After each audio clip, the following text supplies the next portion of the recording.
All right, thank you very much. For those who just shared with us what they learned yesterday, can you please stand? We still have gifts for you, and I'd like you to please come up on the stage very quickly, very briefly. Very briefly. Please a round of applause for them, very briefly. Thank you very much. We are pressed for time.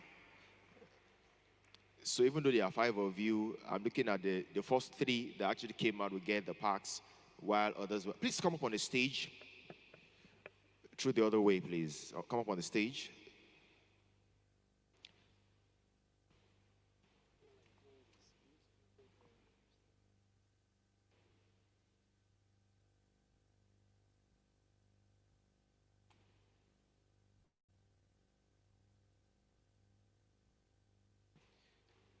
Okay, now, please a round of applause for them.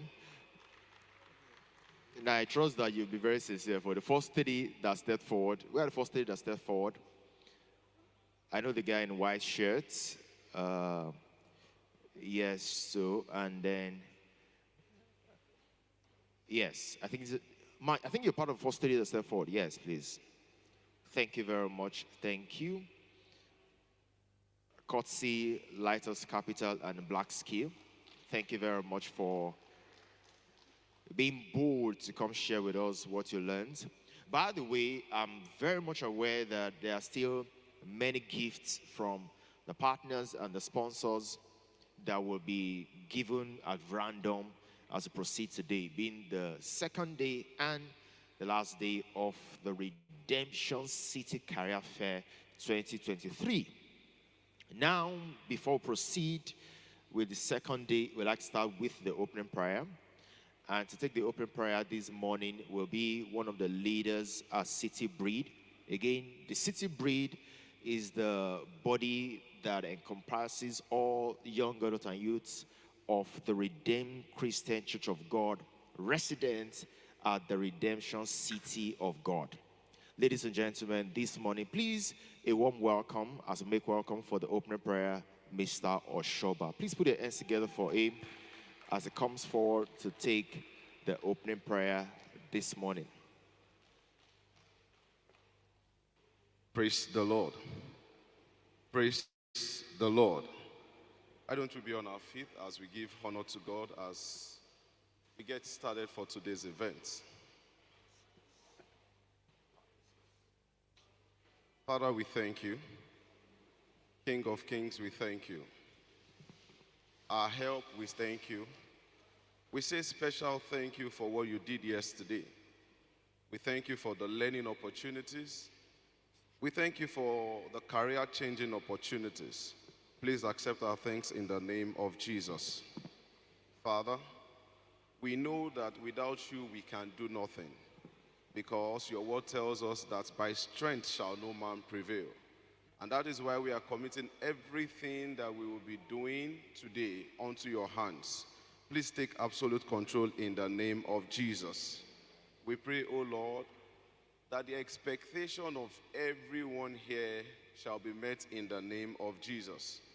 We pray even for our partners and our sponsors, that you increase their businesses in Jesus' name. Thank you, Father, because you have answered our prayers. In Jesus' mighty name we have prayed. Amen. Amen. Amen and amen. Please, once again, a round of applause for Mr. Oshoba. Once again, good morning to you. Good morning, good morning. Welcome your neighbor to your left, to your right. Say to someone, good morning. I can hear you say it louder. Good morning. All right.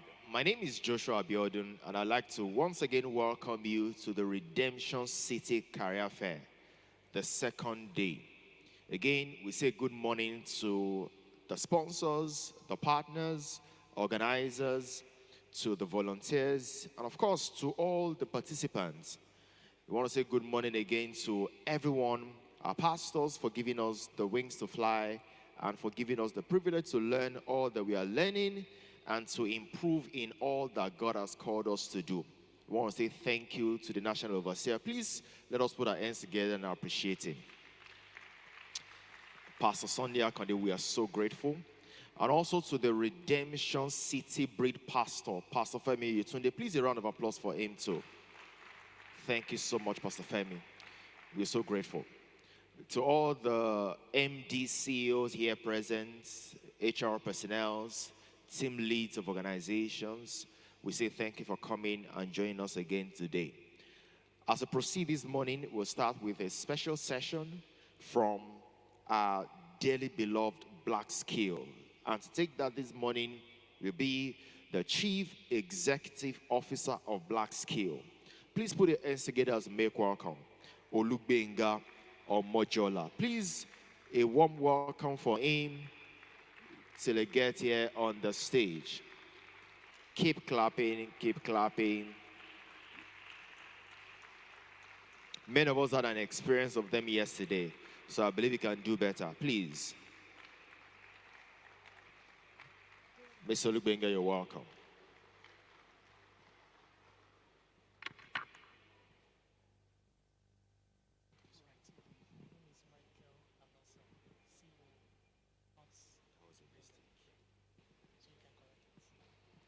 Okay.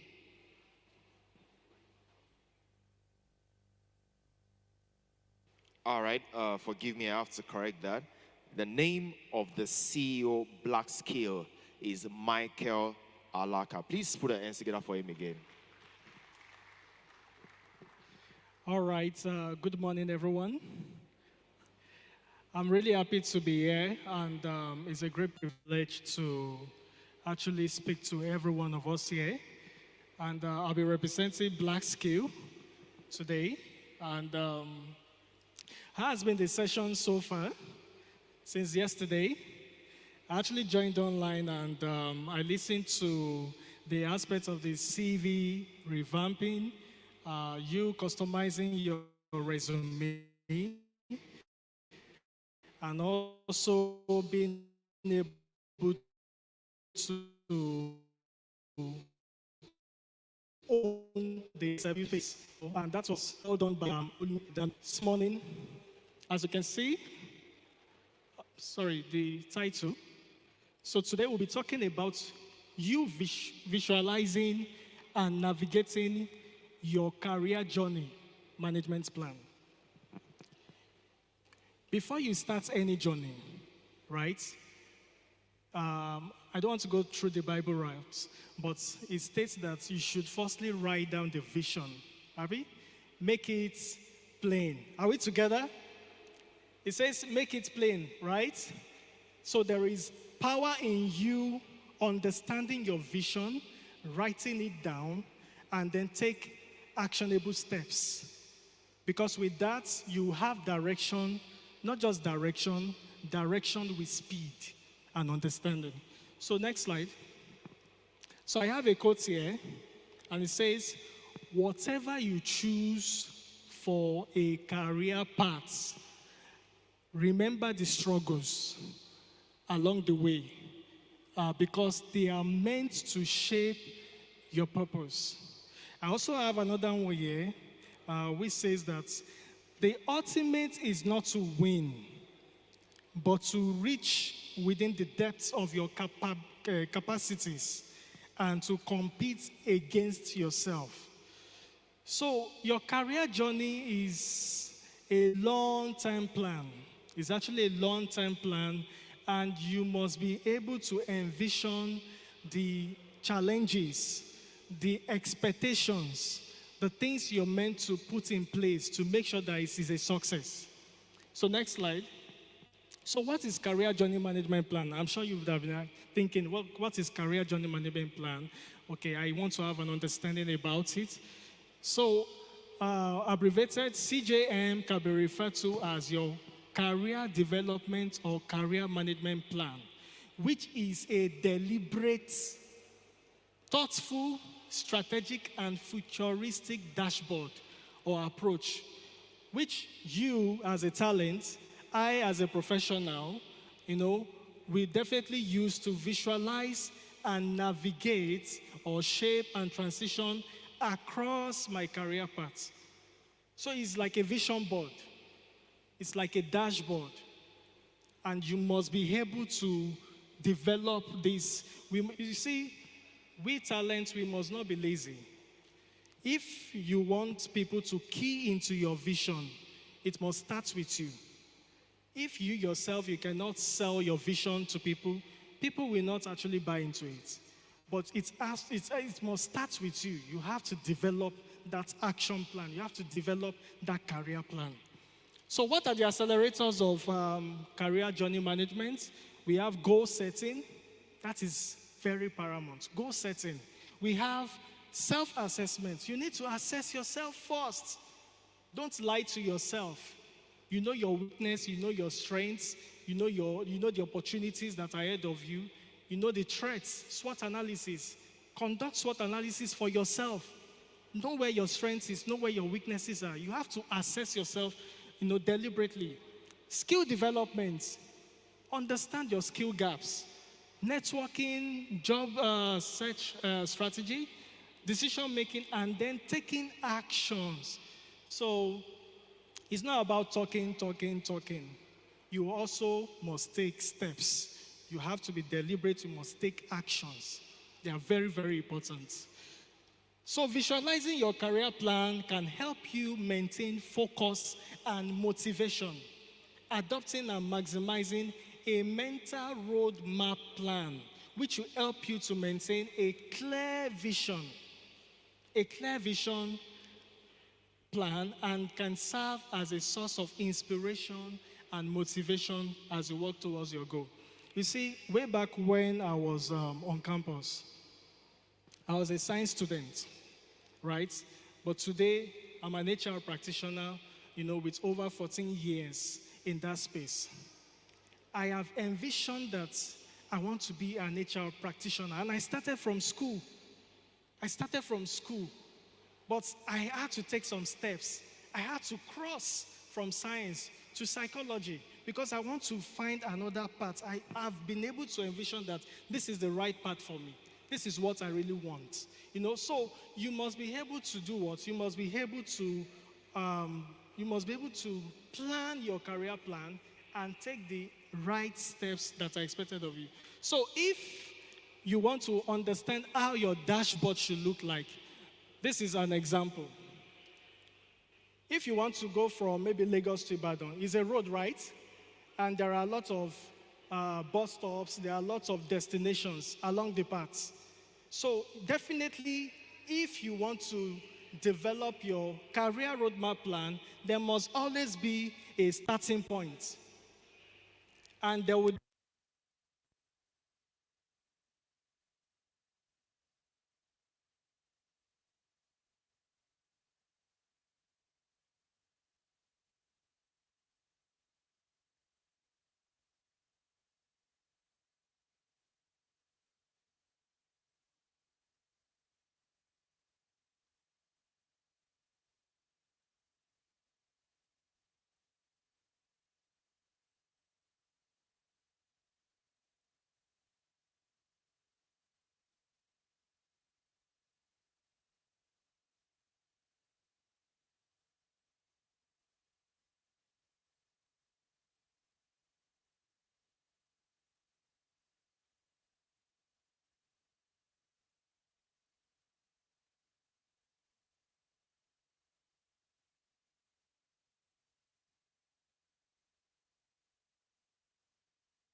That's part of the overall expectation of career map plan.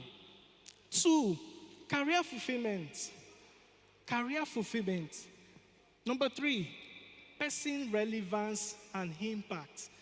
If they are actually interviewing you, you would like to tell them, yeah, I worked with MTN, 2 years ago, and I was able to do this, I was able to do that. You'll be very proud, of what you've done. Career, person relevance and impact is very key. Then, financial stability. You will not want to work for somebody, build your career plan, become somebody, or build your business without not thinking about the financials. The whole essence of us trying to become somebody, trying to, to be a person of relevance. The bottom line, financial stability is very key. Right? Am I communicating? Am I communicating? Exactly. It's very important, very key. And then finally, good retirement. One day, you will stop working. So like I mentioned earlier on, it's a journey. Let's go to the next slide, please. So career journey management, like I mentioned, there are 4 phases from experience and what I've been able to identify. There are 4 phases of career management, or let me say bridges. Because if you don't cross bridge number 1, you won't be able to go to bridge number 2. Until you cross bridge number 2, you'll be able to go to bridge number 3. And I would like to mention that the first bridge that you must actually take is bridge audit and discovery. Bridge audit and discovery. The second one is visibility, opportunities, and compelling. The third bridge you need to take is relevance and transitioning. Relevance and transitioning. And the last bridge that you will take by that time your career journey has ended is reflection and demission. Reflection and demission. Please quickly, let's go to the next slide. So for the first one, I would like us to understand the phases or the bridges of career journey management. So for the first one, which is audit and discovery, I was able to itemize 2 points under this. The first thing under audit and discovery is self-audit, self-introspection, internally and externally. Self-introspection internally and externally. Then the second one is resources acquisition. This is the first bridge. Let's say fresh graduates. This is the first phase they will go through. Or professionals that actually want to change their careers from one point to another one, they have to go through this first phase. You need to audit yourself. Let's go to the next slide. I'm trying to work with time. So audits and discovery, self-audits, performing a self-audit is to understand the available and the unavailable resources that can help you make informed decisions about your career journey. You have to firstly discover the resources you have. You cannot give what you don't have, right? Hello? Can you give what you don't have? No. But you can give what you have. So you must firstly decipher what you have and what you don't have. You have to audit yourself. You have to introspect. You have to know, okay, this is what I have, this is not what I have. And these are the steps under it. The first thing is internal reflection of your aligned goals, passion, and job role. Then secondly, document it. Document or highlight your resources and identify your gaps. Identify your gaps. Through this, you are discovering yourself. Self-discovery is very, very paramount, very, very important. Then sort and prioritize your resources and then create a long-term plan. So for your resources that you already have, maximize it. And for those resources you don't have, have a long-term plan on how you can actually acquire them. Next slide. Then for resources and acquisition, once you've been able to understand that, okay, Michael, so, okay, I don't know how to communicate. I don't have the resources. Okay. Okay, I don't have a good CV. Okay, I don't have these competencies. Oh, okay, I don't have this. Oh, I have this. This is actually my strength. Once you've been able to discover that, for those things that you now don't have, because the whole essence of you developing your career management plan is to be competitive in the market. The job or talent market is to be competitive because the demands of highly competitive talent is high. So if you're not sharp enough, you don't brace up, you don't put in the ingredients, the right ingredients that you need, of course, they will shock you off. So you must stand tall. You must be able to prove yourself that, yes, I am also here. I can deliver. I want this. I have the right value. If you've been able to identify those gaps, then you now start working on those gaps. You start acquiring the right resources for you to fill in those gaps that you've identified. And the first thing I would like to talk about is your educational and skill gaps. Your educational and skill gaps. Maybe you just finished your OND and you've seen that, oh, this career path I want to actually develop. I want to actually apply on. I must have my HND. So what are the right steps you need to take? Or I don't have these skills. I don't have these competencies. Okay, what do I need to do about them? You need to start doing what? Acquiring skills. It could be self-learning, or you go for some educational institutions. And networking, internet is now our friend, right? You can learn anything online. This is part of the acquisitioning of resources. It is a deliberate act that you must exhibit. The mentorship. Find people that are already in that field. Discover them. Network with them. Okay? And then learn from them because they have gone ahead of you. They know so much. Abi, am I communicating? They know so much. Then your resume and your cover letter. Your resume and your cover letter. Let them craft or make sure you have a compelling and customized resume that depicts your true value. Please don't undersell yourself on your resume. I've seen a lot of candidates whereby their resume is not actually depicting the real value of who they are. And I was like, you can do this. You're very sharp. You're very intelligent. Why is your CV like this? And you see the other side of it, whereby you see people with a wonderful CV, but at the end of the day, you'll be disappointed. But for you, since you've been able to discover yourself, make sure that your resume, depicts the right value that you have. Because what? Is your angel marketer. Your CV goes to places you don't even think of, especially when you have the right network. Then, switch on your visibility propellers. What are your visibility propellers? These are the skills potential employers are looking for. I'm talking about your communication skills, your adaptability, teamwork spirit. There are some talents that people cannot work with easily. They don't know how to work with people. Do you know that? There are some people, even if you have them in the team, they'll be struggling. So you should be able to do what? You should be able to switch on your visibility propellers. Find the things that will make you visible, your soft skills, and then online presence. If you have not really indulged in this, start doing that. We have LinkedIn, right? How many of you are on LinkedIn? Let me see your hands up. Good. Online presence, platform exposure. If you want to be a tech star, somebody that wants to be in the tech unit, look for platforms that will expose you. Connect with them.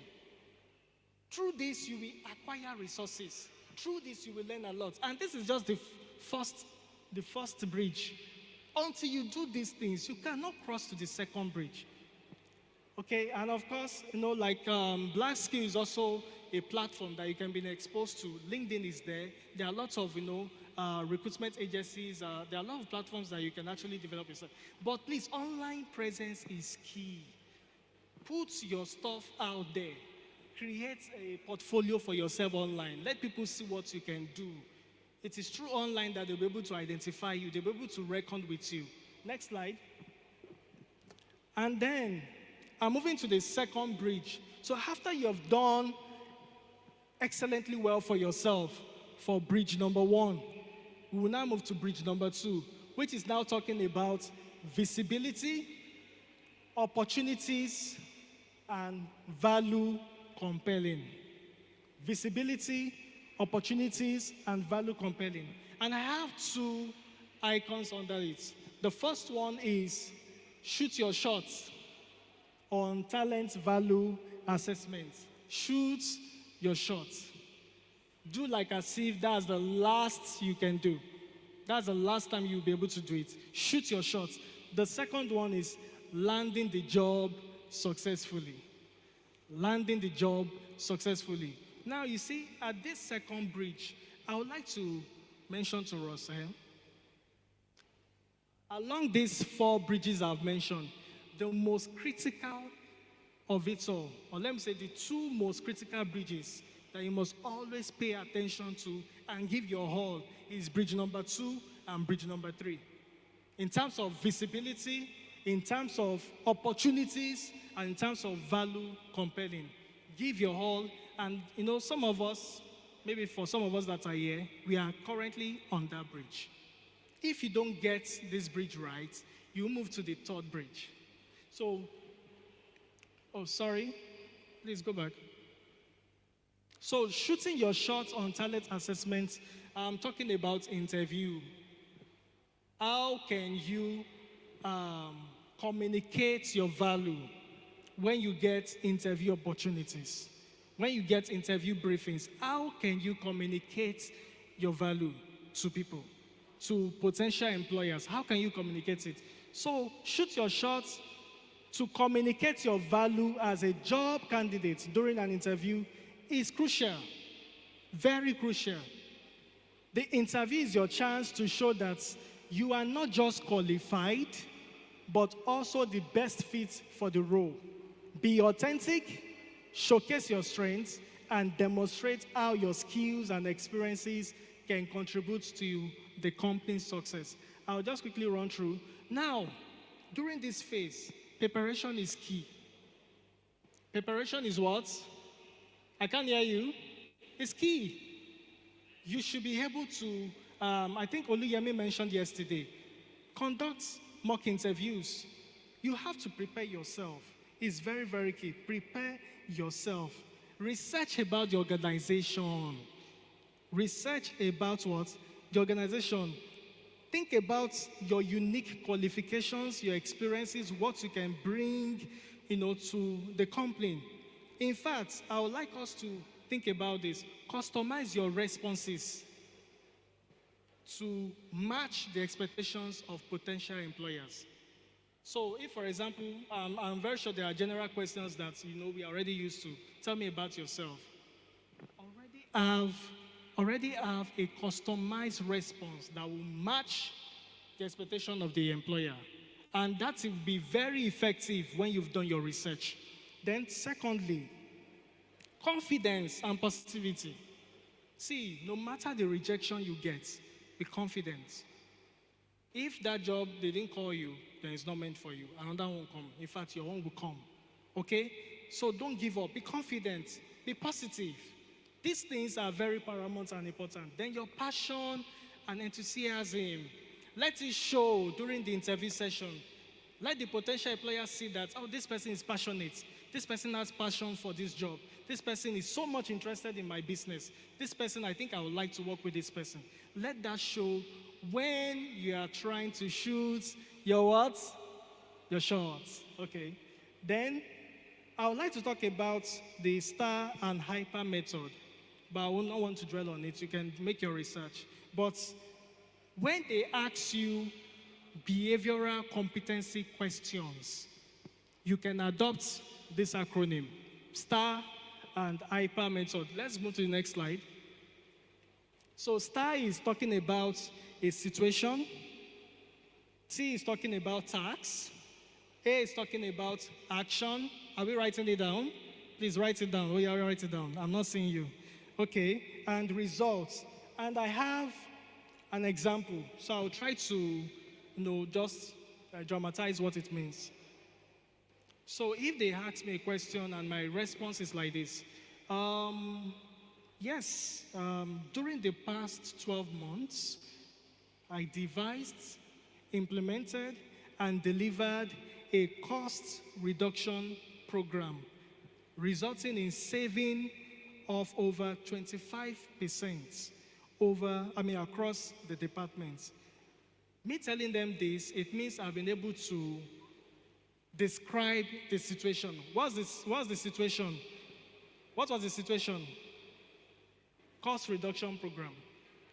Then the tax, I've been able to do what? Devise strategy and implement them. Then the results, what was the results?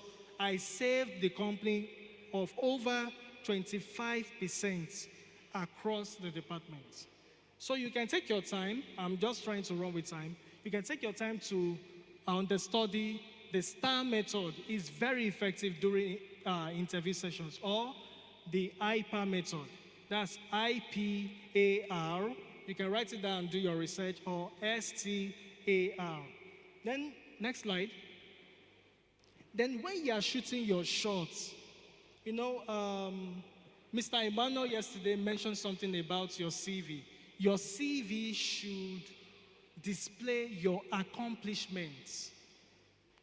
It should be accomplishment-driven than your activities, or let me say what you actually execute. It should be results-oriented.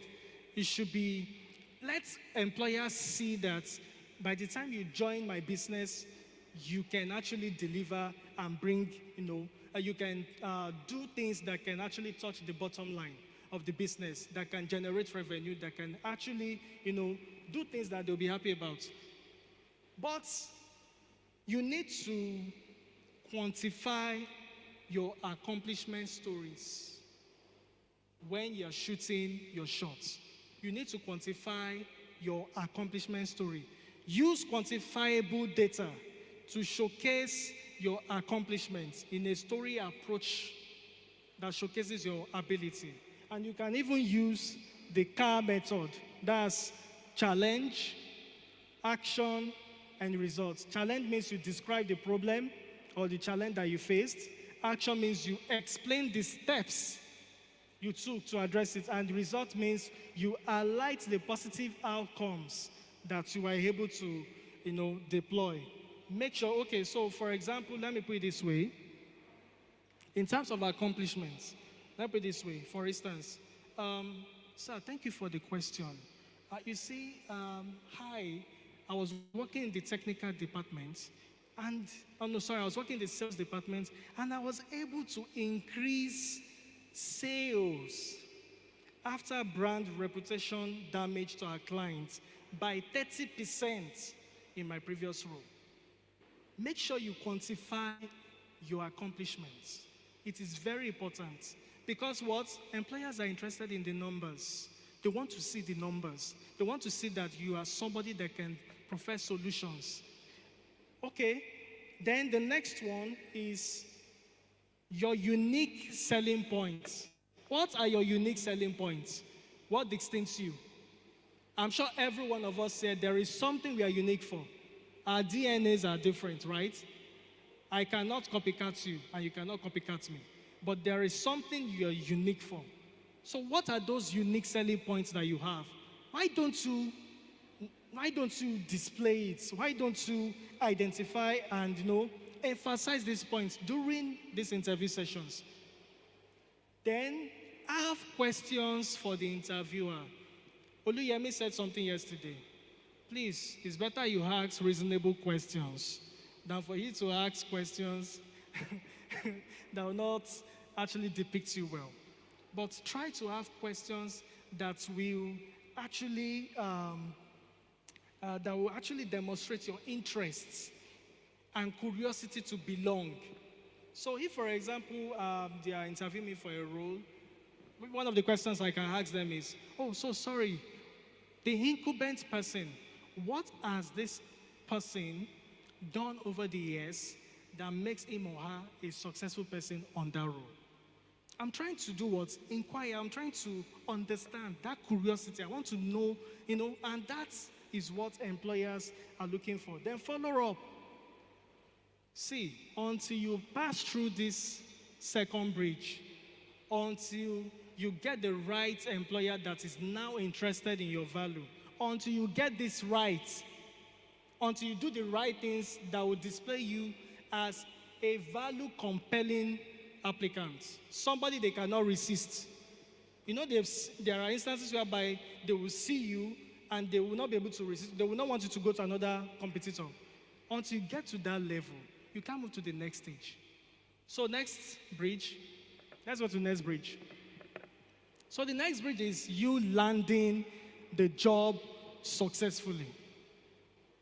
Landing the job successfully. Are we together? What did I say? Landing the job successfully. This is the third bridge. And remember I mentioned the second bridge and the third bridge, they are the most critical aspects of your career journey management. If you don't get number 2 right, and you don't get number 3 right, it's going to be a disastrous experience for you. So, for you to land your job successfully, landing a job successfully is a significant achievement. However, it is just the beginning of another journey. And you have to prepare for it effectively in 2 ways. The first one is your initial steps to transition into the new role. Please write it down. Please write it down. Your initial steps to transition into, I can't see.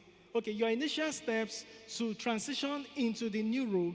And then the second one is ongoing efforts to excel in your career. So there are 2 things that you must get right to successfully land that dream job. So I would like to talk about the first one. And that first one is what? Initial steps to transition into the new role, which I will summarize as before landing the job. See, before landing the job, there are some things that will come up. Yeah, I like you as an employer. I want to have you on board. But there are some things that will happen before you actually join the organization. The first thing is review your offer letter. If you're not good with clauses, clauses on offer letters, please reach out to people that really understand offer letters so that you don't make a mistake. Okay? I've seen a lot of people that they've actually signed an offer letter and they later regretted it. So make sure you do what? You review the offer letter. If you're not experienced enough, yes, get people that are well experienced and they can help you to see the hidden clauses that you need to actually maybe renegotiate with the potential employer or whatever. Secondly, non-disclosure agreements. I can remember one time, I'll use myself as an example. Oh, we are live. Okay. Okay, let me put it in a story case. Let me be real with you guys. Do you want me to be real with you? Okay, I'll be real with you. There was a time I signed an offer letter, and there's an NDA clause to it, and I didn't pay attention to it. I was very eager. I was very naive, fresh starters and everything. I didn't know that on that offer letter, there's a clause of 4 years. So I cannot leave the job until after 4 years. It was after my onboarding that I discovered it. 4 years, that's imprisonment. So please, for our information, when you want to sign non-disclosure agreements, please shine your eyes, shine your eyes, and make sure that what you are signing, you can comply to it. Are we together? Then negotiate your terms, the salary, the benefits, the opportunities. Make sure you negotiate it before accepting the offer. Can you see that all these things are very important, right? Because all these things, if you get them right, they are the things you have to do before landing the job. They are very important. And lastly, complete your paperwork. Complete your paperwork. So it means like your pre-employment processes, they will ask you to do medicals and all those things. And please, if you're working somewhere, resign gracefully. Don't burn bridges. Do the right thing. If it's 1 month notice, take it. If it is 2 weeks, take it. Don't burn bridges. These are the things you need to carefully do before landing your job successfully. Then, relocation or commute planning. Relocation or commute planning. So, if maybe your place of work is really far and you are really interested in that job, you can change location. I've done it before. I changed my location. Some people, you see that some people that are working on the island, they will go to island Mondays, they will come back on Fridays. They've been able to do what? Reshuffle. So all these things, you need to put them in place before landing that job. So let's go to after landing the job. Now, after landing the job, onboarding is key. Join the organization's onboarding session, understand their culture, know what the company's DNA is all about, know where you need to, know the influencers, those that are in authority, know how to do what, know how to blend well with them. And then training and skill enhancement. See, until you enter, you may not know that there are some things you now need to do what enhance. There are some skills you need to upskill yourself, or you need to unlearn, or you need to reskill. So you now need to do what? Upskill yourself. Then you set expectations. Communicate with your supervisor about your expectations. Understand what is expected of you. Now I'm talking about you after landing the job. After landing the job, understand their expectations, especially your supervisor. Then understand the company's culture. You see, I want to say something about our attitude. There are some behaviors we can exhibit at home, right? Don't bring it to the company's place, if they are not well aligned with the company's culture. It will fail you. In fact, they will quickly spot you because it's like smoke. And immediately they will discover that you are not culture fit for the business. But please understand the company's culture and realign yourself. We learn every day, right? We learn every day. We don't stop learning. Let's go to the next slide, which I'll be wrapping up soon. The next slide. Now, that is bridge number 2, right? Are we together? If you are together, let me say hi. Thank you.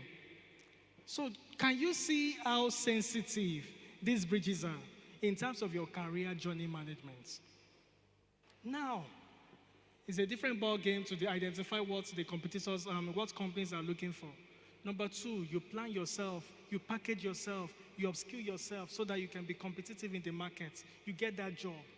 Now, see, it's another thing for you to sustain that job. It's another thing for you to do what? Sustain that job. Now, the next one is sustainability of your job presence. Sustainability of your what? Of your what? Job presence. Relevance and transitioning. In terms of this, it involves taking deliberate steps to maintain your employment, excel in your role, and adapt to changes in the workplace in today's dynamic job market. And the first thing I would like to talk about, the moment you resume, bam, you plan your career growth. You do what?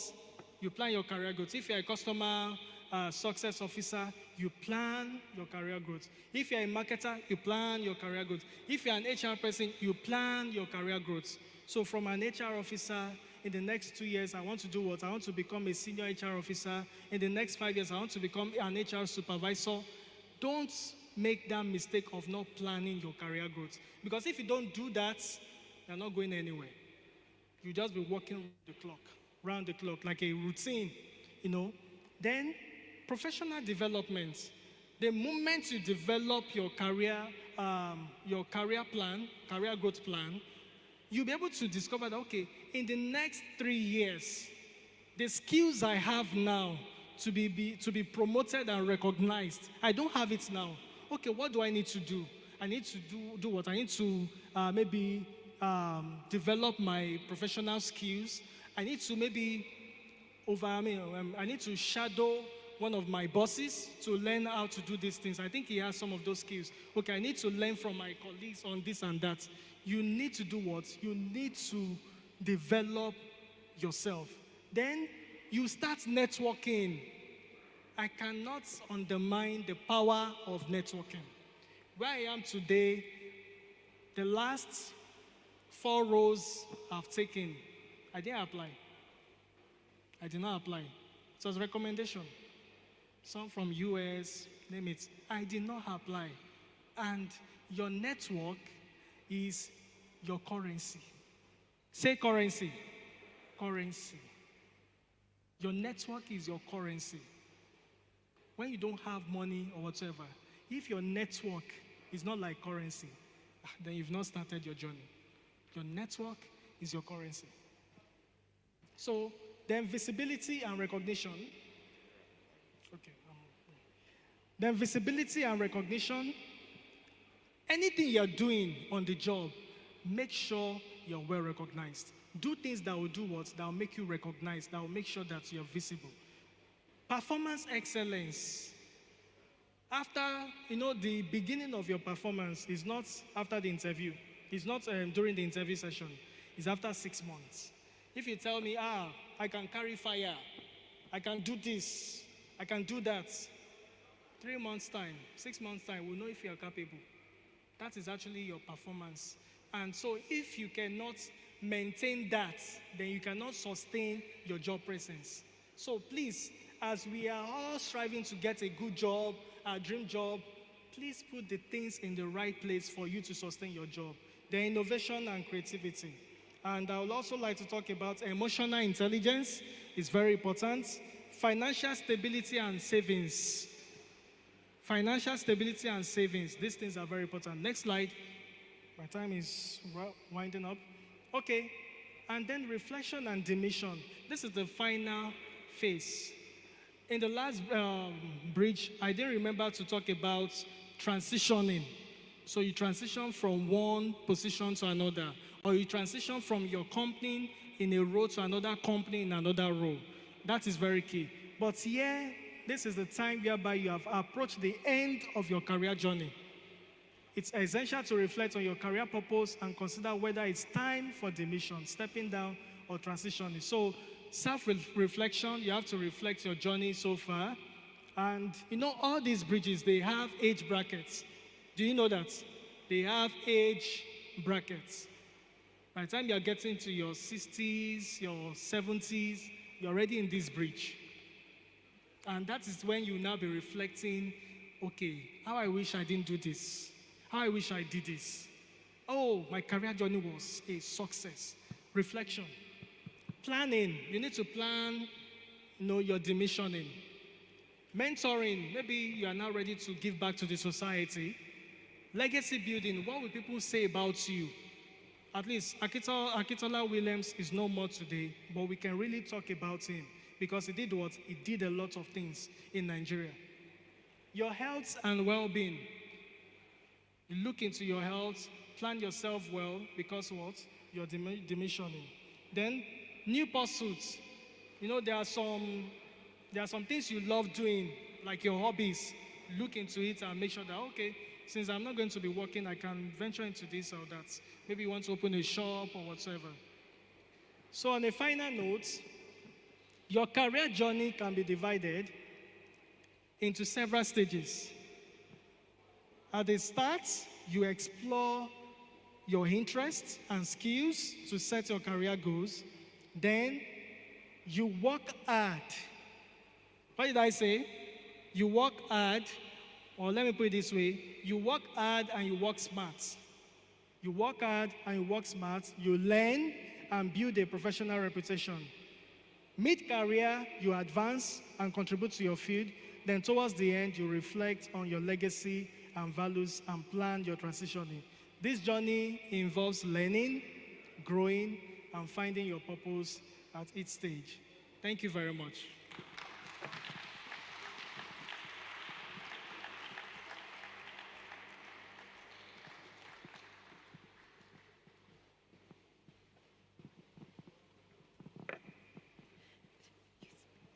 Thank you so much, Mr. Michael Alasa. Please let's put our hands together for the Chief Operating Officer of Black Skill. And once again, we'd like to say thank you to Black Skill, one of our supporting partners. God bless you in Jesus' name. So how many of us are familiar with agripreneurship? Anybody? Do you know what that's about?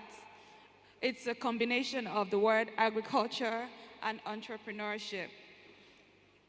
How many of you know that it is possible to be a farmer without land, without using soil? Do you know it's possible? Can I see, by show of hands, how many of you are familiar with that kind of agriculture? Okay, some of you seem to know.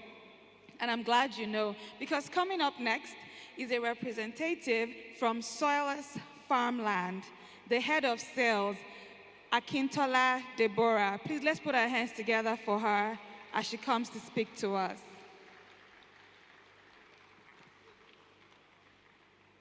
Please put your hands together for her. They're doing amazing things at Soilless Farm. Make it loud.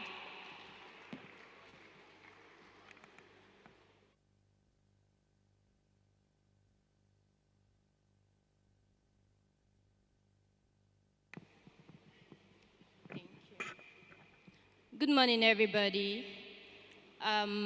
Like she rightly said, my name is Akintola Deborah. I am the head of sales for Upepsia Place Limited, popularly known as Soilless Farm Lab. Our watchwords are business, opportunity, and technology. Soilless Farm Lab is an agribusiness that is into the use of protected environment and soilless technology to provide opportunities that helps to take our agric industry to the next level. What I will basically be doing is introducing Soilless Farm Lab and what we do and some of the opportunities that we think we might have for you. Since this is a career fair, I also want to thank the organizers of this program for putting together this for our youth, because Soilless Farm Lab is youth-oriented, and we are keen on getting more youths into the agric industry. Okay, so I said we use business, opportunities, and technologies to help the youth to get to where they want to get to. So I have less than 20 minutes to, just talk about Soilless Farm Lab. So I'm going to start with the opportunities. At Soilless Farm Lab, we try to have a community of youths that we train. These youths are between the ages of 18 to 29. All youths, male and female. What we're trying to do is have a community where we have young farmers that are growing together, collaborating with each other to get to the next level, especially those that are interested in agriculture. Now, some of the opportunities that we give is, one, mentorship. We have designed syllabus, we've designed trainings where we get to mentor people in different aspects of agriculture. Agriculture is wider than just using hoes and cutlass. We've passed that stage of using hoes and cutlass, to farm.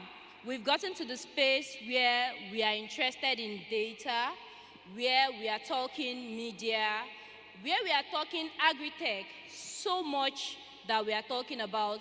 So we have different mentors that we work with to get the youths together and inform them about the opportunities they can get.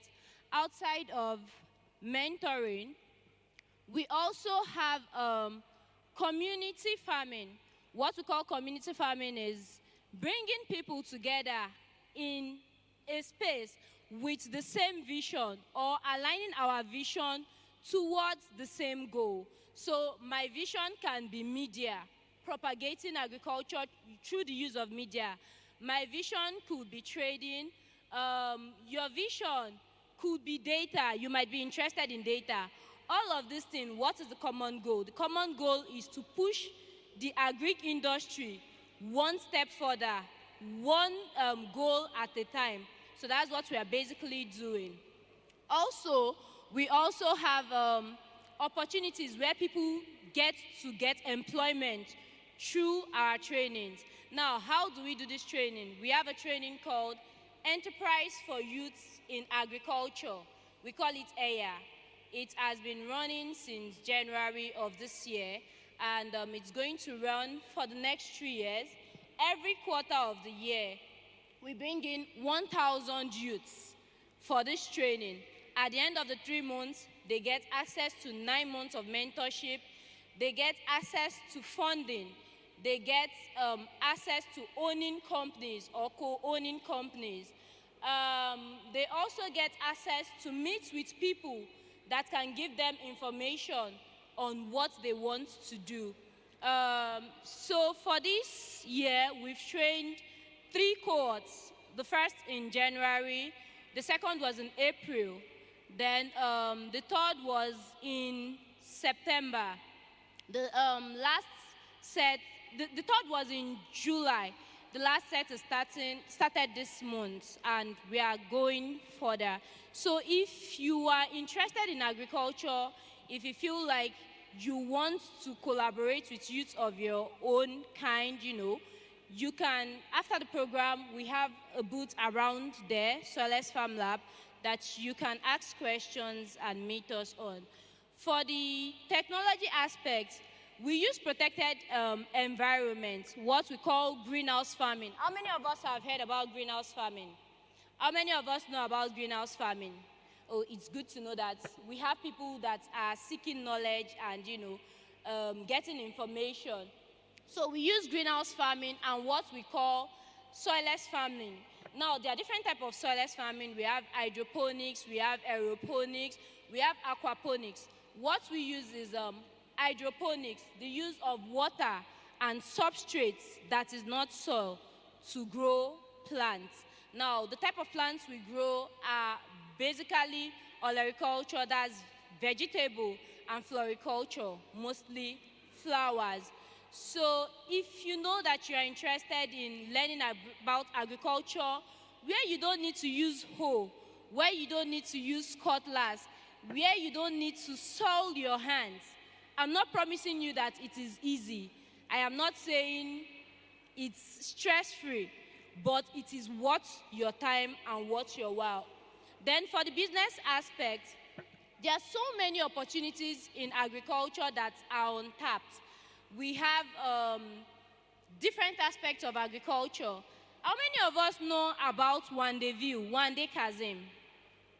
Madam Wande Kazim. Okay, she's into media in agriculture, travels, gets paid, just to do media in agriculture. We also have our own in-house media team where they just take pictures, they make videos and all of these things. Outside of that, you could be an accountant. How many of us here studied accounting? How many of you here studied accounting? Do you know that you could do accounting just for farms? You don't have to wait for banks, you don't have to wait for investment companies to call you in as the accountant. You can work as an accountant for farms. You can do so much more than just hoes and cutlass. You can do so much more than just farming in the general. We also have, how do I put it? We also have other aspects of the business where you could be a data analyst for agri companies. So it's not just the art of it. We are also into the science, we are into the business.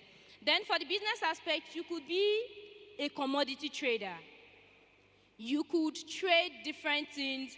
You could go into processing. So many things that you could do in agriculture, using agriculture. So this is what Soilless Farm Lab is all about, getting the youths together to help them one step further. After the program, after the EYA program, you get to own your own farm. But you don't even necessarily have to stay. You can go out and do your own thing and get much more from it. So if you know that you are interested in agribusiness as a career, you could meet with me. I'm also here with my team. The Soilless Farm Lab booth is over there. We could have a discussion when it's break or the breakout session, and we could talk so much more about agriculture. And if you need a phone number to call, you could reach us via 090. Are we together? You can reach us through 090-1486-5033. We're on Instagram, Twitter at SFarmLab. You could also check our website. I would come again. You could also check our website, www.sfarmlab.com. The phone number is 090-1486-5033. The booth is over there. We could talk so much more about agriculture. Agriculture has gone beyond what we used to think of it. Agriculture is no more restricted to the classroom learnings, what we've learned in the classroom. We could learn so much more, collaborate. The next step in agriculture is to collaborate. When you collaborate, you get to move way ahead and way faster. Thank you so much for having us. It's nice.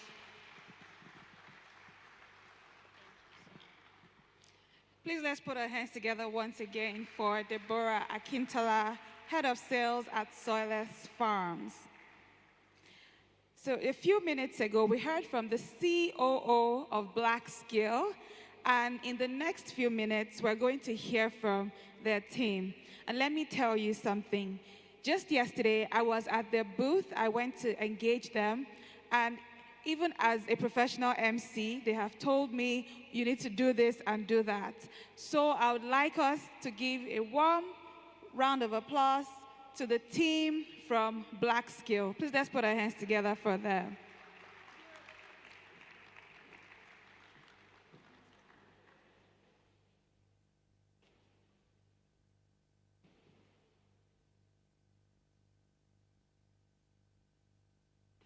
Please let's make him welcome as he comes up.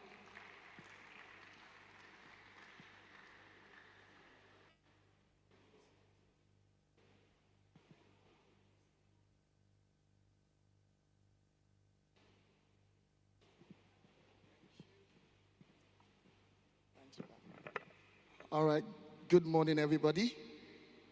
If you're excited, can you jam your hands together?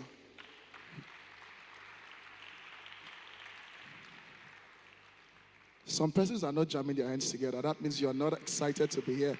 If you know that value has been added to you since yesterday and today, can you jam those hands together? At least do it for yourself. Oh yeah, come on. Jam those hands together. All right. Thank you very much.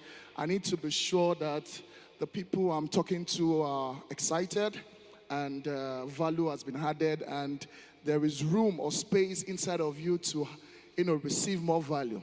All right, so very quickly, my name is Babajide Anjorin. I'm the Senior Marketing Manager for Black Skill, and I have a couple of my team members just to your left there, and we've been engaging with a lot of you since yesterday, and we're still going to do more. So very quickly, this is a product showcase, just to explain to you in details, if peradventure you need some clarity about what Black Skill does, about who we are, and other areas of opportunities that we have that can be beneficial to you your friends, and people around you. So I'll be doing justice to that. I'll be explaining to you exactly what we do. And if you have any question, you can always visit us at the booth and we will explain to you. So very quickly, the first question that comes to mind that a lot of persons ask me, what is black skill? What are you guys into? And on the slide, so you can move to the next slide. Yes. What is black skill? So I will just read out what is there so that we can all read together and it makes more meaning and sense to us. So it says Black Skill Limited is a global HR technology company focused on what? Talent identification, meaning that we identify talent, all right? That is why we are here, to identify you based on your strength, based on your skill set. So we are into talent identification. Incubation. We don't just identify you, we groom you, we incubate you, you know. We train you, we add value to you to ensure that you are well equipped, you know, to succeed in whatever career growth or employment that you are in presently. And if you are not, also to ensure that you succeed in the career that you are going to set yourself into. Then also acquisition. We acquire talent. When you are looking for any platform that has talent, you come to Black Skill.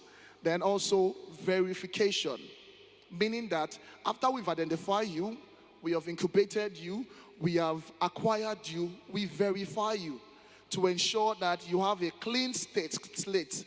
You have clean records. Everything that you claim that you have in terms of your certificates and whatnot is verified. And such that when we are connecting you to global employers, they know that whatever talent they are getting from Black Skill are authentic talent. Are we together? Now, and we are a bridge between talent, that is you, professionals, and employers. And also furthermore, we ensure that we make recruitment process seamless, effortless for employers, right? Such that when they come to our platform to look for talent, they are sure, and we give them the guarantee that the talents that are getting from Black Skills are verified talent that have been incubated, talent that have undergone trainings, and, you know, a lot of, you know, career growth has been made on those talents, and we give them peace of mind. Next slide.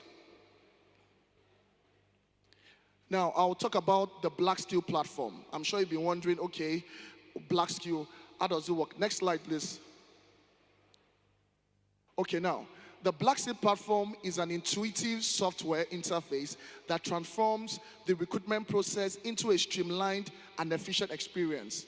With our user-friendly design and powerful features, the platform offers following benefits for talent and talent seekers. Now, what the platform does is, when you sign up on the Black Skill platform, either through the mobile app or the web app, when you sign up, we will require you to put in some important details about yourself. You would upload your CV, upload your certificate, input your skills. Automatically, the platform profiles you and makes your career looks more presentable to employers. So what that means is, you have your picture, your CV, your certificates, your skills, and every other qualifications that you have. So the platform automatically profiles it for you, such that when you present it to an employer who comes to the platform to look at it, it looks more presentable. Are we together?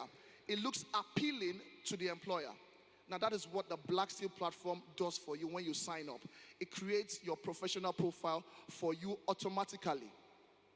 Now, these are one of the values and the benefits that the Black Skill platform was created to do for you. Secondly, it grants you the visibility. Now, when you're on the Black Skill platform, you are sure to be seen by employers across the world. As I mentioned earlier, Black Skill is a Nigerian company, but we are a global brand, meaning that we have employers across the world who come to the platform to look for talent, especially African talent and Nigeria. So the platform gives you that visibility. People come in, they search based on whatever job title that you have or whatever profession, or based on your skills. And once they search on the platform, your profile pops out. and the employer can click on it and see your professional profile on the platform, giving you what? That visibility that you need. Now, what is the benefit of the Black Skill platform to employers, talent seeker? What that does is it helps to ensure that recruitment processes are done seamlessly. So instead of employers going through the traditional process of recruiting where you have to advertise across different job boards, then you apply, you have over hundreds of applicants, and you start, filtering them through the 8 years and all that. With Black Skill, you don't have to do that. All you have to do is go to the platform, you sign up as an employer. If you have any role you want to fill, just go to the search button on your own page as a talent seeker or employer and search. You can search by skills, you can search by job title, you can search by profession. So whatever query, whatever keyword you want to use, just type it inside and it will bring out the list of verified talent that fit the role that you're looking for. It is that seamless. And once you select the candidate or the talent that you want, you can send a message in-app on the platform to the talent. If the talent will then respond to you whether he or she is interested, and you're done. In less than 4 days, 5 days, you're done with the recruitment, rather than having to go through long processes of recruitment process. And it doesn't stop there. We do verification, we do background checks, we do medical checks, and all that to ensure that your HR managers and the team are not stressed, to make life a bit more easier for them, and they can focus on empowering the talent within the organization. Next slide. So who do we serve? I'm sure if you listen carefully from when I started talking. So our target audience basically are talent, like you professionals, and talent seekers, employers, and also trainers, recruiters, HR managers. Those are the people that we serve. Next slide. Now, our services, as I mentioned earlier on, we do talent identification, talent development, talent verification, assessment, career advisory, and coaching. Very important. And that is what we are here. We've started doing it since yesterday. We realized that those of us who are fresh graduates and those in the mid of our career, many of us are not clear. We do not have clarity as to what we want to do with our career. So it is important for us to give career advisory. We do career advice. We do free CV review. We started yesterday. We review your CV, and we also offer CV revamp and webinars. So the webinar platforms are where we train. We invite professionals within the different fields to come and engage with talents based on the different level of your career, to speak to you on talent management, on visibility, entrepreneurship, and all sorts of areas that is of concern to talent. Next slide. Then, so we have what we call the Black Skill School of Employability Skills. Now, I mentioned yesterday, but I'll just emphasize more on it.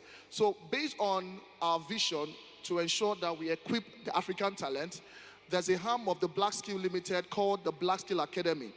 And as a CSR project, we have decided to train 100 talents for free on behavioral competences, on skills that you need to succeed in every employment that you find yourself. So it's going to be for 60 days. The first 30 days is for the training, 5 days for virtual, and 25 days physical intensive training. And the second 30 days is for a compulsory internship, because we want to make sure that after you're done with the training, you go for your internship, and after that, you get job opportunities. So it's something that I want to encourage every graduate in the house to take advantage of. A lot of talent have been applying, and the first cohort will be starting this month. Now, let me make this clear. The fact that you may not be part of the first cohort doesn't mean you should give up. Immediately the first cohort starts, the second cohort is going to start immediately. So I want to encourage you, apply. All you have to do is just go to www.blackskill.com on your phone browser, and go to BSES. Click on it, then you fill the form. Next slide. How do I get started? As I said, go to www.blackskill.com as a talent. When you get there, you will see on the top bar, apply as a talent. Click on it, scroll down, click on sign up, upload your CV, fill up the details, link up with your LinkedIn account, and that's it. As a talent seeker, as an employer, go to the www.blackskill.com, visit talent, meaning you're looking for a talent, click on it, and you sign up. And also, we have a mobile app that is also on the Google Play Store and on the App Store. So very quickly, if you want to communicate with us, our social media platforms, please, the next slide. Okay, these are just the interface. You can scroll through to the second to the last slide, so that I don't waste too much of our time. Yeah, now what to do. As a talent, upload your profile on the Black Skill app today to enjoy global access to employers and recruiters. And as an employer or a recruiter, sign up to the platform today to get global access to verified talent. And if you want more information, you can come to our booth or visit us on our social media platform. Please, the next slide. So you can visit us on Twitter and Instagram at BlackSkill1, on YouTube, Facebook, and LinkedIn, Black Skill Limited. Then also we have a Telegram group where we engage with talent. So you can just come to the stand there. We will give you the link. You can join and you can ask any question. It's a community where we train, we do free CV review, we do career advisory, and we encourage talent to make the right decision as far as their career growth is concerned. And also, if you have any inquiries, you can send an email to contact@blackskill.com or call us on that phone number. Thank you very much for listening. Yeah.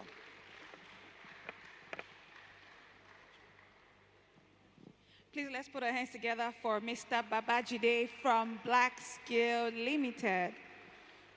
So as he has said, their booth is just over there. It's right there. Please ensure you visit them. Sign up. There's a lot you can benefit from it. The free training, the compulsory internship, getting access to jobs. It's a whole lot. And if you're a recruiter in-house, I'm sure you would see that there are fantastic talents there with behavioral competency. So let's put our hands together once again for Black Skill Limited. All right, so in the journey of your career, I'm sure we all know that you would always have to skill up. You would always have to take trainings after trainings after trainings. Sometimes it gets exhausting, but how do you even know the right skills that you need to learn, the right courses to take, things like that? Well, there's a company here to speak to us about that. Let's make welcome the Learning Programs Manager from the incubator, Mr. Emmanuel Easy Olatunji. Let's put our hands together for him.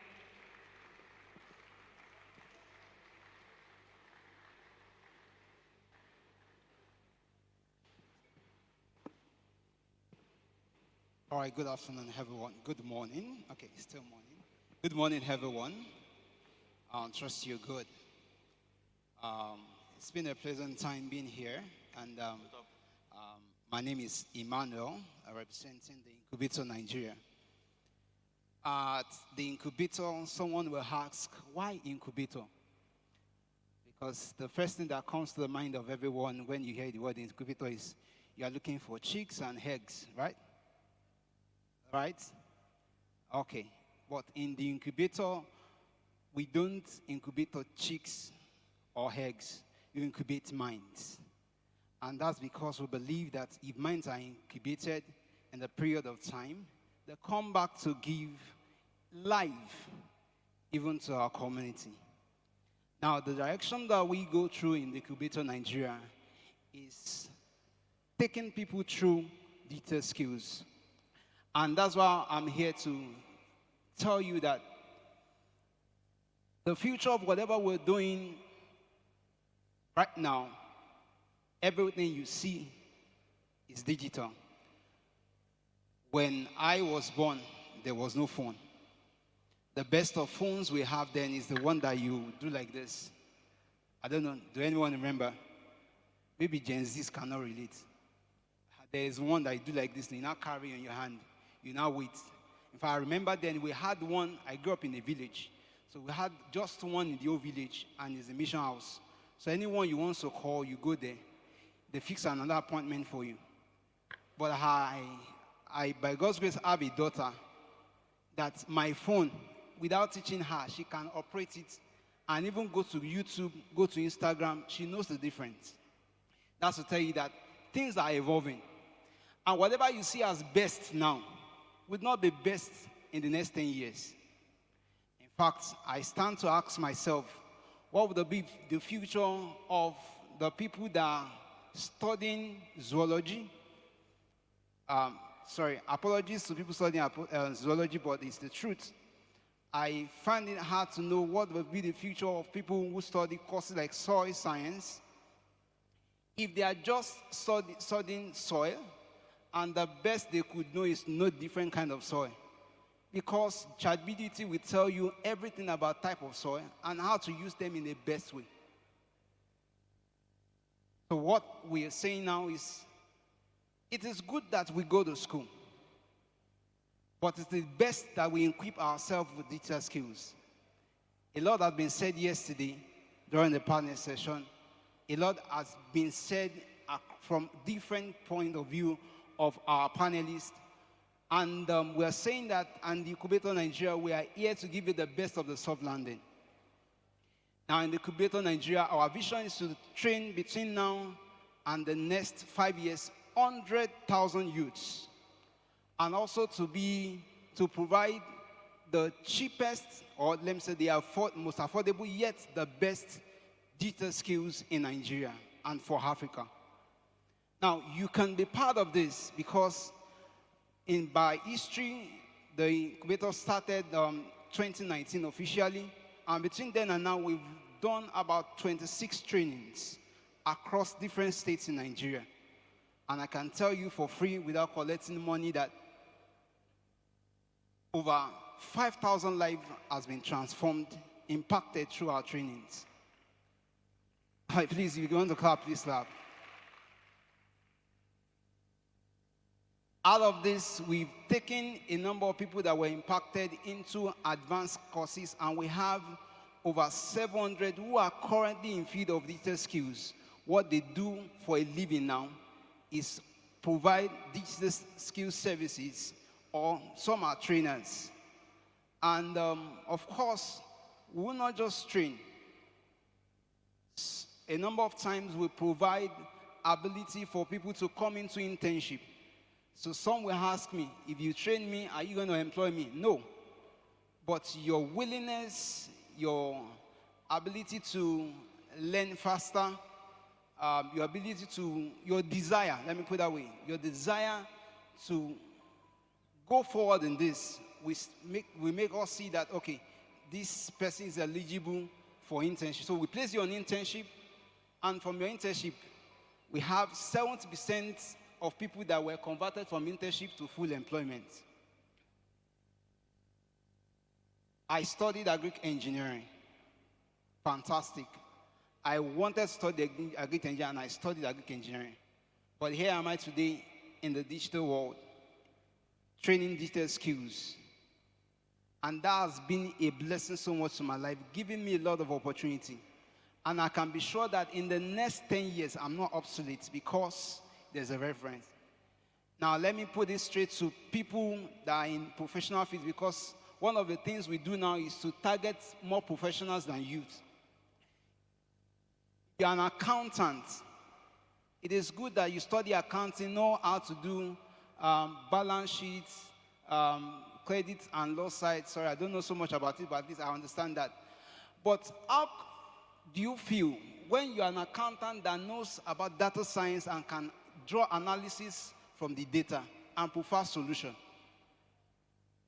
How about being a lawyer that studied law and yet you could program, and people can access your website, people can access your data for legal issues?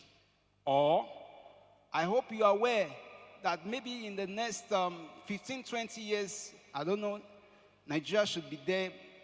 We'll be having robots go to the bar to defend cases. I don't know if you're aware that it's happening already. That doctors don't usually attend to people physically. You just connect virtually. What's your case? This is your prescription. Check on you. As a matter of fact, they are doing that stuff on villages now through the United Nations. These and much more are the possibilities we have now, and I will say come more in the future. The question is, the certificate you carry now, the knowledge you have now, can it sustain you through what we have now and the future? what can bridge that gap is digital skills. And that's why I'm saying that this initiative is increasingly required in the workspace and around the world, and is bringing us to the reality of what our future look like and why we need to jump into action now. I believe a number of us are people of, let me use church people. The Bible says in the last day, your young men shall see visions. That means that it is not required for us to be dreaming of what will happen in the future, because we have seen some precedents come into pass. Why not see for the future what will happen and take action for it now? Imagine someone like Joseph was not able to take action for Egypt. What would have happened to the country Egypt? What would have happened to the nation at that time? Now, for Incubator Nigeria, we have been offering free trainings, and of course, we will still do that. However, it has been a trend, because I told you we have over 20 courses or classes that have been taken for free. Whatever you get for free, sometimes people don't take it very lightly. They don't take it very significant.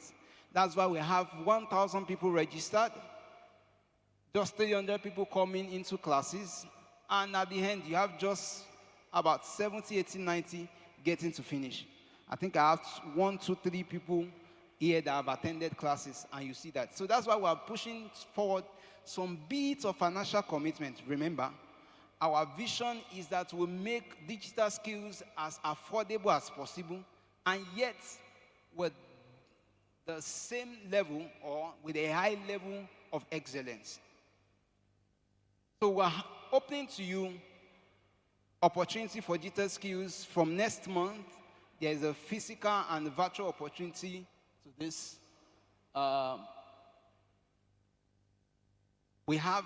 Currently, we're running opportunities in UI UX, web development, data science, and digital marketing. We believe these 4 skills are very required in this current economy or the world, the Nigeria of now. Of course, we do more courses than this. We have cybersecurity, we have NFT gaming, we have media skills, we train people in media skills, we have 3D animation, we have robotics, and so much more. But for this quota, which is from this month till December, we will be running training in UI UX, that's product design, product management, and web development, and of course, data science. So I don't know which one you want to apply for. You can just meet our people at our booth. They'll put you through and give you more light into this. But let me wrap up with this. Your little input into learning digital skills now, you won't know the value until nearest future. And when I mean future, the future starts from tomorrow. Nobody knew between May 1st and now that fuel will be this expensive. Same way I would say nobody knows how expensive digital skill might be for you, or how costly. It might not be expensive, but sometimes it might be costly. It will be for you by the time you need it. Also, there are lots of jobs. There are lots of jobs everywhere in the world, but there's a major challenge. We have very few people qualified for it. The jobs out there are no longer come and teach alone. It's about come and be of use. And people don't want to exactly see your certificate. They want to see what you can do. So the question you should ask yourself, or help me ask your neighbor, what can you do? What do you have to offer the future? What do you have to offer yourself? Thank you very much. Thank you for your time.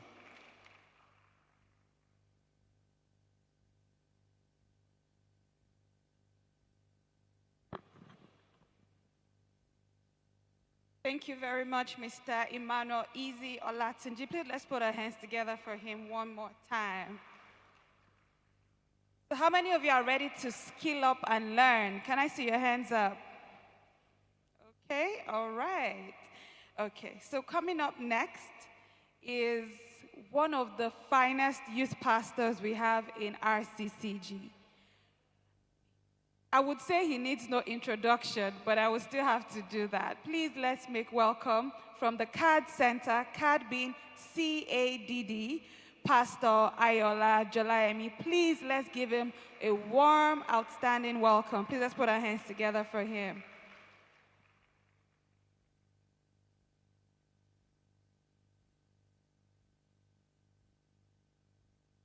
While we wait, let me use this time to remind us that this program is hybrid and we have a virtual audience, people watching at home, online and on TV. So if you're watching, please pay careful attention to the links that you see the exhibitors displaying. You might not be here in person to engage them one-on-one, but you can still benefit from this program. So let's make welcome the representative of the CAD Center. Let's put our hands together for him. Thank you very much.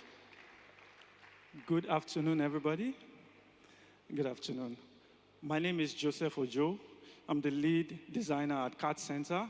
I'm UI UX designer and Autodesk certified professional. I would like you to look at your right and tell your neighbor, please skill up for tomorrow. What's their response? Look to your left and tell them, please skill up for tomorrow. All right, so we'll have a presentation before our CEO comes up. We just want to take you through a journey before we talk about who CAD Center is. All right. The slide, please.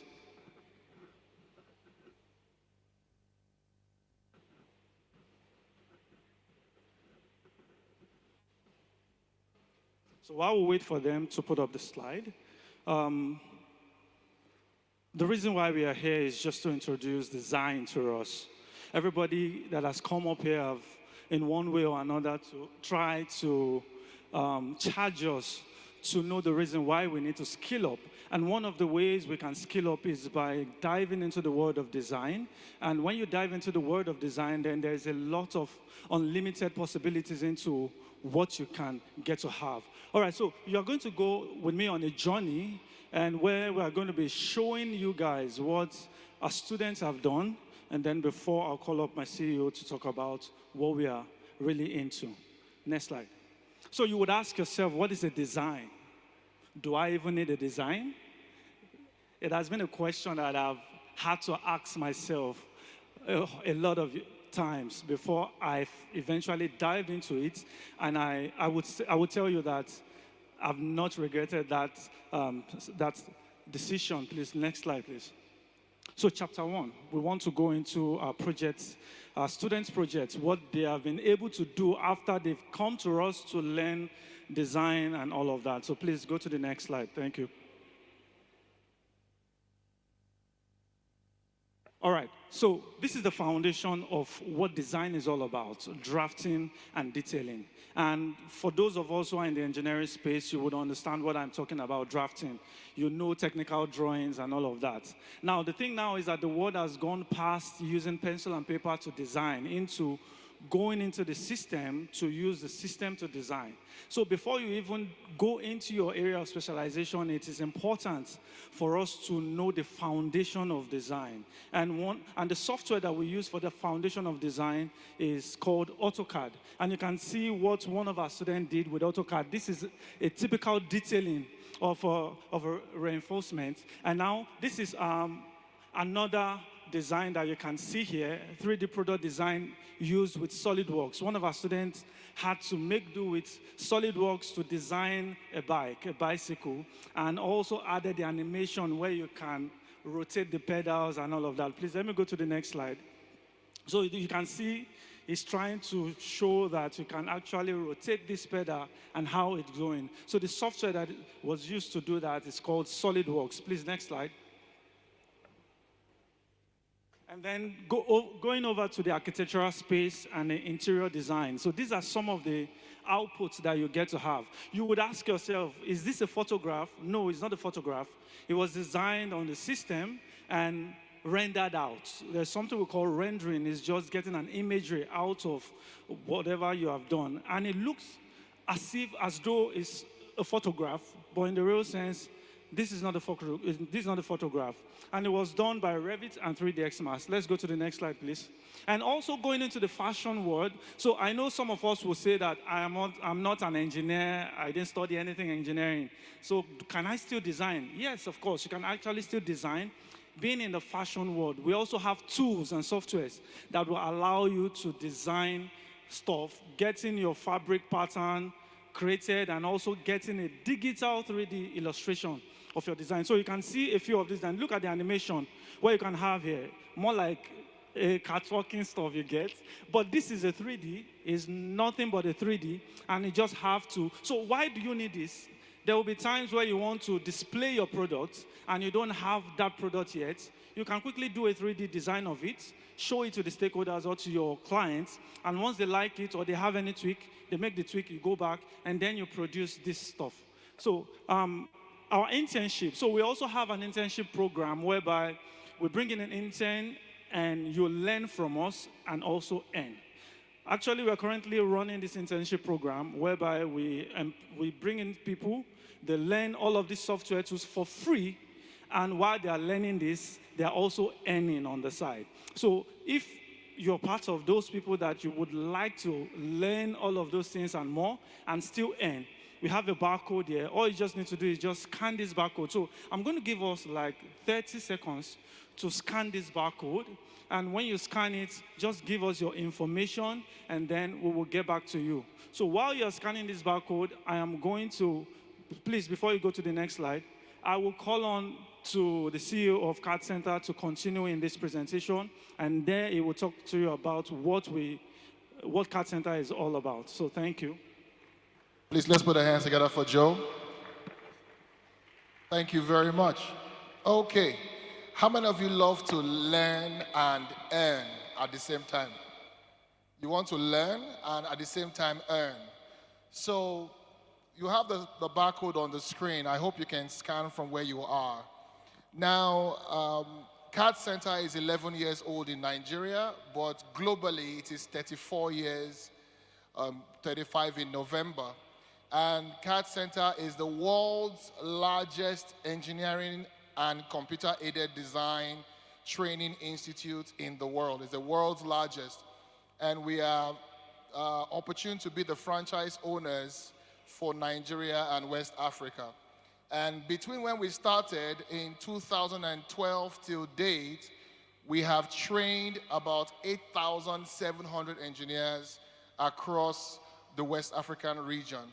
And these trained engineers cut across every engineering discipline, from mechanical to civil, electrical, electronics, pipeline, petroleum, structural, architectural discipline. And we know that there is a gap in our educational system which we are trying to fill.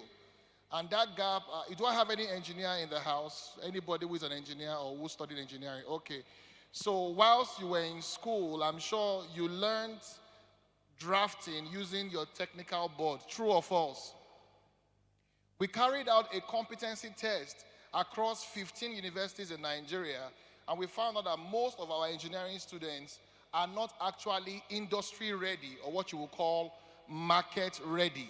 So we are here to plug that skill gap, which is ensuring that every engineer that comes out after NYSC and can pass through our internship program will be equipped to be able to compete favorably with any other person in the engineering space. If you go and search for a job today, they will tell you that engineering design is a prerequisite. Not so. Maybe you are in civil, mechanical, they will tell you should know how to use SolidWorks, StartPro, Revit, 3ds Max, BIM, and all the other engineering software. We are here to plug that gap. But we also know that there is a challenge, which is earning capacity or paying capacity. The softwares are not that cheap. So what have we done? We have provided a 1-year window for corpers, youth corpers, or fresh graduates who have a knack for engineering, architecture, or interior design. And what we will do is to take you through our assessment test. And when you pass the assessment test, or at least get a minimum grade for that, you will be working with us for 1 year. And during that 1-year period, you would also be learning from our engineering team on how to use this software. Our target right now, like I said, we've trained 8,700, but our focus is to democratize engineering design to ensure that at the end of the day, we can catch the students even from the university. We are coming down. Now we are still at NYSC level and post-NYSC level. Our focus, our future plan is to go actually to ensure that we can run a curriculum that is side by side with your current class work. Wouldn't that be good, guys? So that when you are in school, while you are learning theory, you are able to also learn the application. The beautiful thing about our model is that our model is 70% desk work. That means you are on the computer, practical, for 70% of your classes, and only 30% of that class is done in the classroom. And why is that so? Engineering design is a skill, not just knowledge. It's a skill, so you must know how to use it. The other beautiful part of the CAD Center certification, or this CAD Center certificate, is that because CAD Center is the world's largest provider of engineering design training, our certificate is recognized across board. We have people who have come to our institution who are working with large multinationals, and some of them have even gone ahead to work or process their foreign transfers to other countries by virtue of what they have learned from us. So we look forward to seeing you at our booth, which is by the second booth by my left-hand side. If you're interested in joining our internship program, or you just want to learn how to use engineering design software to bring the thought in your mind to life and solve real-life issues that would help Nigeria's infrastructural drive, then we are your go-to partners. Thank you very much, and we look forward to seeing you in our booth.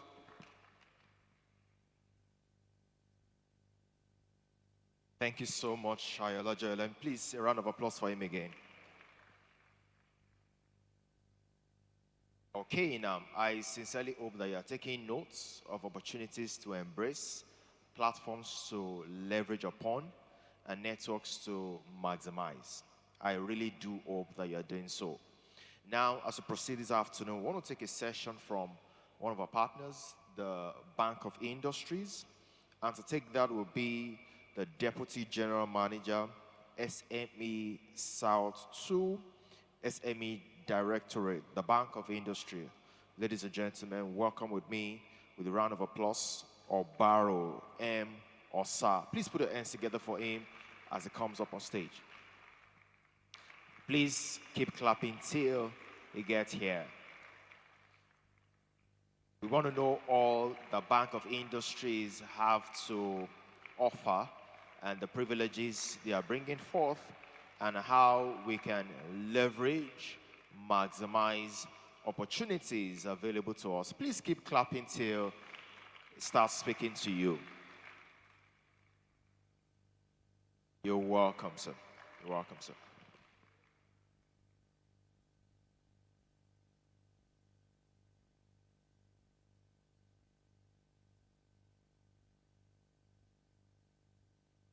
Thank you very much. I'm excited being here, and I want to thank the organizers of this program. And I've told them that maybe next time they should let us know early enough so that while we come to do a presentation, we also get our team to man a booth so that after the presentation, you have the time to engage further and see how we can better create a network for our community, for our country, for ourselves, and for our businesses. Thank you. How many of us have heard of Bank of Industry? How many of us have ever visited Bank of Industry? How many of us have ever received funding from Bank of Industry?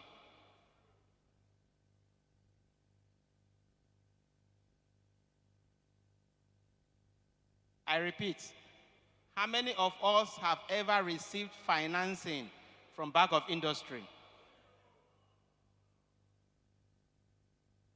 This is where to be.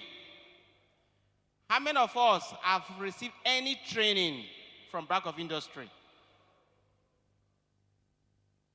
How many of us have ever attended any session where Bank of Industry reps made a presentation? No, some have indicated. Don't say no one. You don't? Yes, but some have indicated interest. But I'm happy with this feedback.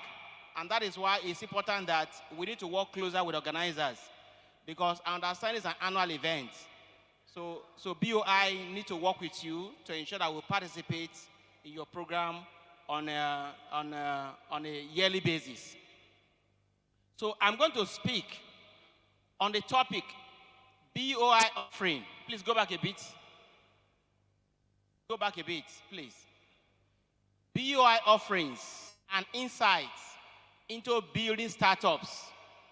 And I'm doing the presentation at the Redemption City Career Fair taking place today. Next slide, please. So globally, large and small enterprises play significant roles as engines of socio-economic transformation. Most startups are MSMEs, and they contribute between 40 to 55% of GDP, and about 50 to 80% of employment in most countries. This is a World Bank study data. In Nigeria, they are credited with about 85% of total industrial employment. 96% of numbers of such businesses, between 10 to 15% of that number are involved in manufacturing.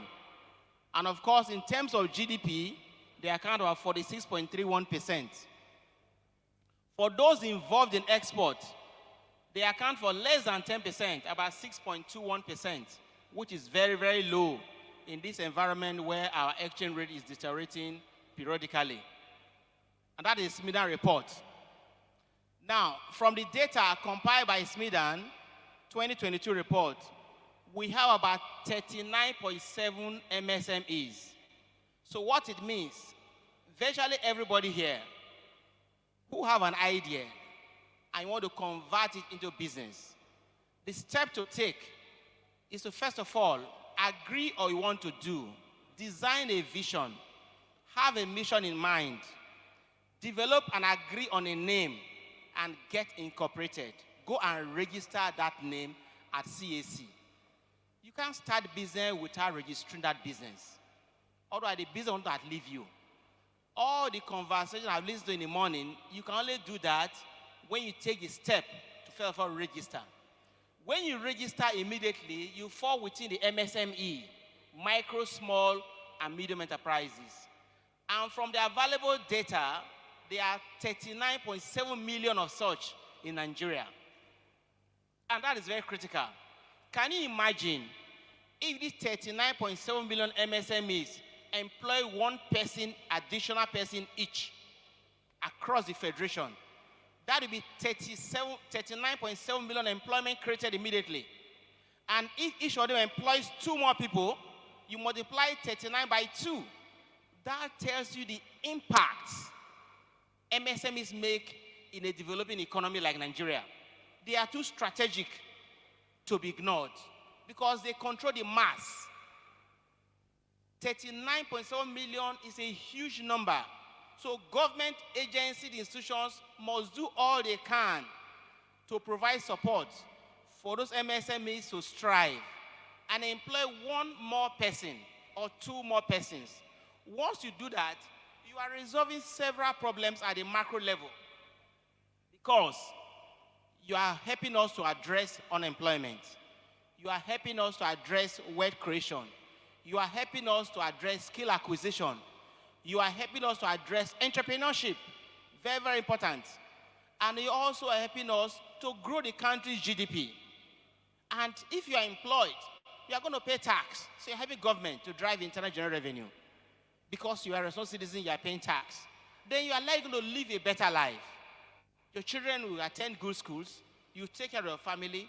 And generally, we work together as an ecosystem to build a better country for ourselves. Of these 39.7 million, about 38.4 are micro, and that's about 96%. So the micro, so within the MSMEs, you have the micro. In fact, there's another segment called nano. So people call nano, micro, small, and enterprises. So the nano is that one-man shop, mom and pop shops by the roadside. That malam that has a kiosk that prepares bread in the morning and akara in the morning. That woman that sells roasted plantain on the roadside. That woman that sells granite. That woman that hawks bread. They belong to the nano. Then, if you go beyond that, you move to the micro. The small bakery on the street side. The small gari processing factory on the roadside. The woman who is the person who is doing pure water business on the roadside. The person doing recharge card business. People involved with POS transactions all over the place. They are contributing to the economic wheel. They form within the microspace.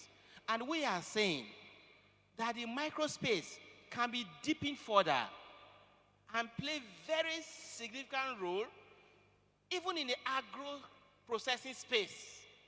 I was excited with the lady who was talking about doing agriculture without looking at the soil. But take a look and let's think for a moment. All of us who are here this morning have had breakfast. So what did you eat? Maybe yam, maybe bread, maybe plantain, maybe dodo, maybe moi moi, maybe akara, maybe rice, maybe beans. Do you know that all these ones are listed are product of agriculture? Do we know that? All of us know that? So when you're eating that beans, don't you know that somebody actually farmed and planted beans? When you're eating plantain, don't you know somebody actually planted the sucker for 8 months? It's been fruited, matured, they cut it, take it to the marketplace. We are saying all these products that you consume, you can create businesses around them. So that empty farmland you have, abandoned, that you say you don't have anything, can you reflect after this session to think of what you can plant in that empty parcel of land? It can be corn, it can be beans, it can be potato, it can be plantain, it can be banana. Instead of wasting it, all of us here are from different communities in the village, not even Lagos alone. Your grandfather's land, massive estates. Your father's land, massive is the village. They are all abandoned. Can you think for a while and employ the local people in your community to farm those lands? And you share profits. You come on arrangement. It's a win-win situation. Now, what we are saying, part of the general macroeconomic problem at the top that Nigeria is facing, one of the fundamental issues is food security. If we can feed ourselves, we can clothe ourselves, the problems will be less than complicated as they are today. And so we are saying that with technology and funding availability, you can create business around each of these agro products. And Bank of Industry will be there to provide that funding for you, to enable you upscale and produce more instead of producing the traditional way, package more, sell in a bigger market, generate more revenue, employ more people, and live a better life. So we are partners. And if you look at the Nigerian demography of over 200 million people, over 70% are below age 35. What it means is that it will be lack of strategy for anybody, any institution, any government to plan without looking at the youth segments and the women segments. Because the bulk of the people you are managing are below age 35. So if you go into the strategy room to plan, to discuss, to strategize, you can't walk out of that room without considering women, without considering the youths. Otherwise, that strategy will be judged on arrival. Next slide, please. So, startups in Nigeria, an overview. Disrupt Africa showed that Nigerian startups made up to 28.4% of Africa's total funded ventures. And the country received about 29.3% of the continent's total investment. Over 180 startups emerged from the Nigerian startup ecosystem, and they raised a total sum of almost $1 billion. These people who raise this money, they are our brothers, they are our sisters, they are our friends, they are from our communities, they are our classmates, they are seniors in universities and seniors in colleges. They are one of us. They are church members. They are our friends. We live in the same neighborhood. If they can do it, you can also do it. And that is why sitting down there in the last 3 hours, all the lessons learned, please take it back and act on them. If you ask me, the organizer should circulate all the papers presented. Take your time to read them and come with a summary and a roadmap, action step of what you want to do after this program. So that it goes beyond just talking to action. Execution is a strong driving force in achieving any dream. If you don't execute, you can never achieve what you plan to do. Some days back, there was a crisis in Israel and Hamas. And the Israeli Prime Minister came and said, we'll get it back. We can never be conquered. What happened thereafter? Execution. People who organized this program, they took some time, hours, planning, discussing, quarreling, disagreeing, agreeing. They set a date. They got a venue.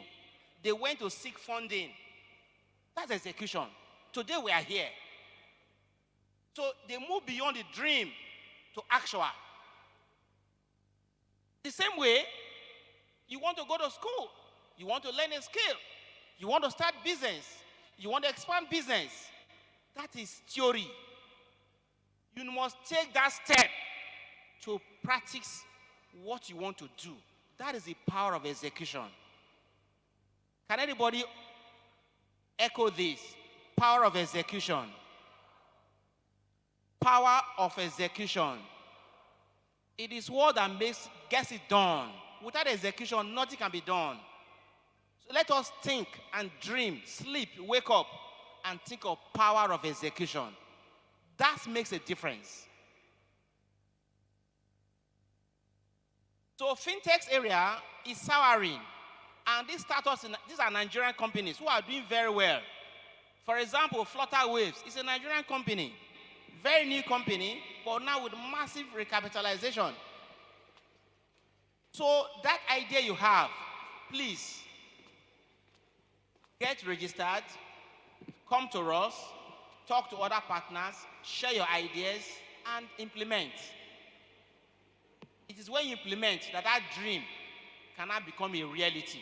If you don't implement, the dream can never be a reality. Please go to the next slide.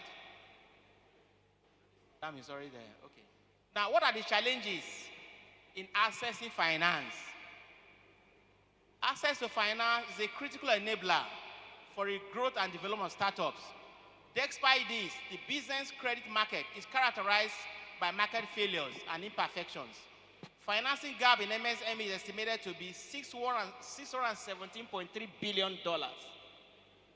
Okay, 617.3 billion naira. That's from the PwC report. Most MSMEs, they use friends and families to raise financing, but that can take them that far. You need to move beyond friend and family, but it's a starting point.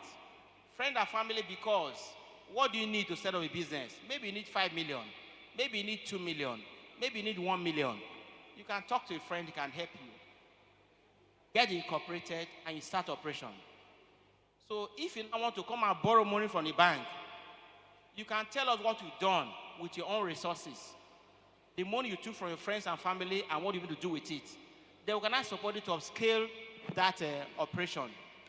So even though access to finance is very critical for startups, there are some few challenges in trying to access funding. I will highlight one or two. Next slide, please.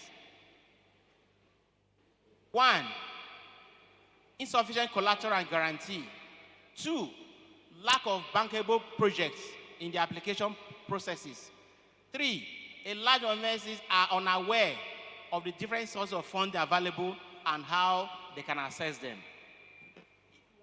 Funding. The funding must come to you in the right terms and conditions. So you don't say you want to start your business. I'm sorry to say, you go and borrow money from a microfinance bank and you are paying 3% or 4% flat. You can't survive. It's going to knock you off badly. You need to look for patient capital that you need for your business. You can only do that if you are a trader, where you buy and sell and make a lot of margin. You need to look at the margin in your business before you go and borrow money. And look at the interest, part of your cost, and do the computation. So knowledge is critical for you to do business. If you don't have knowledge, you can't run a successful business. So other challenges include lack of experience, talent. I'm happy with one of the speakers talking about talent, why you should know, why you should be talented.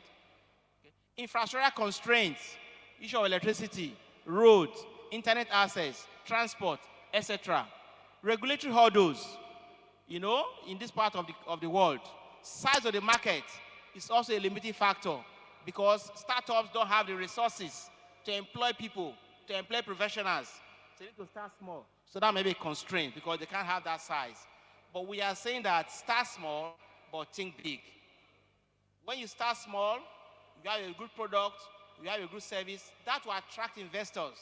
That will attract financing institutions to come and help you to upscale. But you need to start first. Next slide, please.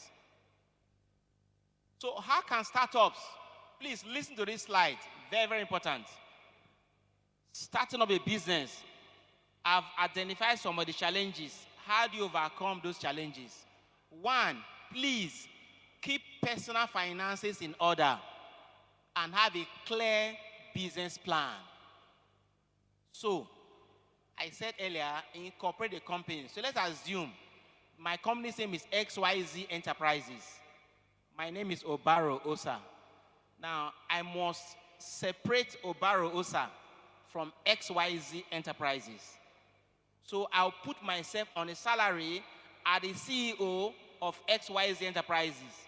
So just as I pay other of my staff, I pay my suppliers, I also pay myself.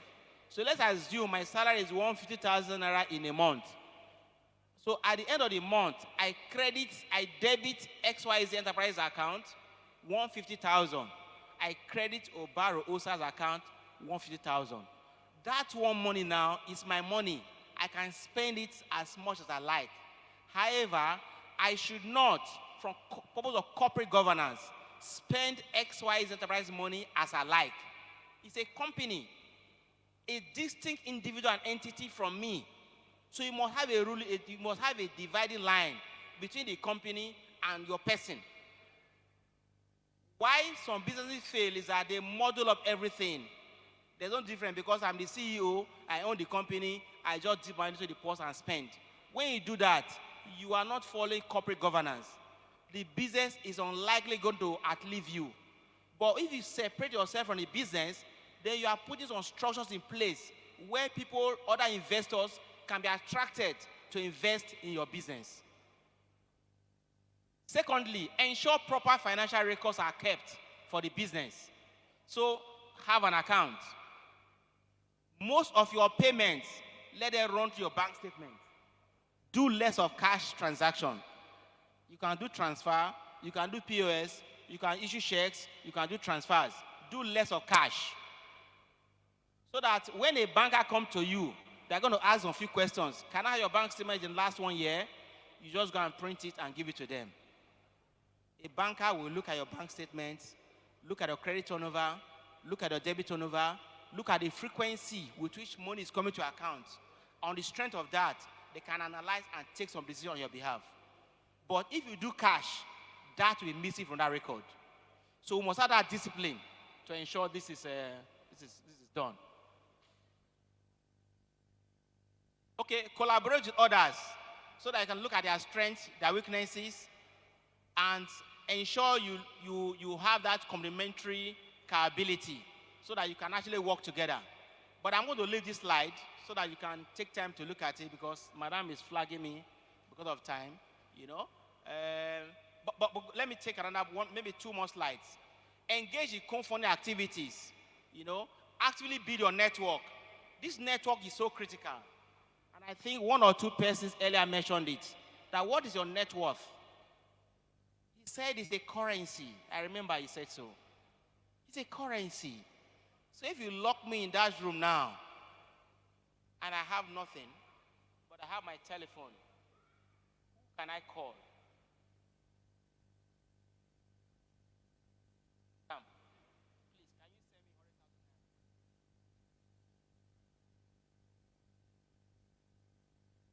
100,000? Can you call? Who can you call when you need help? Who? You are smiling. You have to develop it. There must be a friend. There must be a brother. There must be a church pastor. There must be a church member who you can call. It comes from trust. You have to deliberate about it and build that trust. If there's nobody you can call today to give you 5,000 naira, without blinking, they'll send it to you. You need to do more work. It's very critical. You can't survive without it. That's the network. Attend seminars like this. Avoid litigations as much as possible. They don't need fighting.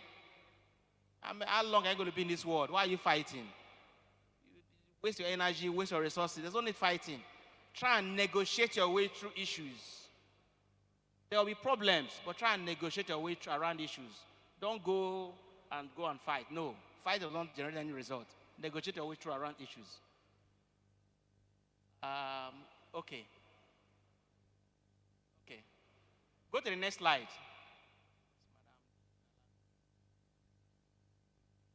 Just define our roles, what we are to do as a DFI to help to catalyze business operations. So whichever segment you are in, either you are micro, either you are small, or they are large enterprises, Bank of Industry is there to provide support for you at a very cheap and comfortable terms and conditions. Go to the next slide. And these are the industry where we operate: agro-processing, solid minerals, manufacturing generally, and anything value addition. Please go to the next slide because of time. Next slide. Yes, I will discuss this. This is focused on youths. What have we done for youths? So these are some of the programs we've done for youths. The CBN Ties program, the JEF, the ESP, the Youth Ignite. Next slide. Next slide, please. We also have funded these tech hubs, more than 11 across the Federation. There are 3 in Lagos. There's one in Unilag, there's one with ICANN in Yaba, there's one in Lekki Axis. These are funded 100% by the bank. And so as young people, these are co-working spaces provided for you, and you have to take advantage of that to go and hone your skills. Go to the next slide. Next slide. These are areas where we are more interested. Businesses that are women and youth focused, businesses that have innovative financing solutions, MSME focused, looking at job and value creation, looking at environment and able to do business in a very better way. Next slide, please. These are the industries where we can do business. So anybody in this space, from solid minerals to chemicals to health and pharmaceuticals, oil and gas, food and beverages, agro-processing, creative industries, renewable energy, gender business, hospitality and tourism, anybody involved in this space will be ready to support you, including engineering and technology. Now, this is how we are structured. We have 3 business directorates in the bank. You have the micro enterprises headed by executive director. We have an SME headed by executive director. We have large enterprises headed by executive director. So whatever business you have, we fall within each of these categories. These are our partners, because we are not in isolation. Just as we are partnering with this organizer of this program, we also have strategic partners that work with us to ensure that we have enough funding to continue to play our businesses. This just tells you our financial performance. What this slide tells you is that BOI is here to stay. That tells you what we've done. So just as one or two speakers said, how do you rate your performance, even your own business? Take a snapshot of yourself, reflect, and look at yourself in the last 3 years. What have you done?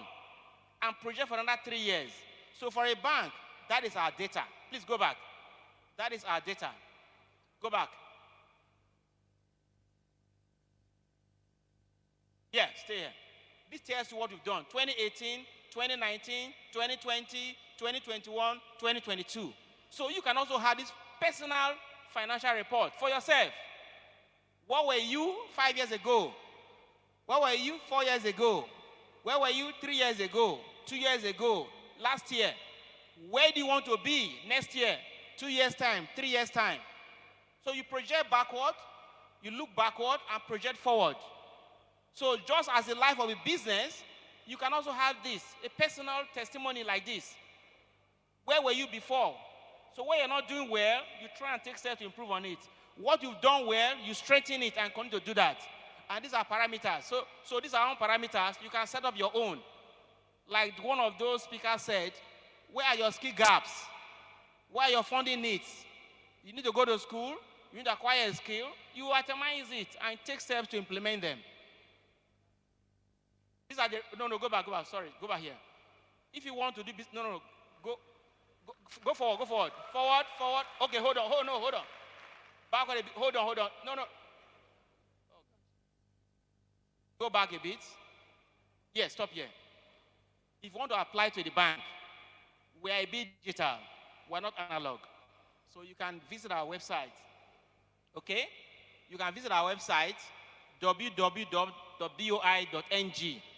and then you can make an application. And all our state offices are clearly highlighted. We are present in Lagos here. We have 2 state offices. We're in Ikeja in Alausa, that takes care of the mainland. We're in Lekki, that takes care of the island, and we're also in Marina, which is our head office. And all these services are available. And you can go to our website, and we can see how we can do business with each other. Thank you very much.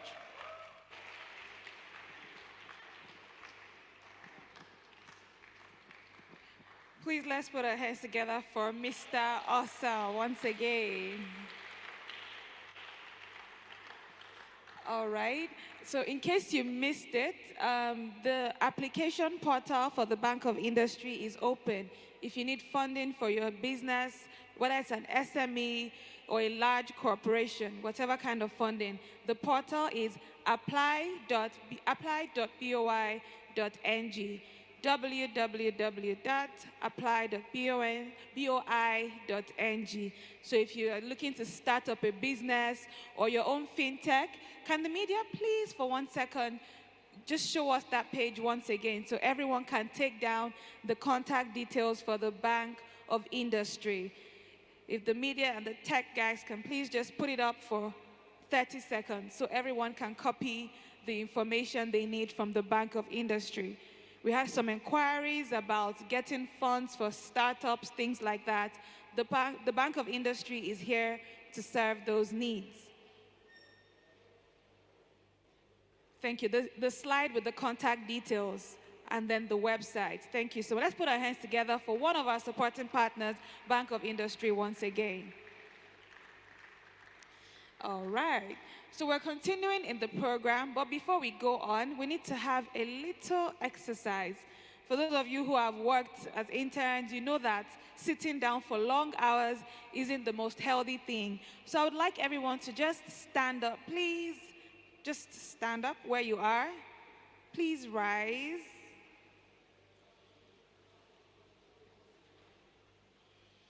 Okay. Now take 5 steps from where you are. Take 5 steps. 1, 2, 3, 4, 5. All right. And then take 5 steps back.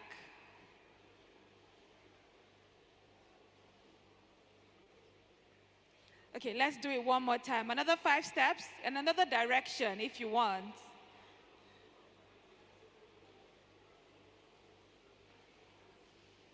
And then 5 steps back to your seats.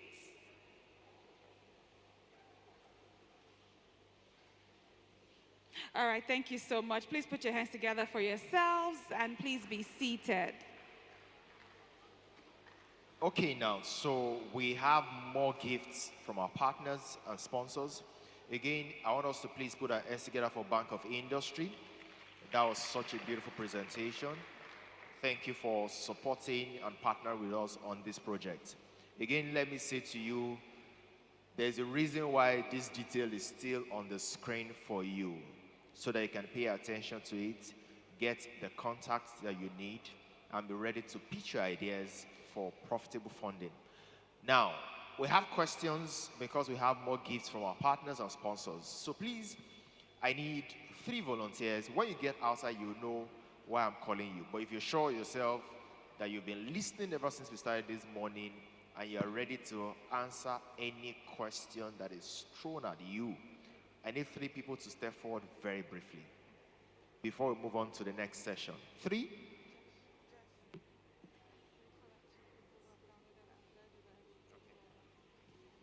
All right, if nobody is stepping forward, Kiton might just go with the Okay, gifts. so in addition to the 3 people who will be answering questions, we need 2 people who have actively engaged the exhibitors. So if you have downloaded any app by any of the exhibitors, just come forward with your smartphone with the evidence. We just want to see that you have actually engaged and downloaded any of the apps, whether it's Triplex, Black Skill, Gamer, anyone at all.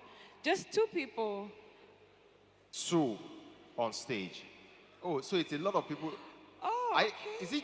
Is it a app alone, or you want to say 1 or 2 things? Are you ready for the questions? You know what? Come on stage. Come on. The Whether app. you're answering questions or you have the app, come on stage. The app, the other way, Please, please. let's give them a round of applause. We said it, that confidence is important in business. So- These are confident people. You said 2, so the first 2 to get here, please. Because we can't take everybody. Just the first 2 to get here. Oh, you're here already. Come on, please. A round of applause for him, please. All right, so let's have a... Oh, you have Black Skill already. Which other app do you have? Do you have Triplex? I'm about to download Triplex. Thank you very much, Please please. put your hands together for As him. it goes Come back this to his way, seat, please. you have not... how many do you have? Black Skill. Which other one do you have? That's all. They have quite a Come lot this of way, outside. please. Please put your hands together for her. They can go and have their seat. They don't have Triplex yet. Do you? No, you don't. How many do you have? How many apps do you have downloaded? 1. Okay, Join we them. have 2 winners for the apps, but if you would like to answer a question to get any of the prizes, would you like to give it a try? Okay, because we already have 2 people with apps, so you'd have to answer a question if you're interested in joining them. Are you ready? Please come this way, come this way. Don't be shy, come Okay, he has 2 of the apps downloaded already. Okay, thank you very much. Thank you. Let's make do with the people we have here already. Do the rest of you want to answer any question? No? You want to answer? You want to ask Question. it? Okay. Okay, please. Please put your please hands come. together for him. A round of applause for He's him, please. bold. Okay. Do you have a question for him yet? So here is it. This is a very personal question. We've had presentations today from Black Skill. We have had from Card Center. We have had from Bank of Industry. Again, from where again today? I think we have from those three today. The incubator today. We've had from 4 presentations today. So I need to ask you a personalized question. In a few words, 30 seconds or less, what are the action points you have taken from the 4 presentations you have had? What are you doing differently from now? It's a personal question. If you have answers, for a gift. Please, the mic to you. Okay, thank you very much. I think let me start from the last one, the Bank of Industry. There isn't a lot of time, so just think of the 4 30 seconds. and then give us your answer. Okay, that's I want to start from the last one, back up. 15 seconds more. Okay, just one answer. Yeah. Oh, okay. 12 seconds I think more. one of the things I learned from the whole presentation is this, that information is key. Because one thing I've learned so far so good is the fact question is, what are you doing differently when you leave this fair today? Okay. Let me process my thought. He wants to process his thoughts. 10 seconds gone, right? Please a round of applause for him. 30 seconds. You gave me 30 seconds. Okay, Don't need let's 30 ask seconds. our sister. Maybe she has Do you have an answers to that question? Okay, let's give you 5 seconds more. Okay. I think what I'll do differently from now on is applying what I've been taught. Like application, they said knowledge is power, but without the application of the knowledge, it is still not powerful. That's very broad. We all are going to apply the information, yes or yes. Okay, Joshua, I think Let's we hear from have you. we have 2 other people, so let's ask. Let's hear from you. Yeah. From all the presentations today, we've had 4 speakers. Which one resonates with you, or what is that takeaway that you have? 30 seconds, go. The takeaway I have is one is to register on the apps and make sure that I go for the trainings and apply those trainings in my day-to-day activities. Which training? For the fashion designing, that's for the card. Okay. Okay, That's smart, more specific. Smart. Please put your hands together for her. Please just hold on. Don't worry, you would have a gift. Let's Okay. have and hear from him. Okay, what's the question? The question is, out of all the presentations we've had today, we've had 4 speakers. What is your takeaway for today? Okay, to be focused and intentional about all. No, we need an action point. What are you going to do? I'm focused. The more focused, Yes, okay? I'm more focused as to what I need to do. I'm prior taking any step. Get detailed research, study, Make a detailed research and detailed, study. distinct, as to avoid pitfalls or unadvented or unprepared occurrence. Be negative. Okay. Okay, thank you. Please the mic to him. Let's hear from you. We've had 4 presentations today. Please give the mic to him. We want to know what exactly are you going to do differently, starting from today. Okay, first and foremost, information is key. I'll ensure that I always keep myself abreast with innovations and latest trends in my field of career. Okay. Interesting. Not as detailed as I would have loved it, but then it's fine. You want to go again? Yes, please.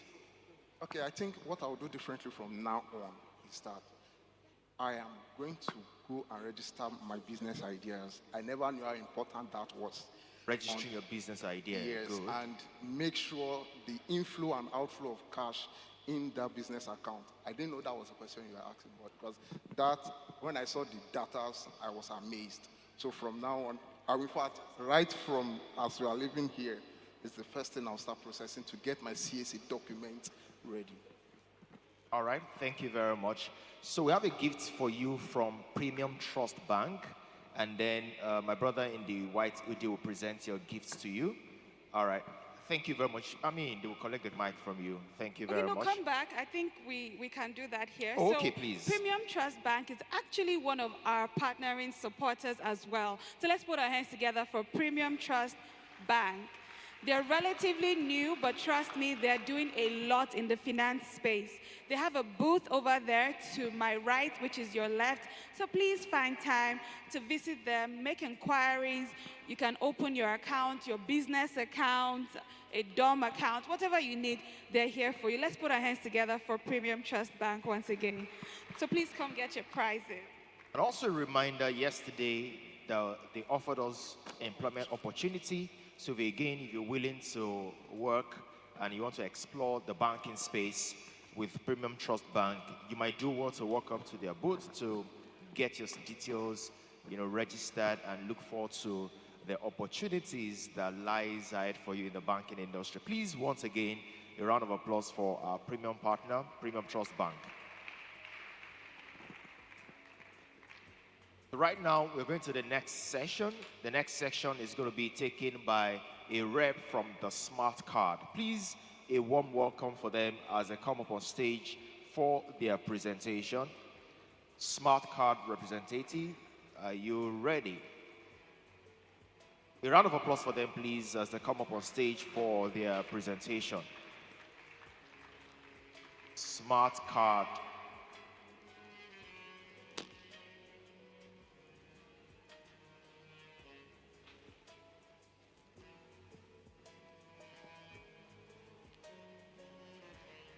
Okay, while we wait for a smart card, maybe we should talk a little bit about the importance of personal branding, right? So as you can see, I have with me a card that says Kiton the Great, but this is made of paper, so it is kind of old school if you think about it, right? But in the business world, you need people to quickly and easily identify who you are. So that is actually what Smart Card does. They're your personal branding connoisseurs. So please listen to them. They're going to speak to us very briefly, tell you about their services, and exactly how you can benefit from it. So let's put our hands together for Smart Card as they come up stage.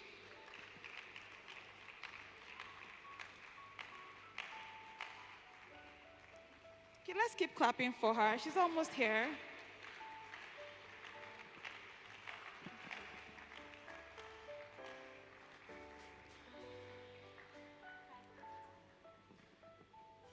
Hello, good afternoon. My name is Josephine, a representative of my Smart Card.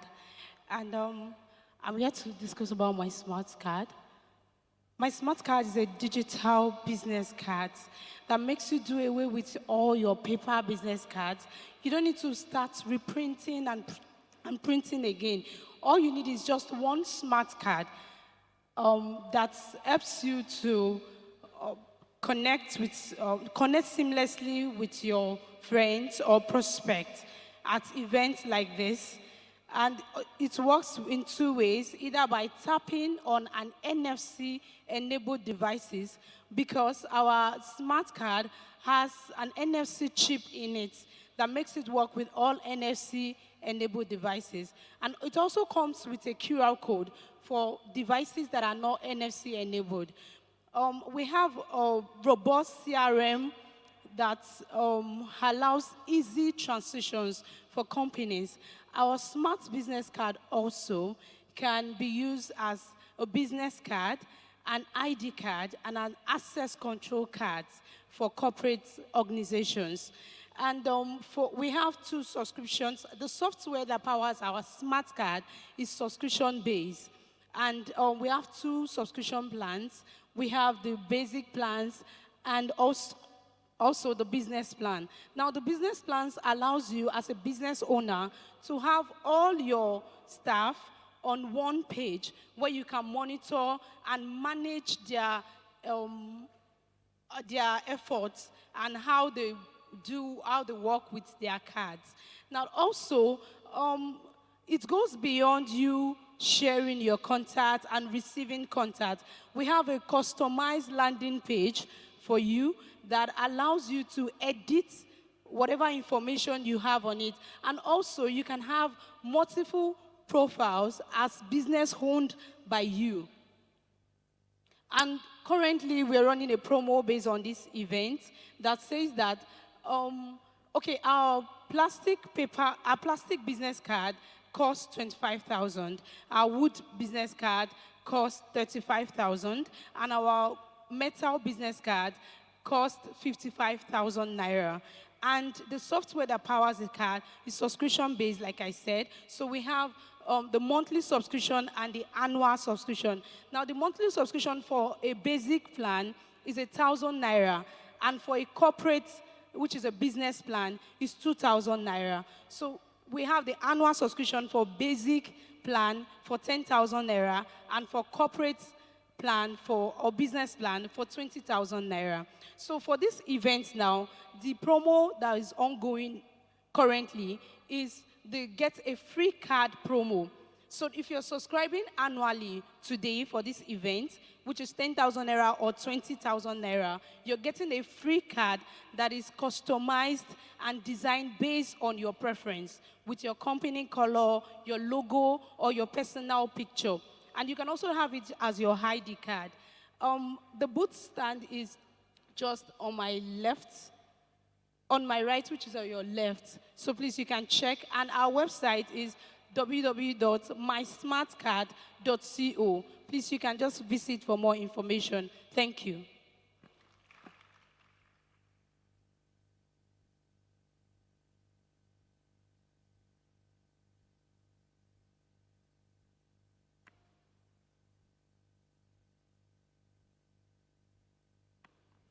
All right, let's put our hands together for Josephine Iada from the Smart Card. Please let's put our hands together for her properly. Thank you. All right, up next, we're about to have another product showcase, and I'd like us to make welcome the representative from Lighthouse Capital. Please let's put our hands together for him as it comes up.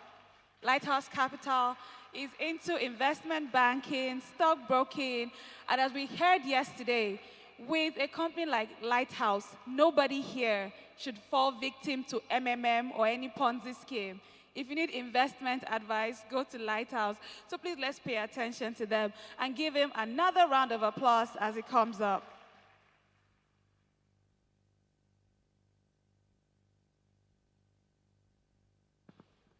Good afternoon. First and foremost, I would like to appreciate the organizers of this program. And for those that are also around, we also like to appreciate you. Thank you for coming for this program. You are the reason why we are here. Now we've been asked to talk about connecting with the future through investing. In this type of program, is our slide, okay? Before our slide comes up, now in this type of program, usually when you talk about investing, it becomes an issue because there's a lot of excuses. One of the first things we'll say is that I don't have money. I'm just starting. Another issue would be, okay, I just want to change a career. I just graduated. A lot of excuses, but there are phases in our career. And for us to move from one phase to another, there are things we have to do. And that is why we are here as Lighthouse Capital to help you to scale to the next level. I will start with my investment story. So many years ago, I wanted to become a chartered stockbroker. And the first job I got in Lagos State was 12,000 naira. And for you to write an exam, you need to spend as much as 50,000 then. It becomes an issue. And I got 4 strategies. And those 4 strategies will be of help for you to scale your career up. 4 good strategies. One thing with principles. Principles is applicable to all, or it works for everybody. Whether you are rich, whether you are poor, strategy works for everybody. Let me have the first slide. Delay gratification. Most of the time, we don't want to delay gratification. That's why we are where we are.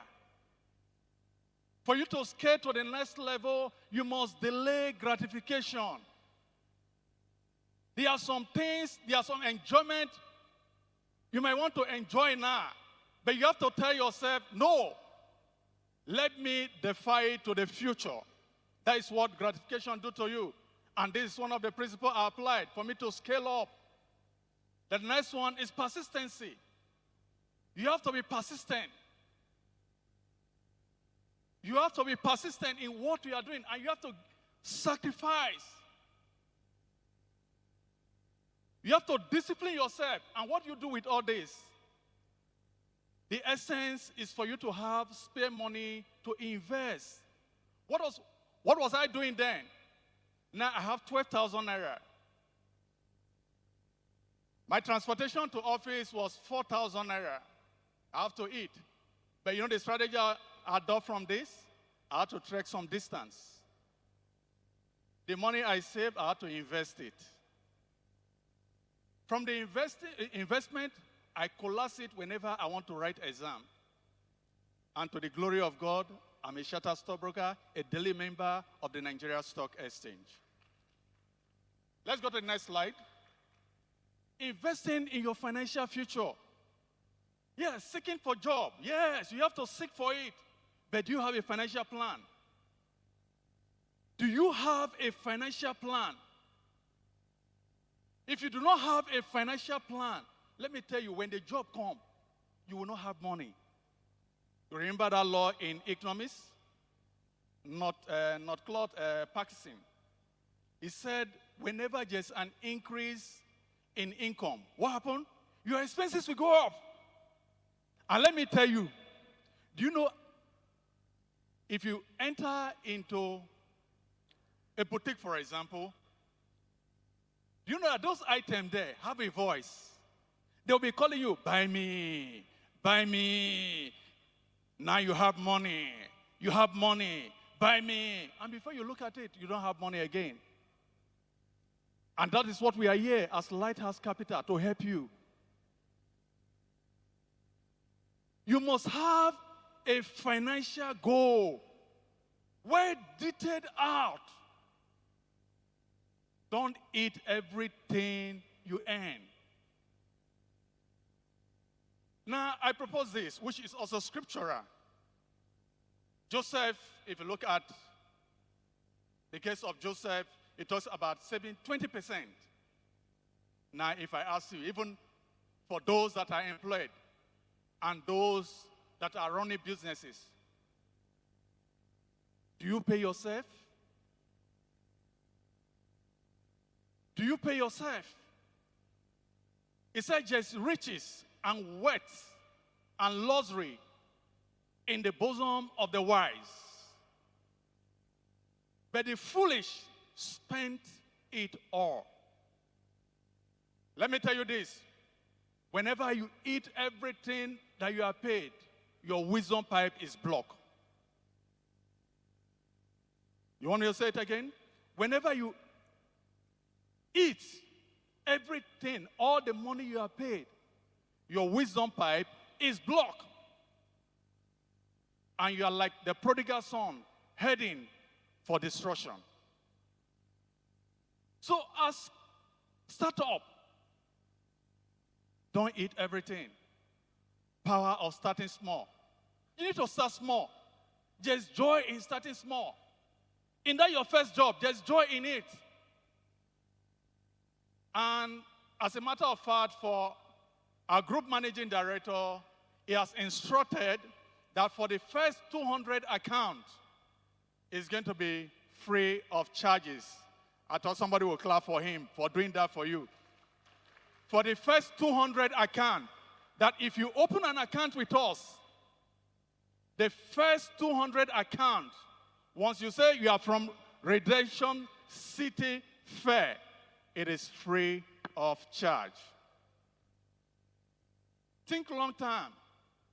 Most of the time we think short term. That is why we don't do much. So Lighthouse help you to think long term. Think long term. Have a spending plan. Have a spending plan as a startup. You do not have spending plan. That is why you are under pressure. Some people even know your salary date. Before the salary comes, they started calling you. You are not El Shaddai. It is only God that's El Shaddai. So be wise. Have a spending plan. The importance of investing, financial freedom. If you want to have financial freedom, you must invest. You must invest in your future. And investing in your future, start now. As a matter of fact, part of what our group managing director has also done is that we should collect a minimum of 5,000 naira as an investment startup for anyone from Redemption City. I thought somebody will appreciate him for that. Wealth accumulation is another reason why you have to invest. Financial security, achieving long-term goals. For some of you, you want to wed, you are young, just got a job, you are thinking, okay, nearest future I want to get, I want to marry, I want to do some other project. But let me tell you, the first thing is not for you to go and propose, because some of you will go and propose and say, the future is bright. Come on, shut up. Which future is bright? How many investment do you have? The power of compound interest. Compound interest also help you. Let me tell you this, those of you that take soft drink, do you know how much you consume in a year taking soft drink? If you take a bottle of soft drink every day, do you know you spend about 990 something thousand in only soft drink? That's a whole lot of investment for you. Compound it. If you invest it for 20 years, compound it, you'll be having more than 1.5 million. So what are we talking about? Why are you saying you don't have money? Be wise. Next slide. Investment options. Stocks. Stocks. You can invest in stock. What is stock? Ownership in a company. Ownership in a company.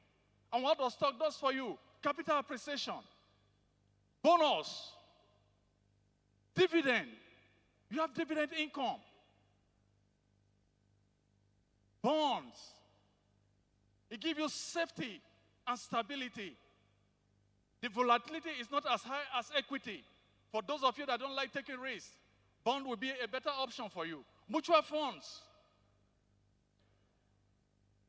They are collective investments.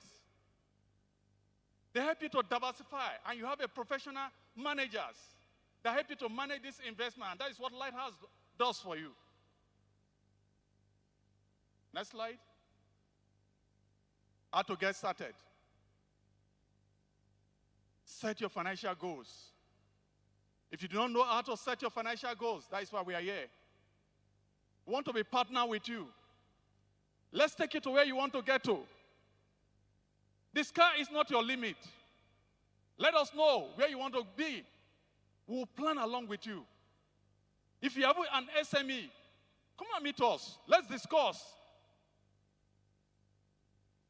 I told some people yesterday that we are doctors in investment. We know how to cure the sickness of finance. Come and meet us at our booth, and we'll help you to scale forward. Risk tolerance. In our form, you'll see a risk tolerance form. You can also go online and do a risk tolerance assessment of yourself so that you know the type of investment options to take. If you do not know, come and meet us also. We'll educate you on what to do. Like I said, you will need to open an account with us. And the beauty of it is we have what we call light trade. For those of you that are busy or that might not have time to start coming to Ireland, start sending email, you can do all this by yourself. All you just need to do, we onboard you, and you can trade on your own. Once the market is on, you can trade. You can take decision on your own. We also have our finance house. And let me say this before I mention the finance house. Once you have an investment with us, you can borrow from our finance house. Once you have a portfolio of investment with us, you can approach the financiers and they will give you a loan. You also have our investment banking. They help you to do feasibility. They help you to look at your books. And they advise you on the funding options that are available for you. We also have our registrars. Some of you, maybe you lost your parent long ago, intestate, without a will.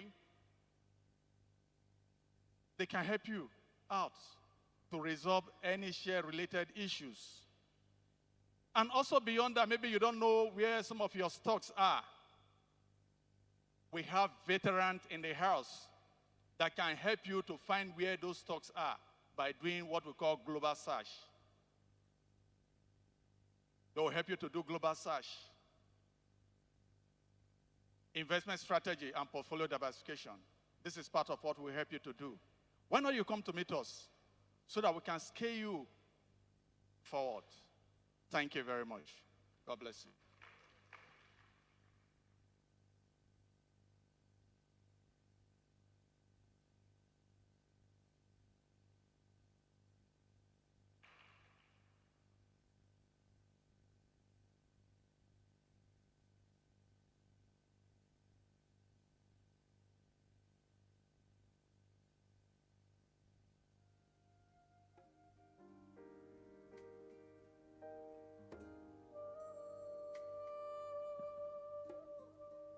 All right, let's put our hands together for Lighthouse Capital. Let's put our hands together for them. Okay, so at the last giveaway, we saw that not everyone could participate. So we were told that, okay, for those who are ready to answer any question whatsoever to get a prize, you can try again. So do we have any contestants for this new round? Any takers? Are you raising your hand? Lady in blue at the back? No? Anybody? The questions are pretty simple. Please come forward. Thank you. Anybody else?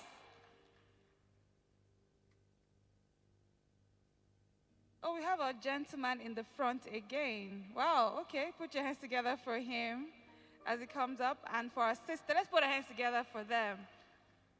Okay, join them. So we have 3 people this time. Okay.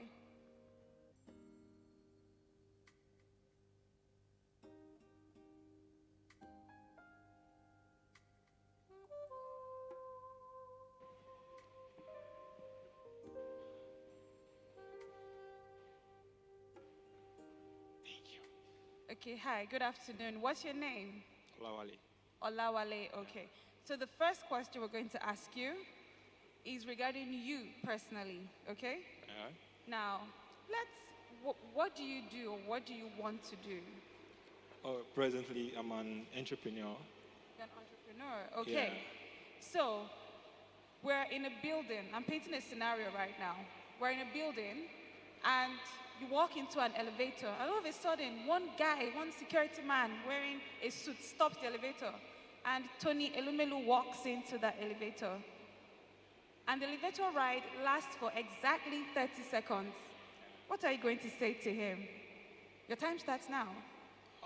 That depends on what the goal will be. Tony Elumelu, Time is I know he funds startups, so I'm going to introduce myself. And what I do is I contribute in the power and energy sector. What I create access to energy for household, especially in rural and suburban environments. Okay, so the elevator ride is over, but I'm not sure you quite understood. So maybe let's try somebody else. Yeah. Please step forward, step forward. Thank you. Okay, so what's your name? My name is Oluwa Bukola. Okay, Oluwa Bukola, what do you do or what do you want to do? I'm an entrepreneur. You're an entrepreneur as well. Great. So, same scenario. You're in an elevator. Someone stops it on the 3rd floor. In walks Tony Elumelu. You have 30 seconds to just say something to him. Your time starts now. Okay. I'm a representative of Enchanted Grace School Bar. We train young female teenagers in vocational skills and digital skills. We go as far as the rural area. We want to ensure that we bridge the gap between the digital divide. Who like to partner with us with any amount, just be our sponsor. I will appreciate it. Thank you. All right, thank you. Let's put our hands together for her. Okay, so final person. What's your name? My name is Victoria. Hi, Victoria. What do you do or what do you want to do? Well, I'm in my learning phase, so I'm not really doing anything in particular. What do you want to learn?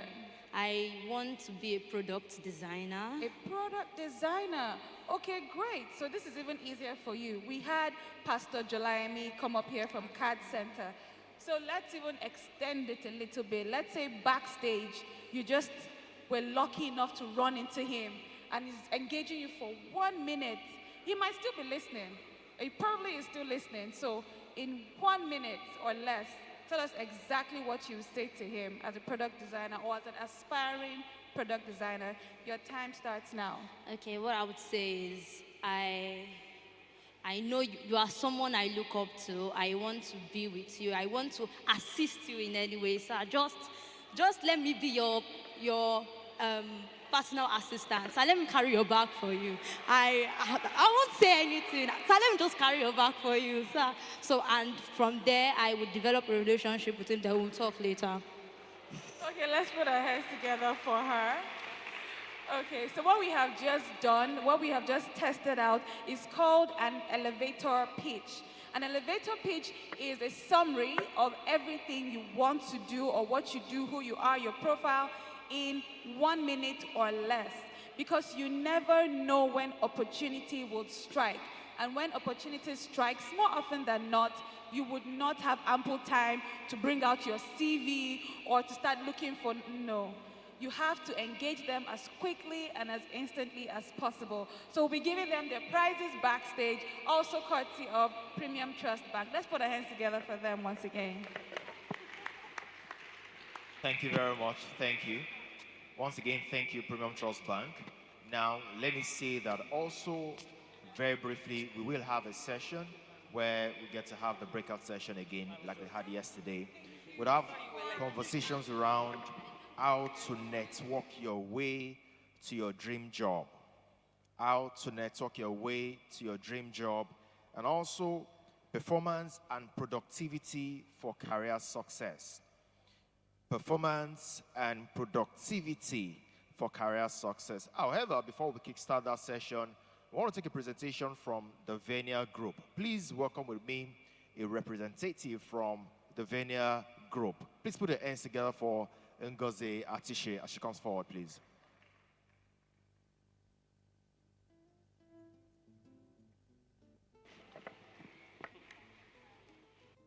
Thank you very much.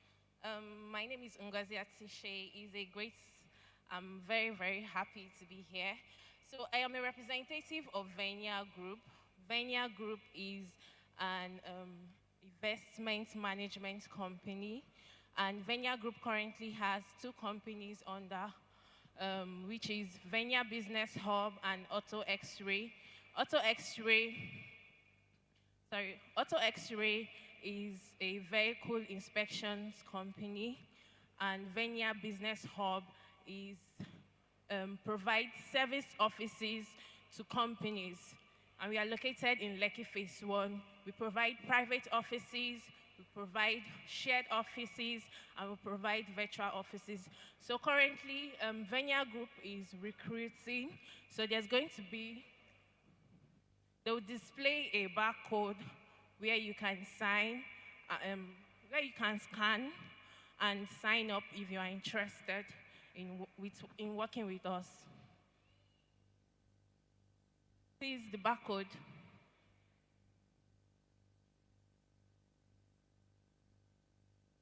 If you're interested in working with Venia Business Hub, we provide serviced offices, that is private offices, shared offices, and virtual offices to give your business.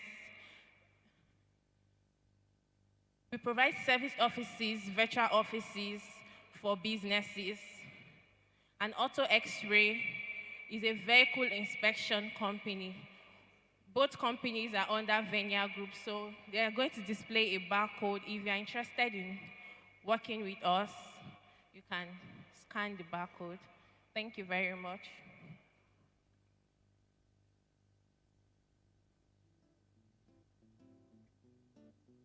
Thank you very much. Please, a warm welcome for her again. A round of applause for her. Please do it better. Thank you very much. Now we will take a session from MTN before we go to the breakout session. And to take this session will be the acting senior manager, go-to-market at MTN Nigeria. Please welcome Mr. Joseph Obuka. Please put your hands together for him as he comes up on stage. I believe he can do it better. Please welcome him in a very warm manner. Welcome, sir. You're welcome. Thank you very much. Hello? Are we happy? Have we learned some things between yesterday and today? Okay, very quickly. Sorry. You know you are below 20 years old. May I see your hands up? Sorry. You people are shy, have you? So only one person in this hall is below 20. Two. All right. If you are above 20, may I see your hands up? If you finish school, in terms of university, may I see your hands up, please? If you already figured out what you will do when you graduate, may I see your hands up, please? Only 2 people. 4 people. 10 people. Okay, 12. If you think technology has a role to play in that business, in that career of yours, may I see your hands up? Now, everybody's hands, it's up. Thank you very much. This just shows how technology has a huge role in everything that we do. I don't know if my slide, is it possible to showcase my slide? Anyways, at MTN, we believe that, everyone deserves the benefit of a modern, connected life. That means we believe that every one of you here has the right to something as basic as the internet, right? Is anybody here without a smartphone? If you have a smartphone, may I see your hands up, please? Sorry. Just assume I am a teacher for 5 minutes. That means, in a sense, we are hooked up to the internet. In a sense, our livelihood is somehow connected to the power of technology. The essence of the things that we do somehow links back to technology. And that's why, like I said, we believe that everyone deserves the benefit of a modern, connected lifestyle. And it is one of the main reasons why we always like to be ahead of the pack when it comes to offering technological advancements. Sorry, I have a cold, so bear with my voice today. The reason why, for example, we would always go with technologies that can enable your lifestyle, enable what you do, enable your handwork, is because the world has become a global village. And that global village in itself is what can help you connect with one person to another. In those days, your friends were physical, but right now your friends, most of them are online. So you see someone would have probably 20,000 followers on social media. Meanwhile, the person just has about 3 friends, core friends. That is the power of technology. And it's one of the reasons why, as an enabler that MTN is, we were the first to go for the 5G technology. I understand in this city, the 5G technology is not yet powerful because the rollout just started last year and is very, very expensive. But if you go towards the innovation center, there's 5G. How many of us have 5G enabled handsets here? If you have if you have an iPhone 12 and above, can you just, it's not for posing, I'm just asking, please. If you have an iPhone 12 and above, if you have a 5G enabled device, may I see your hands up, please? One person, 2, 3, 4, 5. Good. The reason why we brought about the 5G technology is because we believe that with 5G, you can dream about things that you never used to dream about before.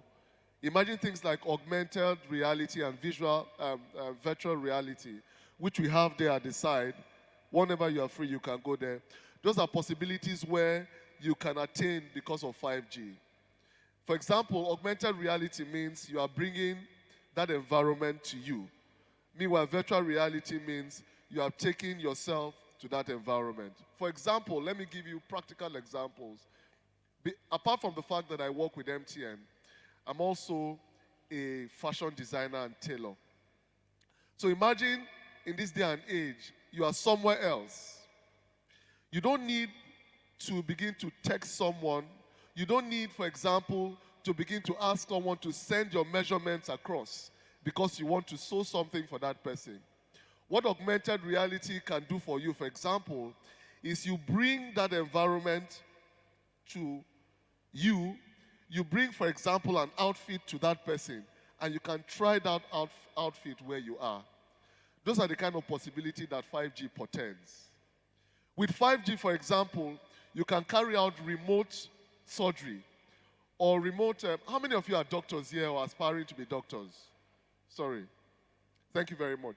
So with 5G, what you can do is carry out remote type of surgery where you can be here and you are carrying out a surgery for someone that is in the United States. 3 doctors can be in separate locations and they are all carrying out a medical procedure on someone who is in another place. That is the power of 5G. If you're into production, for example, what 5G can do for you is that you can hold multiple production, what's the word? You hold multiple production, so when you are, for example, you are a movie producer, you can produce multiple scenes. That's the word I was trying to look for. You can have multiple scenes at the same time. Let's say it's a music production. People can be singing at Mozambique. Someone else can be in a production set in South Africa, and here you are in Nigeria. And they are singing, and everything is in sync because the lag time is almost 0. The lag time is infinitesimal, as the case may be. That's another power of 5G. With 5G, for example, you can have your smart home where you see someone is going to your house almost in real time. Not a situation where, for example, God forbid, someone breaks into your home and you only notice it 5 minutes later after the person would have robbed and gone because of that lag time. Those are the gaps that 5G, would close. 5G in manufacturing, for example, you can carry out remote access to your manufacturing hub whilst you are not there, and it's almost real time. That is the power of 5G. Like I said, we are just rolling it out. It's a very expensive technology, but thank God at the Redemption City here, especially if you live around the Innovation Center, you would experience that power of 5G. Am I saying that we are perfect? Not really. Nothing is perfect. Even we whom God created are not perfect. That means there are bound to be challenges here and there. But at MTN, what we do is our ability to respond to your challenges, as quickly as possible and ensure that you live with a smile. So my takeout to you today is that there are products and services within MTN that can help you connect, that can enable you to be who you want to be who God has proposed you to be, just because of the power of technology. We have listening ears. Our service center is here. If you have any question whatsoever, please feel free to come ask me or any member of the team. Thank you very much.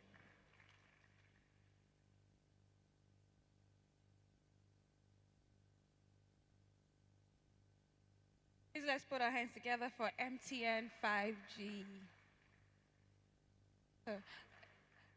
As a matter of fact, I love one of their adverts because they say, no be juju be that. Because by the time you see how the 5G hologram works, trust me, it is a marvel, it is something beautiful. And I really hope we all get the opportunity to see it once again. MTN is one of our supporting partners, so let's give them another round of applause once again. All right, so just as we did yesterday, we will be having another round of breakout sessions, but there are some people whose names I am not worthy to mention. I cannot introduce them. So please join me as we welcome one of the pastors here in the City Breed, Minister Oshoba. Please let's put our hands together for him as he comes up to introduce the sessions. Thank you very much. Good afternoon, everybody. Good afternoon, everybody. I believe we are having a very nice time. At this time, we will be moving straight into the career clinic and also the business clinic. So for those of us that our interest lies in business, please just find your way to up the gallery, to this side of the gallery. And those of us that want to pay more attention to the development of our career, we maintain where we are currently seated, although I would advise that we try move up and fill the empty spaces in front of us, while those that are tuned towards business find their way up to the gallery. Can we do that in a minute or two, please? Thank you very much. Thank you very much. And while my people at the career clinic find their way, we know how we do it, SARS and MARS. Thank you so very much. Thank you, thank you. We've all been wonderful. We've been fantastic. We are shifting gears right now to where we can have what we call one-on-one coaching, mentoring, and everything in terms of our career, in terms of our business.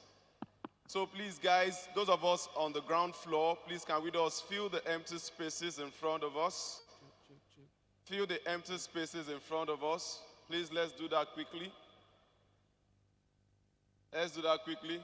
Or maybe I should add one more minute. You can just stretch your legs and, stretch your hands. Allow blood to flow very well. Thank you, thank you.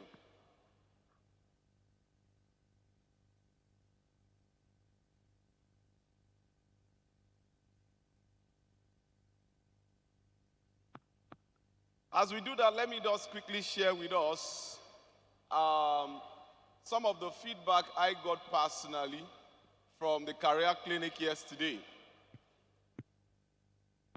Somebody told me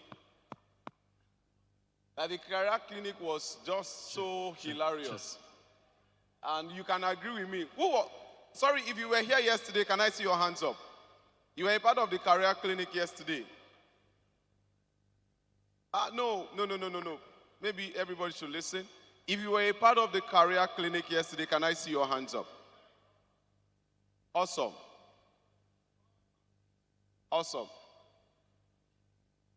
Can anyone just from the career clinic specifically share one or two things he or she has taken home from the career clinic yesterday?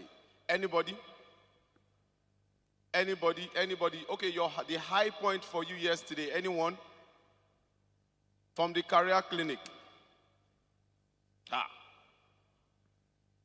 Awesome. We don't have anyone. That's interesting. Okay, I think right about now, we'll be going into the first presentation. And to lead us in that presentation is no other than the excellent Toyin Lasaki. Please, a round of applause for her. Please, a round of applause for her. Thank you so very much. Thank you very much. Hello, everyone. Hello, everyone. Okay, my name is Toyin Lasaki. I'm an HR professional. I'll be speaking to you today about my slides, please. Media, my slides. Okay, thank you. How to network your way to your dream job. I believe every one of us here, we're interested in getting our dream job, not just any job. Most oftentimes, as recruiters, when you meet someone somewhere and you ask them, and they say, oh, ma, please, I need a job. And I ask, what kind of job? They say, any job. For me, that's a red flag. You can't be going out there as a graduate or as a career person and you don't know what you want. You have to be sure of what you want so that when you're networking, when you meet that person, you are able to tell the person what you're passionate about, where you're building your career or what you're building your career in, so that the person knows that, okay, this person I'm speaking to is very sure of what he or she wants. So I'm going to share a short story before I continue. Networking can be a very Herculean task because a lot of people are shy, a lot of people cannot face the crowd and all that. I used to be like that. I remember, I think I was about 15 years old, and my cousin was having a birthday party, a very big birthday party. And I dressed up in the room, and it was time for us all to come out to the, to the dance floor and all that, to even go and eat and have fun. And I stayed back in the bedroom. Ask me why. Because I was very shy. I was very timid. There was a time I couldn't face, an audience like this. But all that is gone now. So I'm going to be telling you some of, the ways you can network. And then I'll be sharing some secrets that I've used to overcome, being an introvert and being shy. Next slide, please. So what we're going to be discussing today is we're going to be defining what networking is, the benefits of networking, 5 ways of networking, how to become great at networking. I'm sure we all want to become great at networking. And then how to network as a shy person. And finally, I'll be sharing my networking journey. Next slide, please. So let's just define networking. It's simply about interacting and engaging with people for mutual benefits. I've highlighted interacting and engaging, and then I've highlighted mutual benefits. For networking to occur, it means you are interacting with at least one person, and then you're engaging. It's not just about what's your name. My name is Toyin Lasaki, and what's yours? My name is Ginosco. It doesn't end there. There has to be further conversations, further questions that we need to ask each other. And then the people you're interacting with, they have to be people with mutual benefits.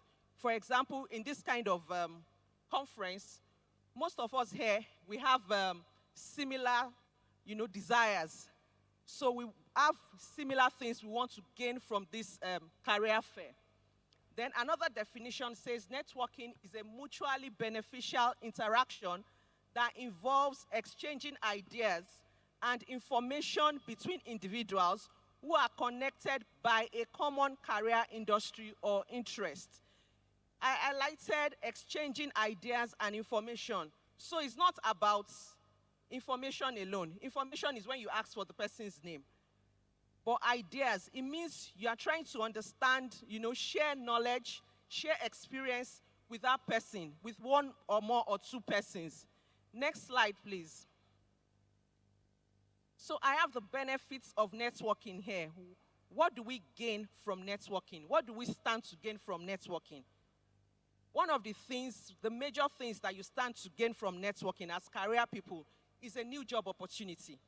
When you network, you have exposed yourself probably to a future employer or probably to someone that will refer you to a future employer. There's a research that was done by JobVite. That research says that 23% of people, the way they apply for jobs is through other people. They send their CVs to friends, to colleagues, to church members, to someone they've met in the past. That's how we get jobs. Most 23% of people. And that's how I got the different jobs in different places that I've worked to. So another benefit of networking says it contributes to our social well-being. For example, I'm sure some of you came here and you've met like 5, 6, 7, 8, 9, 10 persons. And the relationship won't stop here. It goes beyond here. It can be that after here, you send a message to that person, maybe tomorrow or next week, and then you ask questions. You discover that, oh, both of you like football.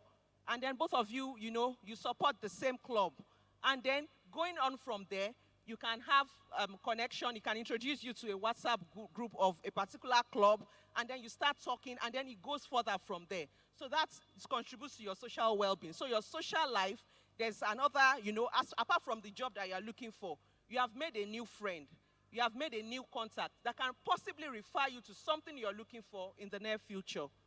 Then we have it leads to exchange of ideas. When you network, you are open to, other people giving you different insights, sharing their insights, their ideas on maybe a particular subject, a particular course you are having issues with, a particular job you're looking to, a particular career path you're looking to tow. They share that with you. So that's another benefit. Another benefit is that it helps you meet people at all professional levels.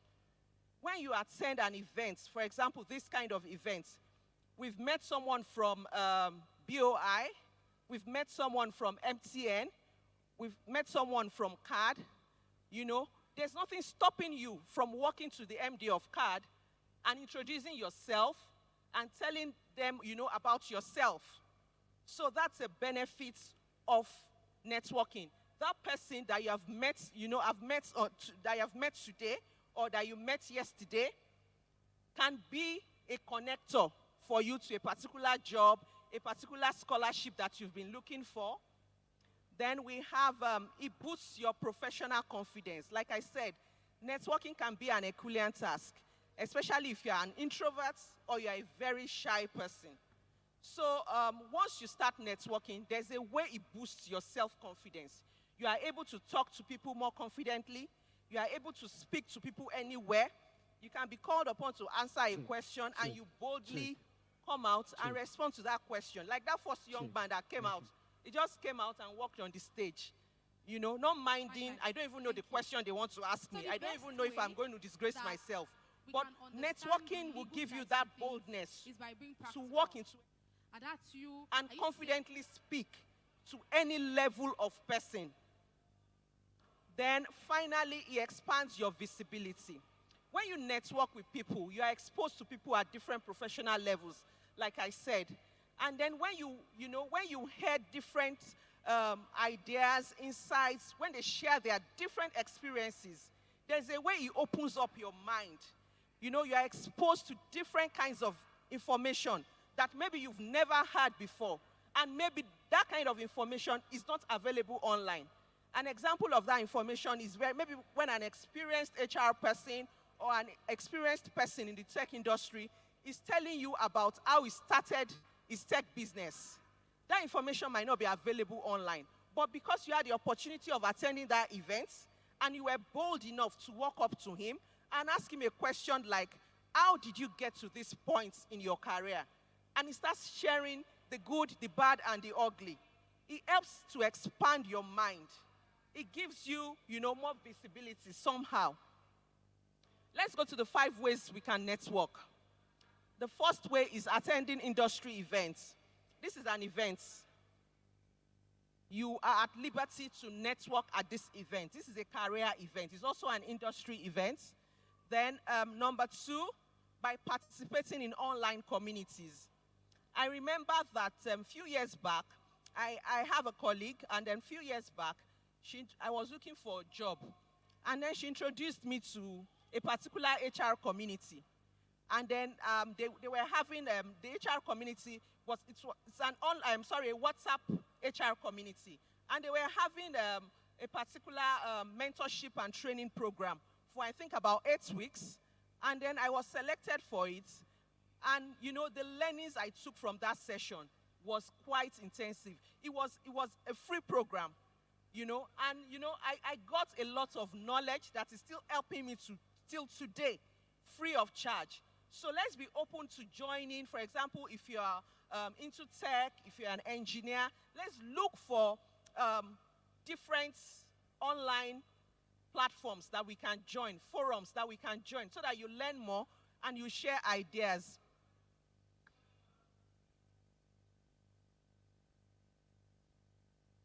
Okay, the third one is joining professional associations.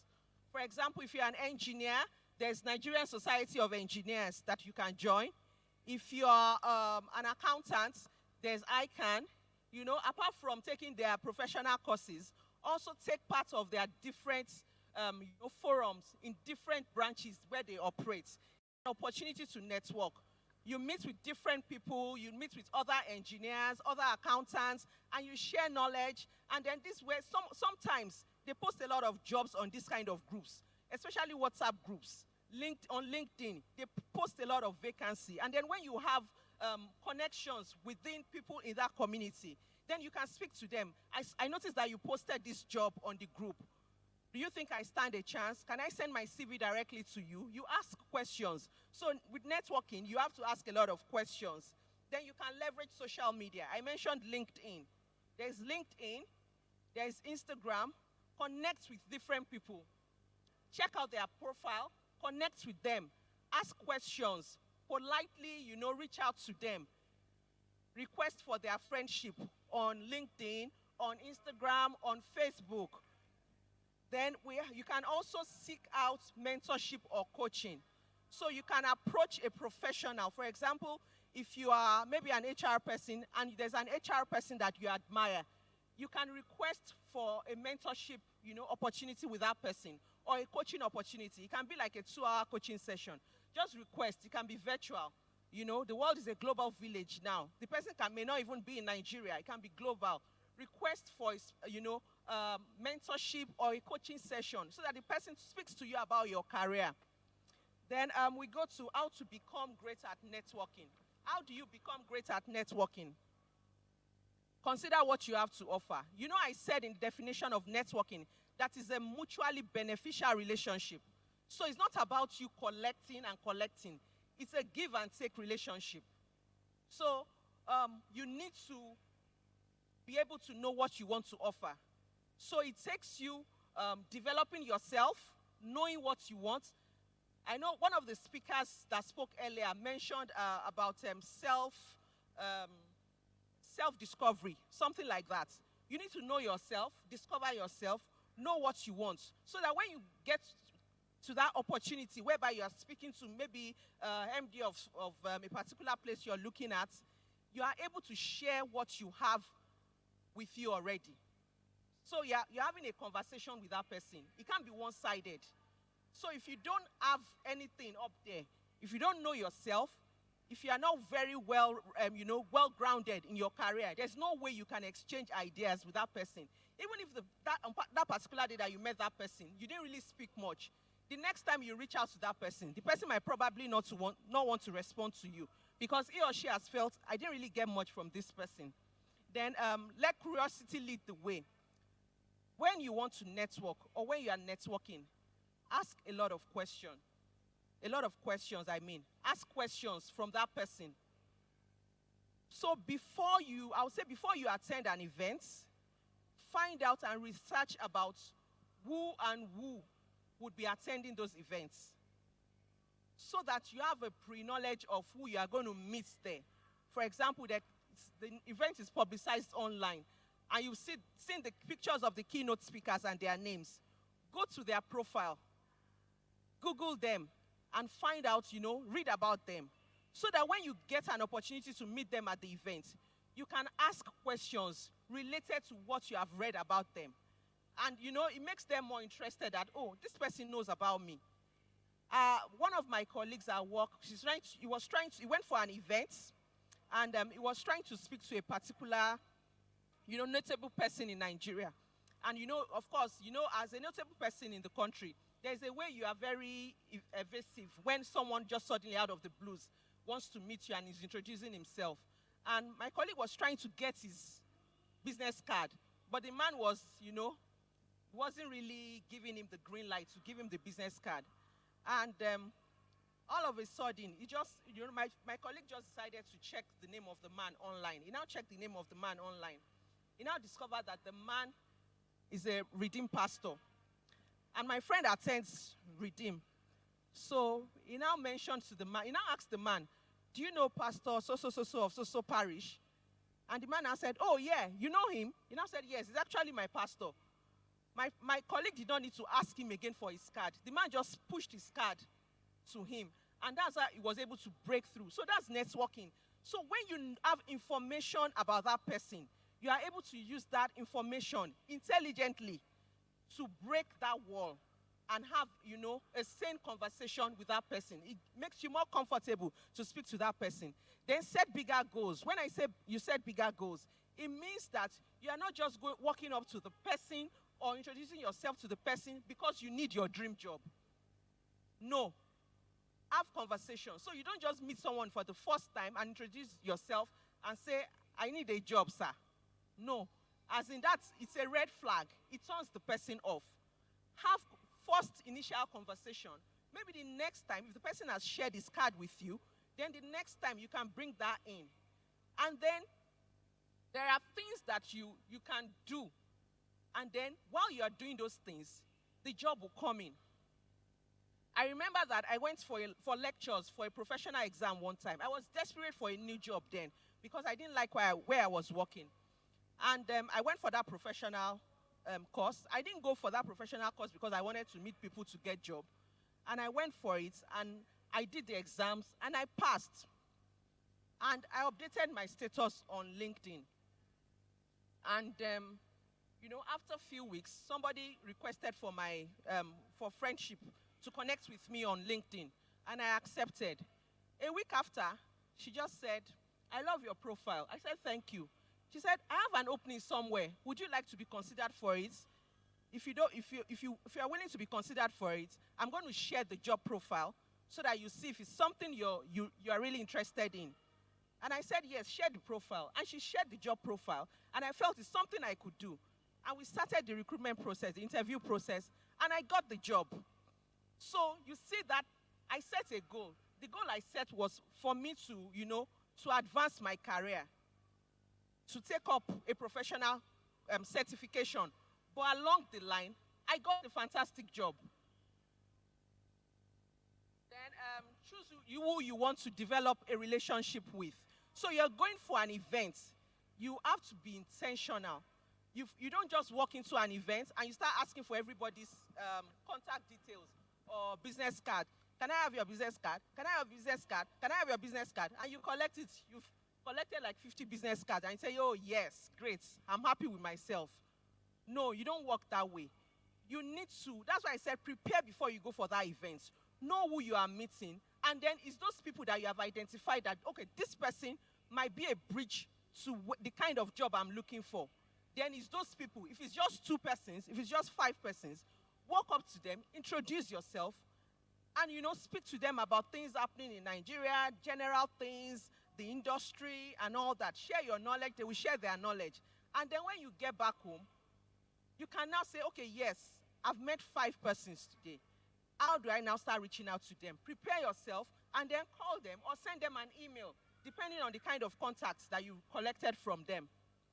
Then offer opportunities to your network. So like I said, networking is a mutually beneficial relationship.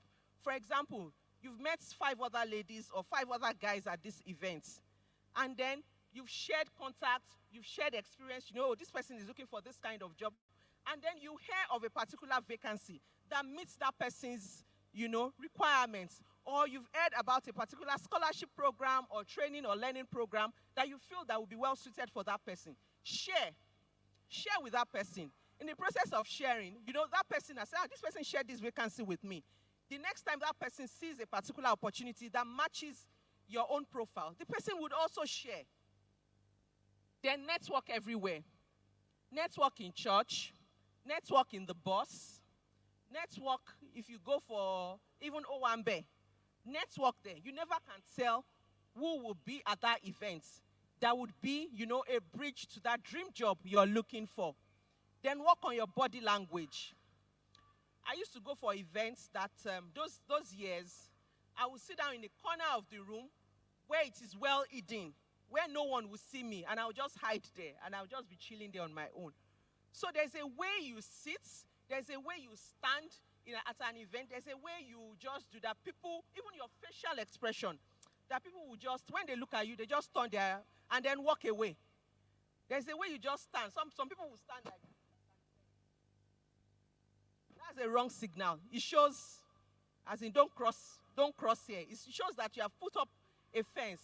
But smile, greet everyone when they come in, say hello, introduce yourself, you know. So don't send the wrong signals when you are networking, when you're at an event that you have opportunity to network. How to network if you are shy? Start small. You can attend a very small event, maybe a virtual event, then you proceed to maybe a small event, a bigger event, and then, you know, gradually you start becoming more comfortable to, you know, to network. Then bring a friend.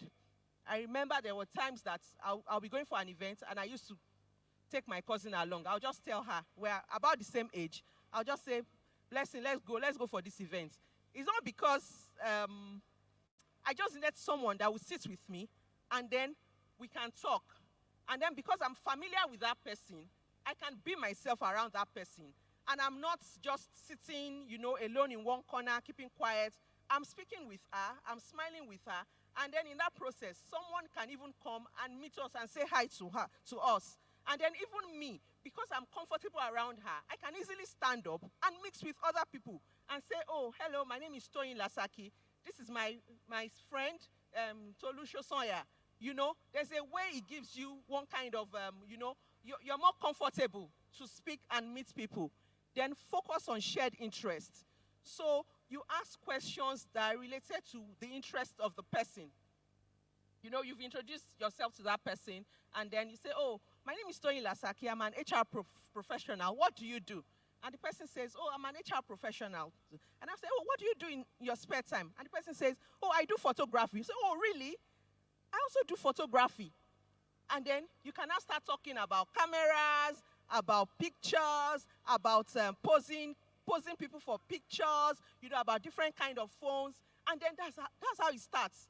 When you start from the place, from the known, it makes you comfortable until you now get to that part of the unknown. So you already have established a relationship with that person.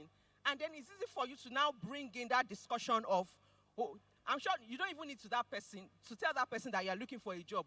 But in the process of discussions with you, it will just come out, and the person will understand that, oh, this person is actually looking for a dream job. Next slide, please. I think we are getting to the end of my presentation. Next slide. Okay, so I'm going to be sharing my own networking journey, what has worked for me. Like I said, I used to be very shy and introverted. I'm still shy, and I'm still partially introverted. When I'm not with my people, I don't talk. I don't, you know, I talk, but I am not myself. We know how we do when we are with our people. You can barrage and do anyhow. But when you are, you know, with some particular kind of people, you know, professionalism and all that has to come into play. So what has worked for me is that for everyone I've met, I make sure that I give a very good picture about myself. The person remembers me for good. The memory the person has about me is very good. And I do that anybody I relate with, I portray a very good attitude. No matter what level you are MD, you are CEO, or you are even a driver, or a gardener, or a security personnel, I treat everyone with respect so that anywhere I'm being spoken about, they say, oh, I've met that lady before. And this is what she did. Oh, she helped me in so area. She helped me to get a job. She linked me to this person that helped me to get this kind of training and all that. I ensure that I leave a good memory about myself. Then I ensure that I add value. You can't be in a relationship with someone and just be collecting and collecting. You add value such that even when you want to leave that job or when you want to leave that place, they will say, I will miss you. Because this and this are the values that you have added to me or added to the business. There's nowhere that I've worked that they don't do send forth for me. There will be one gathering or the other that they will say, okay, we appreciate Toyin, and then we are sending her forth and all that. Then professionalism. Where there is business, is business. I don't mix business with pleasure. If the rule is that this is how we should behave in this kind of setting, I will obey that rule to the letter. If I feel that rule needs to change, I will go through the right process of, changing that rule. I won't just say, no, that's their own, no. Me, I will do my own, no. And then for everybody I deal with at work, I remain professional. Even if you are my friend, work is work, business is business. So it means that anywhere I'm being spoken about, when they talk about me, they say good things. I worked somewhere a few years ago, and where I'm currently working, when I did the final interview, my CEO decided that he was going to run a background check on me. And coincidentally, he knows someone in the place where I had worked before. And he called that person, that, what do you have to say about Toyin Lasaki? Do you think I should employ her? She has done fantastically well in the interviews. Her CV is great. She spoke very well. She's very professional. But what do you think about her? Do you think I should hire her? And the lady said, yes, hire her. And he said, why? He said, because Toyin is a professional to the letter. That Toyin will do things professionally. She's very respectful. She's not rude. You know, she carries people along. Said so many quality things about me. And when I resumed that job, my boss told me, this is why I hired you. And guess what? The lady that spoke well about me, I'd never seen her before. But we had exchanged emails. So in my mind, I'm like, okay, so how did she know all these things about me? Someone I had not seen before. We only exchanged emails. To tell you that even when you're relating with people, when you're sending emails, remain professional and ensure that you are courteous at all times. Then personal development. Develop yourself. You are the one primarily responsible for your personal development, not your employer, not your parents. Develop yourself, no matter how little it is. Develop yourself, update your profile on LinkedIn so that you're ready. Even when you go to that networking event, when you're introducing yourself, there's a way you introduce yourself. You know, there's that confidence that comes with, oh, I have this qualification, I have this certification, and then you can boldly, there's a way it gives you one kind of, confidence to walk into any room and display your expertise.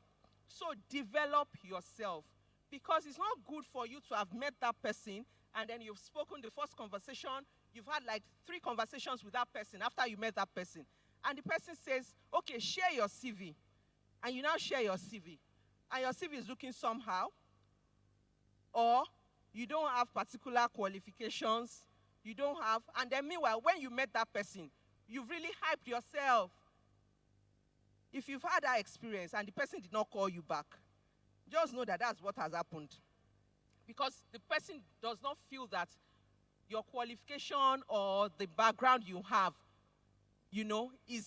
meets what is required for maybe a role he wants to give you. So for every job that I've taken as an HR professional, I have about 17 years experience.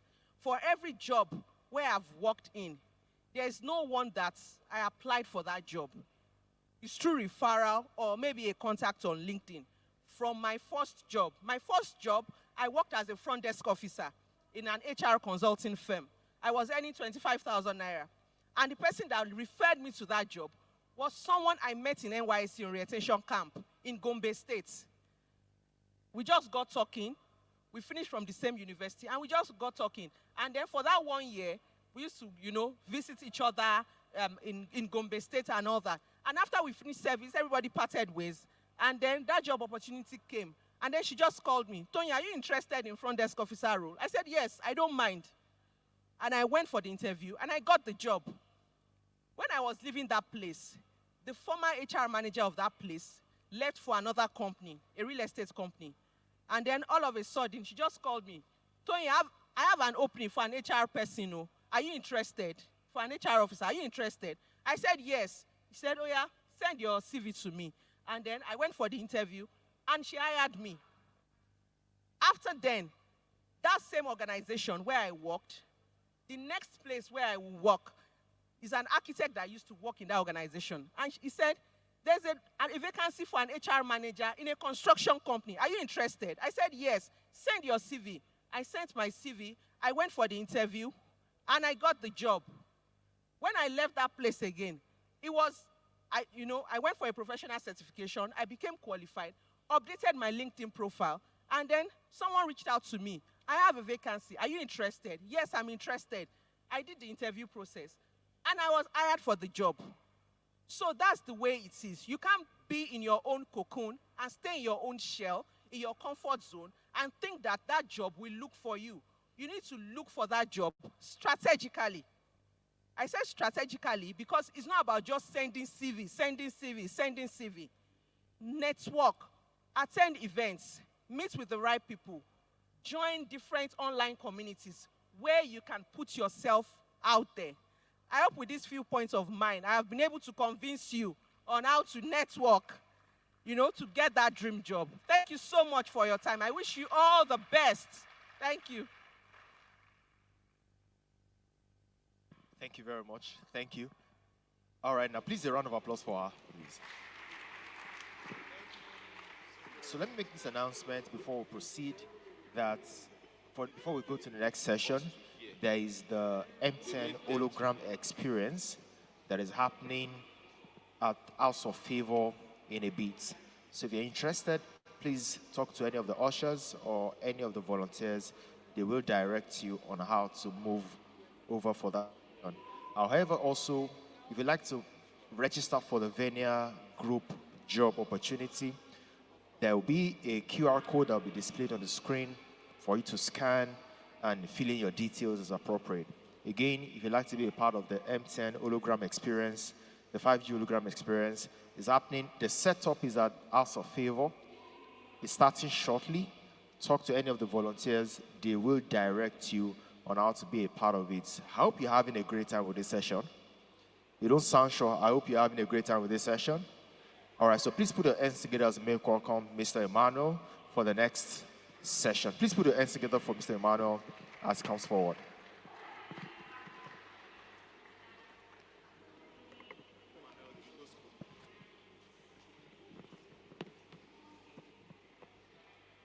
Hi, everyone. Good afternoon. It's good to be back here again today, and I want to once again appreciate the organizers for the opportunity to speak to my people yet again. Praise God. Okay, so today I want us to have a conversation, and I called it a conversation because it is a conversation. Hopefully I can ask a few questions, hopefully, and then we'll take it off from there. So I've been asked to speak on productivity and performance for career success. Productivity and performance for career success. How many of us desire career success? How many of us desire career success? Okay, so I could see that the people here desire career success. The people here, okay, thank you.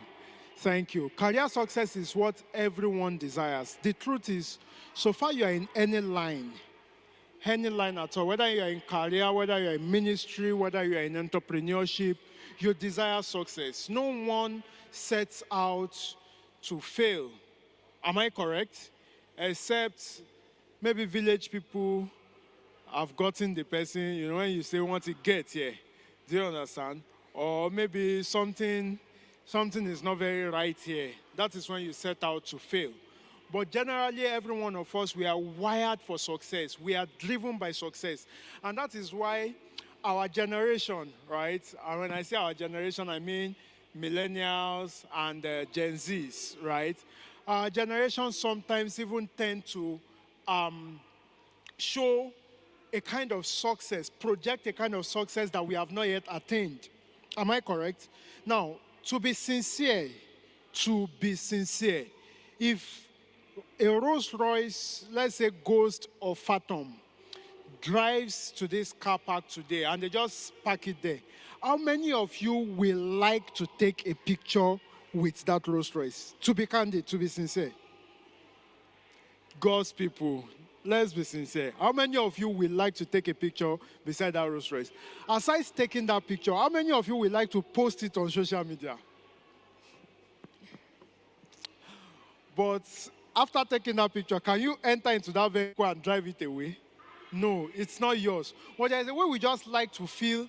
Now, what are you projecting? Some people project that they own that vehicle. Some other people project that I'm in a very important event where these kinds of vehicles are parked. Do you understand? And then I took a picture there. You are just trying to say something to some people. You are trying to project something. And that is why many of you don't attend Old Student Association meeting, because there is nothing to braggadoce. You understand what I'm saying? There is no bragging right here. You don't want to go jumping on Okada. Do you understand? You don't want to, you don't want to show your techno phone. You want to show a kind of iPhone. It is just natural with us. And I tell you the truth. Every human being is an extension of God. God is happy about his successes. Bible speaking about Job. Bible says when the sons of God, went to fellowship with God, I think that's Job chapter 2, Bible says the devil also was with them, right? And God was trying to brag about his son Job. And have you considered my servant Job?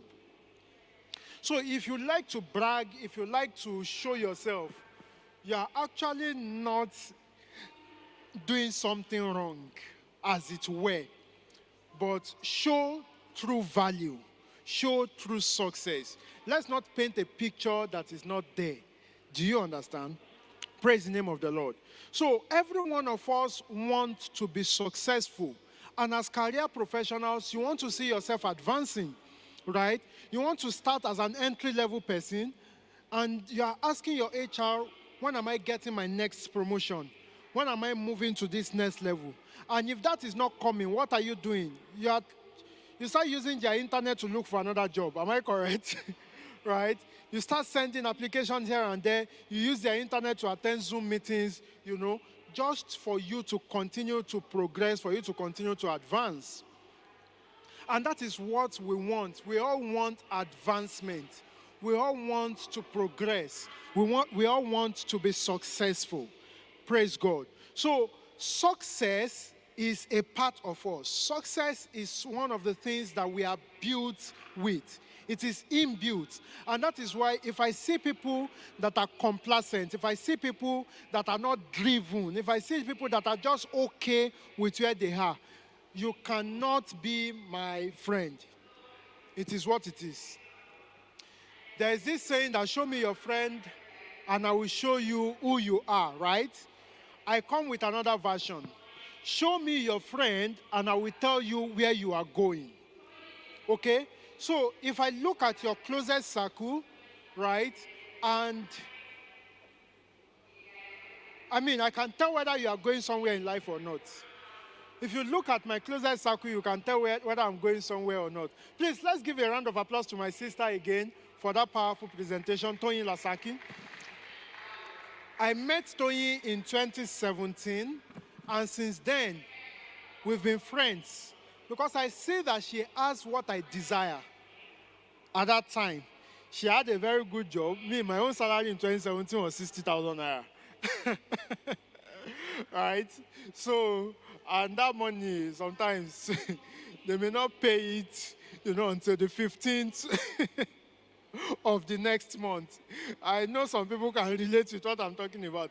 If you're in that kind of shoe, may the Lord remove you and place you where you need to be. But what are the things you need to do? What are the things you need to know in order for you to posit yourself for career success? I'm going to start by telling a story of myself. I studied German language at Obafemi Awolowo University, Ile-Ife. I graduated from Great Ife, of the greatest Bagba. Thank you. So I studied foreign languages, graduated. When I graduated, I wanted a job like everybody else, right? And one day, I was just surfing the internet and I saw a vacancy, digital marketing executive. No, social media manager, that was what they called it. I was only on Facebook and Twitter at that time. I wasn't a social media person, even till now, right? But then I just believed that anything I wish to do, I can do. So I applied for the job. 8 of us were interviewed, and I got the job, right? I have mouth. I'm mounted. As an Ife guy now, I'm mounted, So I bamboozled them at the interview, told them all the things I think I can do after reading a lot of things online. When they asked me to come and do it, I had to always Google, right? How do you do this thing? And then I'll go and do it. But then, thank God, we were successful on that road. However, I realized that even though I was doing the job so well, there is more to me. There is more to what I can do. So one day, I was just moving around the office. I wanted to take something on the desk of our HR. And then I saw a payslip that she has erroneously left on her desk. And I saw that she was earning double my salary. We graduated at about the same time. We had about the same experience. Why is she earning double my salary? I'm a sales guy. I was doing digital marketing. Sometimes I'm on the field as well. So I'm in the sun. I'm making money, and it's from the money I'm making, they are paying her. So why is she earning more than me? And I said that day, from now on, I'm also HR, right? So I started studying how to be HR. I told you yesterday, I started following all HR people on LinkedIn because I wanted to be HR. So I wanted to know what HR people knew. I wanted to know what it means to be an HR professional, okay? So I started following HR people on LinkedIn. I started applying for all HR jobs that I see, any one of them, even if it is 7 years experience, you throw your CV. Do you understand? And then I will go to the interview and say nonsense, and then they will chase me out. But then I was learning, and every failed interview became a classroom for me. Because I don't cuckoo have money to attend training. Do you understand? I told you, Oluyemi advertised for a training and said, if you wanted to attend for free, come. I went. So if it is not free, I can't go. Okay? So another opportunity for me to learn is to go for all this interview. When I say nonsense, they will correct me. I jot it down. And I was learning. I was taking a lot of online courses. Then I found an HR WhatsApp group. I joined the group. To cut the long story short, there was another HR opportunity I saw, and then I gone for it. When I went for the interview, I met Arosa Osenwege. For those of you that are very, on social media, you probably will know him. Arosa at that time was deputy recruitment manager for GTB. And then he had this recruitment firm, I know. He wrote a book, Getting a Job is a Job. Get that book, it will help you. So I met with Arosa, and after the interview, take note, I was a digital marketing executive. But I have learned so much about HR that after the interview, Arosa said, Emmanuel, I can't employ you. I said, why, sir? He said, well, the company that is looking for an HR professional is a small company. You are too good in HR for that small company. So I will look for a bigger opportunity for you. That's supposed to be something good, right? I do not have any practical experience. What was I doing? Since I knew that I wanted HR, I started attending interviews, right? I started taking online courses. So there are these massive open online courses, Alison, Coursera, edX, and all of those.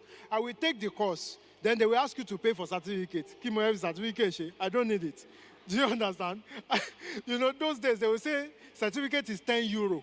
I'll just quickly press calculator. How much is 10 euros? 6,000. Say wait here, Apple. Do you understand that kind of stuff? So I never collected any certificate. Because for me, knowledge trumps certificate.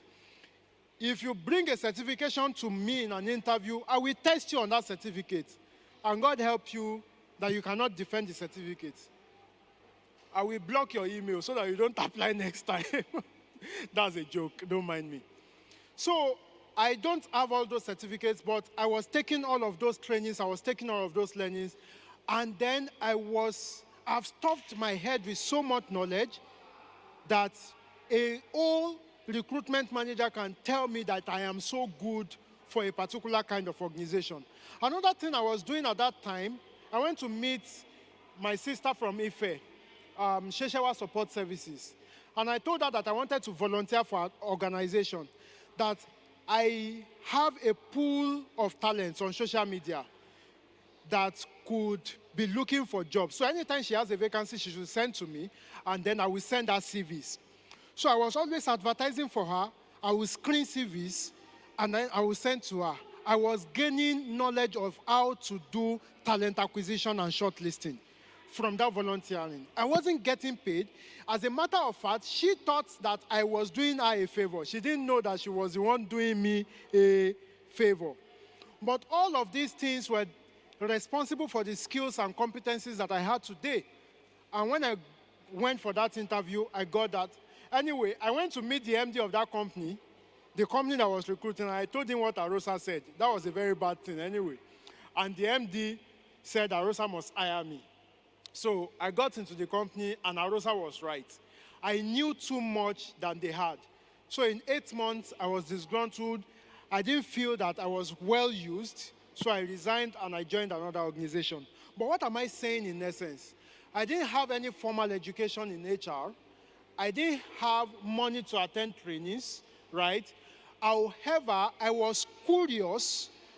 I wanted to be the best that I could be. I wanted to be one of the best HR professionals in town. I want to get an HR job at all costs. And so I volunteered. I learned as much as I could. And today, I don't think I'm doing very bad. I think I'm doing well. In HR Nigeria today, in the whole of CIPM, you will not mention up to 10 names on HR analytics without mentioning my name. I have just about 5-6 years experience in HR. But the truth is, I know what I know, and I'm not going to be modest about it. I'm not going to be humble about it. I am good at what I'm doing. And that is why, with my limited experience, I can be the head of HR of the biggest local accounting firm in Nigeria. And I'm here to say that I want to tell you this story, not to brag to you, but to tell you that for someone that read foreign languages, German precisely, graduated with a second-class lower, went to all his school in Oyo Town, Oyo State, graduated from Oyo State, and I came to Lagos to compete with people that went to Ivy League schools and all, and I'm succeeding. You can do it as well. You can do it as well. So what are the things you need to do in order to perform and be the best that you can? Number one is that you need to prepare. It has often been said that proper preparation prevents poor performance. Am I correct? So when you prepare, you are not likely going to fail at performance. What am I saying about preparation? Number one thing is that you need to know yourself and know what you want. So at every point in time, you need to ask your question, who am I? You need to ask yourself a question, who am I? By asking yourself that question, who am I? You are saying that, what skills do I have? What competencies do I have? What are the things that interest me? Okay? It is a very important question for every one of us to ask. It is actually asking questions in line of purpose. Because if you don't know who you are, you may not know where you are going. And you may be going in the wrong direction. You may end up being a round peg in a square hole. So you need to ask your question, who you are, or who am I? Now, to answer that question, you may need to take a personality test. All right? Personality test, and there are many personality tests online that are free. For instance, 16 personalities. So go to 16personalities.com. I think someone is writing that down. 16personalities.com. When you take that assessment, it helps you to understand who you are. What are the skills you have? What are the career paths that is best suited for someone with your kind of skills, with your kind of temperament? You can also look at leaderx.com. You can download LeaderX, online. Those two platforms, fantastic platforms, to actually help you to gain insights into who you are.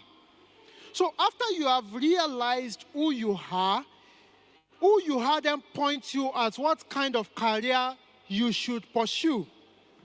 I asked people today when they approach me and say, Ginosco, I'm looking for a job. And then I asked them, if you have approached someone that you are looking for a job, most of the time the next question will be, what job? Am I correct? And most of the time, your answers to those questions has always been any job. I'm here to tell you, my people, any job is no job. If you tell me any job, if I love you and I'm in the mood, I may guide you to tell you that any job is no job. If I'm not in the mood, I'll say, okay, thank you, and you will never hear from me again.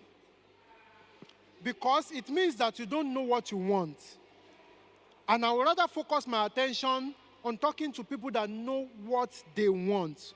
So you need to discover yourself. You need to know what you want. And I tell you, what you want, can change over time. How many of you know bookie rights? A few of us. Okay, so today is Odunlade Adekola, It's okay. Bookie Wright was a veteran Nollywood actress. If you have watched Shaworo there, and all of those movies, you'll see her there. How many of you know that Bookie Wright is now a tech lady? Just check out on LinkedIn, Bookie Wright. You'll see, she's now a product manager, I think in Canada or the US. So what I'm saying in essence is that the fact that you wanted customer service today does not mean that you must be in customer service tomorrow. But know what you are wired for today and get a career that is in line with that. When you get into that career, you may learn new things, you may discover new things about yourself, you may acquire new skills that help you to move from where you currently are to where you need to be.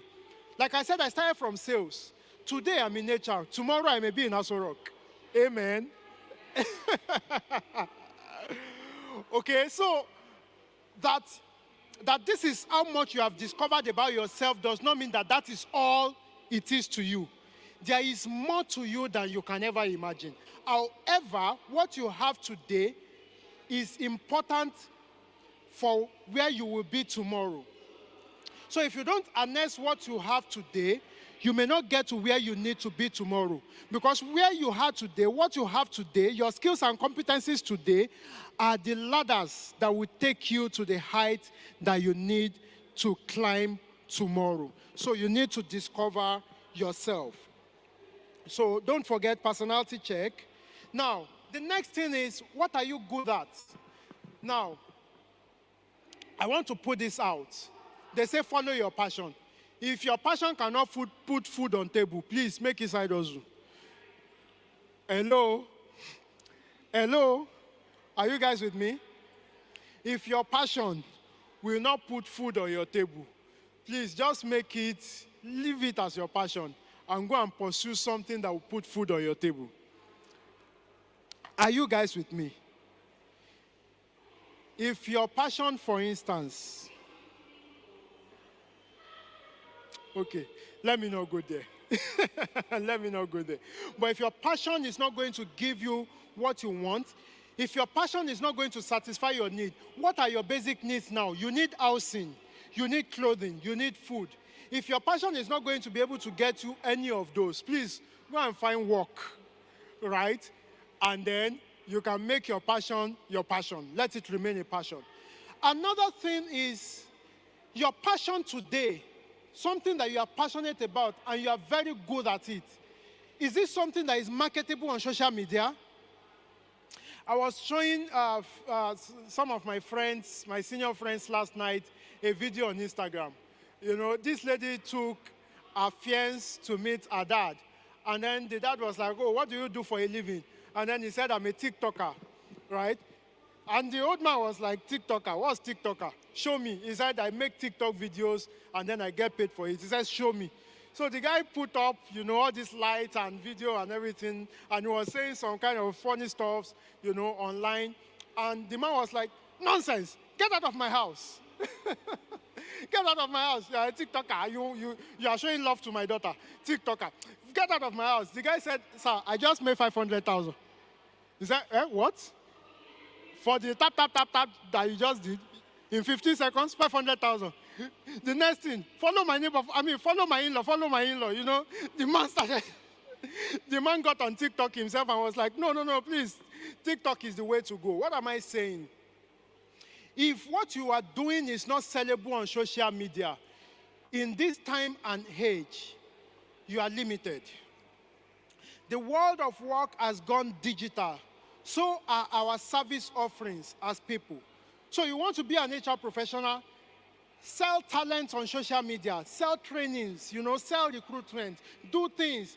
You're not your regular HR guy. You can give yourself a brand like that, not your regular HR guy. Do you understand what I'm talking about? It is the branding and the persona that you put together that makes the difference. You want to be a baker. You bake cake. Can you make nice videos about it and put on Instagram, put it on TikTok? Let people follow you. Earn money from these accounts if you can. A lot of you, Benga Toto was saying this in UI a few weeks ago, and I want to reiterate. Your parents wanted you to be a doctor. You are saying you don't want to be a doctor, you want to be something else. Have you shown your parents the value of what is in the something else that you want to be? You want to be something else, you want to be something else. You are doing the something else. You don't pay NEPA bills in the house. You don't go out and buy bread when coming back. You are a liability to them, and you are saying they cannot force you. Or God, they will force you. They must force you, and the Lord will help them to succeed. So you need to change the dynamics of how you think. There are a lot of opportunities that you can leverage today, but you need to put yourself out there. Can you say to your neighbor, put yourself out there? So, like Oluyemi was telling my sister yesterday, how many, do you have a blog? Do you write online? You want to be a journalist? Start journalism on Twitter. Hello? Let someone notice what you are doing and gone for you. Today, I rarely advertise my vacancies. I just look for people on social media that are in tune with what I'm looking for, and we start conversations there. So if you are waiting for the adverts, the vacancy advert, so that you can send your CV, the advert may never come because the way we do recruitment has changed. So you need to put yourself out there. Now, Tony has told you about networking, and that's where I'm going to stop. How do you get to where you need to be? Tony has told you about networking, and I'm going to give you a formula in the course of our conversation today as we round up. You need to network your way to success. You see, for everything we are looking for, someone knows someone that can do it. Hello? Am I correct? Someone knows someone that can do it. Now, ask yourself, do you know someone that can help you? You need to know someone that can help you, or know someone that knows another person that can help you. It is very important. So, what is your net worth? Your network, as they say, is your net worth. Do you have people that can connect you to opportunities? If the people in your network are the people that only send you funny Instagram reels, you know, they just send you funny Instagram reels and memes and ask for urgent 2K from you, you need to change your circle. You need to change your circle. If you have 1,000 friends on Facebook and not one of them can connect you to a job or an opportunity, you don't have friends. You see, when you are in secondary school, you need friends like that will share memes with you, that you joke around, that will share assignments with you and things like that. After university, you need people that will connect you to opportunities. Because it is those opportunities that will pay your bills. It is what will help you to grow up to become who God has made you to be. So, change your circle of friends, network your way to success. Gain relevant experience. How do you gain relevant experience? You say they are always asking us for experience. They are always asking us for experience. But it is not every job that is asking you for experience. There are jobs that you can do, that you can volunteer. You can go meet up an organization and say, I want to volunteer. I can do A, B, and C. I just want to volunteer for you. And then by volunteering, you gain experience. They may not pay you, but you will gain what? You will gain experience. So in everything you do, find a way to gain that experience. It is very important. And finally, on performance and productivity for success, I'm going to give you a success formula. And I want every one of you to put it down, whether in your notepad, or on your phone. The success formula is PQ plus IQ plus EQ plus SQ plus AQ plus GQ equals to success. I hope you all got that. I'm going to say that again. Now, in no particular order, I said IQ, so put IQ down. IQ, that's intelligence quotient. EQ, emotional intelligence. SQ, social intelligence. Okay? What else? AQ, adversity quotient. GQ, God factor. PQ, political quotients. All of these, when you put them together, helps you to arrive at success. Political quotients is how well you can play organizational politics. Social quotients, your network, who you know. Do you have a sponsor at work? Do you have a mentor? Very important, social quotients. Emotional quotients, your emotional intelligence. How do you respond to situations is very important. Intelligence quotient, that's your technical capability, what you know, right? Adversity quotients, how much can you hold off? Any small thing, you say mental health. You are not ready. So, what kind of thick skin, tough skin have you built for yourself? And in all, God factor. When you put all of this together, they help you to achieve career success. And I pray for you that as you put all of this that I've told you in practice, by the mercies of God before the end of the year, you get what you are looking for. God bless you. Thank you. Thank you very much, Mr. Emmanuel. Please a round of applause for Mr. Emmanuel. Are you getting value? So earlier this morning, for as many that came really early, we all received a gift. If you got the gift, please wave your hands. A book, the 360 Career. How many of us have flipped through the book and then you have checked through it? All right, so the person coming up next is actually the author of that book, and she will be coming to share with us. Please, a very warm welcome for Faith Akintoday as she comes up. Please, put your hands together better, like you truly appreciate the gift. Thank you. Thank you very much. And I want to say thank you to the leadership and the planning committee again for this opportunity. How are you guys doing? Has it been making sense? Very meaningful. It's worth your time, right? Great. So I'm just going to wrap this up, and then we'll have Q&A session. I really want us to get the best of this, right? I'm just going to tell you in a few words. If you didn't hear anything, and I in Jesus' name, you heard everything. So I can't say if you didn't hear anything, but 3 things today that you should take out of this place, plus every other thing that you have gotten between yesterday and today, is that you need to succeed in your career pursuit. So whether you're searching for a job right now or you're currently in a small job and you want to change your job, in this career pursuit journey, what do you need to succeed? Alongside every other thing you've been taught today is your head, your heart, and your hands. 3. Your head, your heart, and your hands. Your head, that's about your mind, right? Your mental acumen. Do you learn? Are you curious? I'm glad you're here. You're curious. You really want to get to know stuff. After today, would you go forward to revisit the things you have written down today? Mental acumen, would you research? Mental acumen, would you take your CV and update it? Even if you hired someone to do that CV for you, you need to sit down and work on that CV, read it, imbibe it, and be sure that it is telling your story the way you want it to be told. I personally would not encourage you, starting your career, to hire someone to do your CV. But if you do, we write CVs, a couple of my friends also do.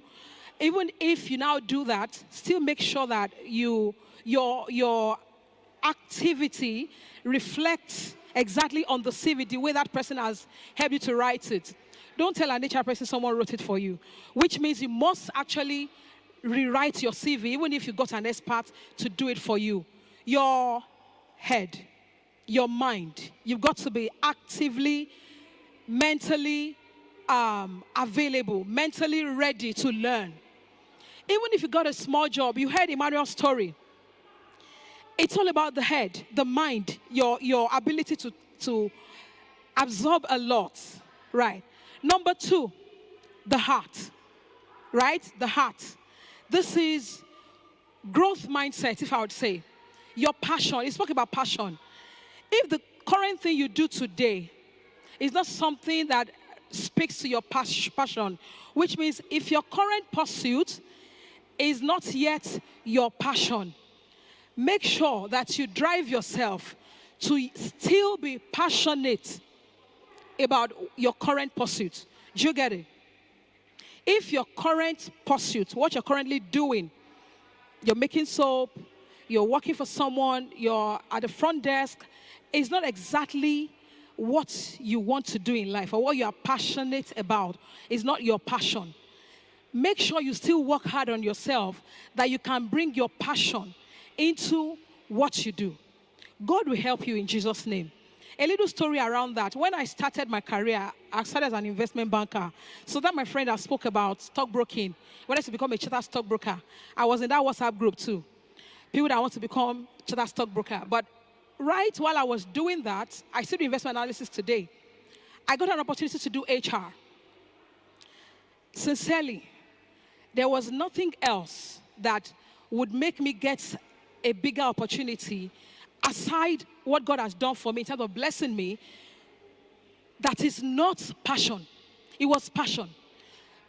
Reading, studying, meeting people, connecting with people, setting platforms up to help other people, getting my job done beyond the expectation.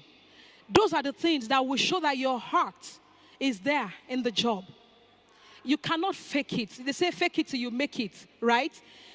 For you to fake it, you really have to bring yourself into whatever you want to fake so that other people that you are working for can actually believe that you are passionate about it. Which means you've got to go extra mile. Let it show that your heart is there.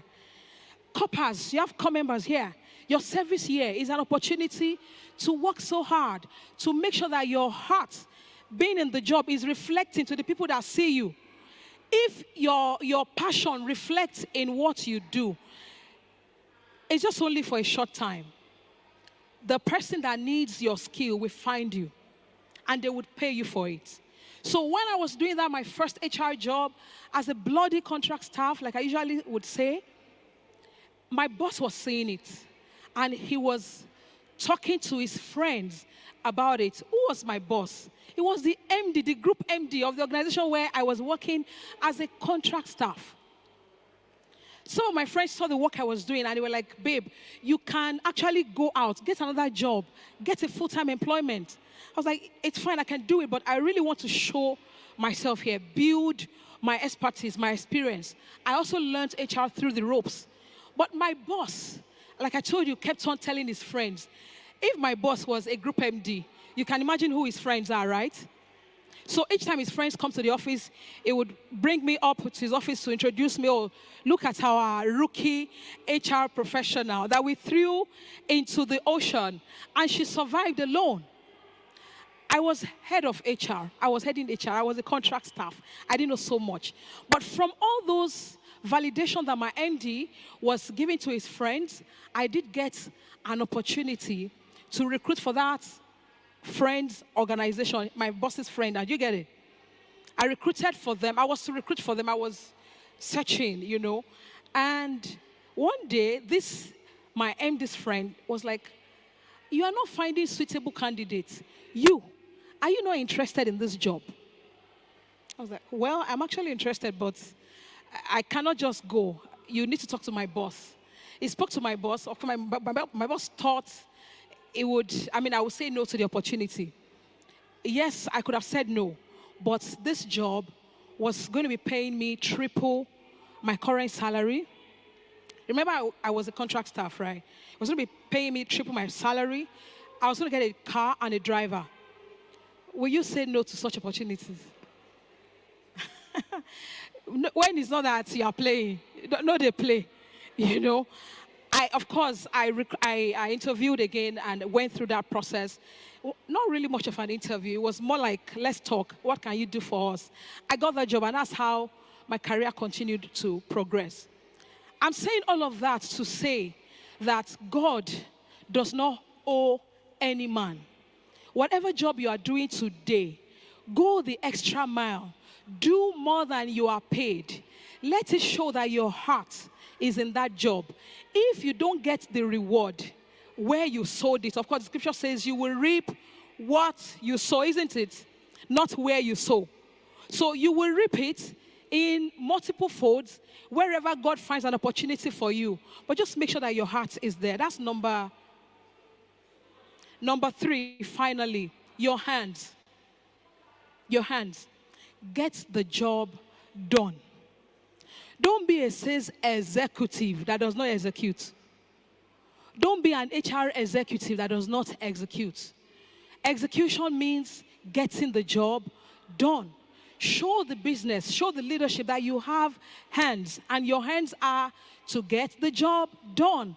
So that tomorrow, when they are looking for the person that gets the job done, your name will be top on the list. Emmanuel shared his story, and I can validate it over and over again. The first time I met Emmanuel, it was a sales advisor, and I didn't know. We were doing an HR mentorship program training, and he participated. He was part of the participants. But he volunteered to help coordinate the class as a class governor.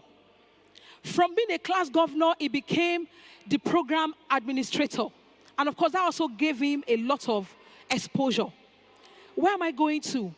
I was very pleased with the excellent job this man was doing. Today, we are good friends. We're great friends. If I'm looking for someone that gets the job done, I know who to call. I've seen a series of opportunities, and I'm like, if you need someone that will do the extra mile, go the extra mile, this is the person. Do people know you as such? Don't be, I don't mean offense. I wanted to say, Elenu, don't be someone that is just mouthed, right? Don't just be someone that talks without doing. You can be very intelligent, first class, 2-1, whatever. Let your hands get the job done. Finally, I want you to know that whatsoever your hand finds to do, that's the scripture, right? Do it with whatsoever your hand finds to do, do it with all your might. Whatsoever your hand finds to do, do it with all your might. And God will help you in Jesus' name. Thank you very much, man. Thank you. Now, please have your seats. I want us to please put our hands together as we welcome our facilitators up on stage. They've done a beautiful, a fantastic job. Thank you so much. All right, welcome. So it's time for questions and answers. All right. You have questions, you need clarifications. Please, because of the constraints of time, we will be taking 7 questions. So please, the first 7, the lines up in front. You have questions either from yesterday's session or from today's session. Questions? Anyone with questions in the house? Questions, clarifications? Please, I need you out in front, the first 7, and then we call it a wrap. Questions will not give birth to questions. So the very first 7 that steps forward, that will be okay. All right. Thank you. Please Thank go you. straight to the point with questions. Okay, thank you so very much. Emmanuel, my question goes to you. When you were Goes to talking, who? Emmanuel, Manuel, okay. when you were talking today, you said you take or you used to participate in all these online courses. Participate in online courses. Online courses that you courses. said yesterday, online No, courses. today. Okay, today. And you were not particular about the certificate. You were just particular about taking the trainings, because most times I always apply for the online courses, but the certificate I feel like it's needed. Is it that when you are adding it to your CV, you don't have the certificate, or how do you go about the adding the training without the certificate? Okay. You got the question, right? You were particular about get the training, not the certifications. How do you include it in your CV if you don't have a certificate to prove that you have undergone the training? Yes, please. Let's have. Yes, please. Okay. So there is a difference between certification and certificates. Did you get that? So there's a difference between a professional certification and a training certificate. And one of the mistakes that many people make is that under their certification, so on your CV you have certification, you now put trainings that you have attended. It's better you name it training and certifications, okay? So if you are talking about certification, you are talking about a professional credential that you have. So for instance, in HR, we can talk about ACIPM being a certification, PHRI being a certification, ICANN is a certification. So your ACA is a certification, your ATS is a certification, Chartered Stockbroker is a certification. But that you attended a training on customer service, that is not a certification. After that training, you get certificate of attendance. You did not write any exam to get that certificate. It's only showing that you attended the training. Now, as an HR person, I am not interested in your certificate of attendance. I am interested in your knowledge from that training. Because if you present me with a certificate and I ask you a question around it and you can't answer it, then what's the point? So you can list the trainings you have attended on your CV. The proof that you attended the training is not the certificate you got from that training. It is the knowledge you got from that training.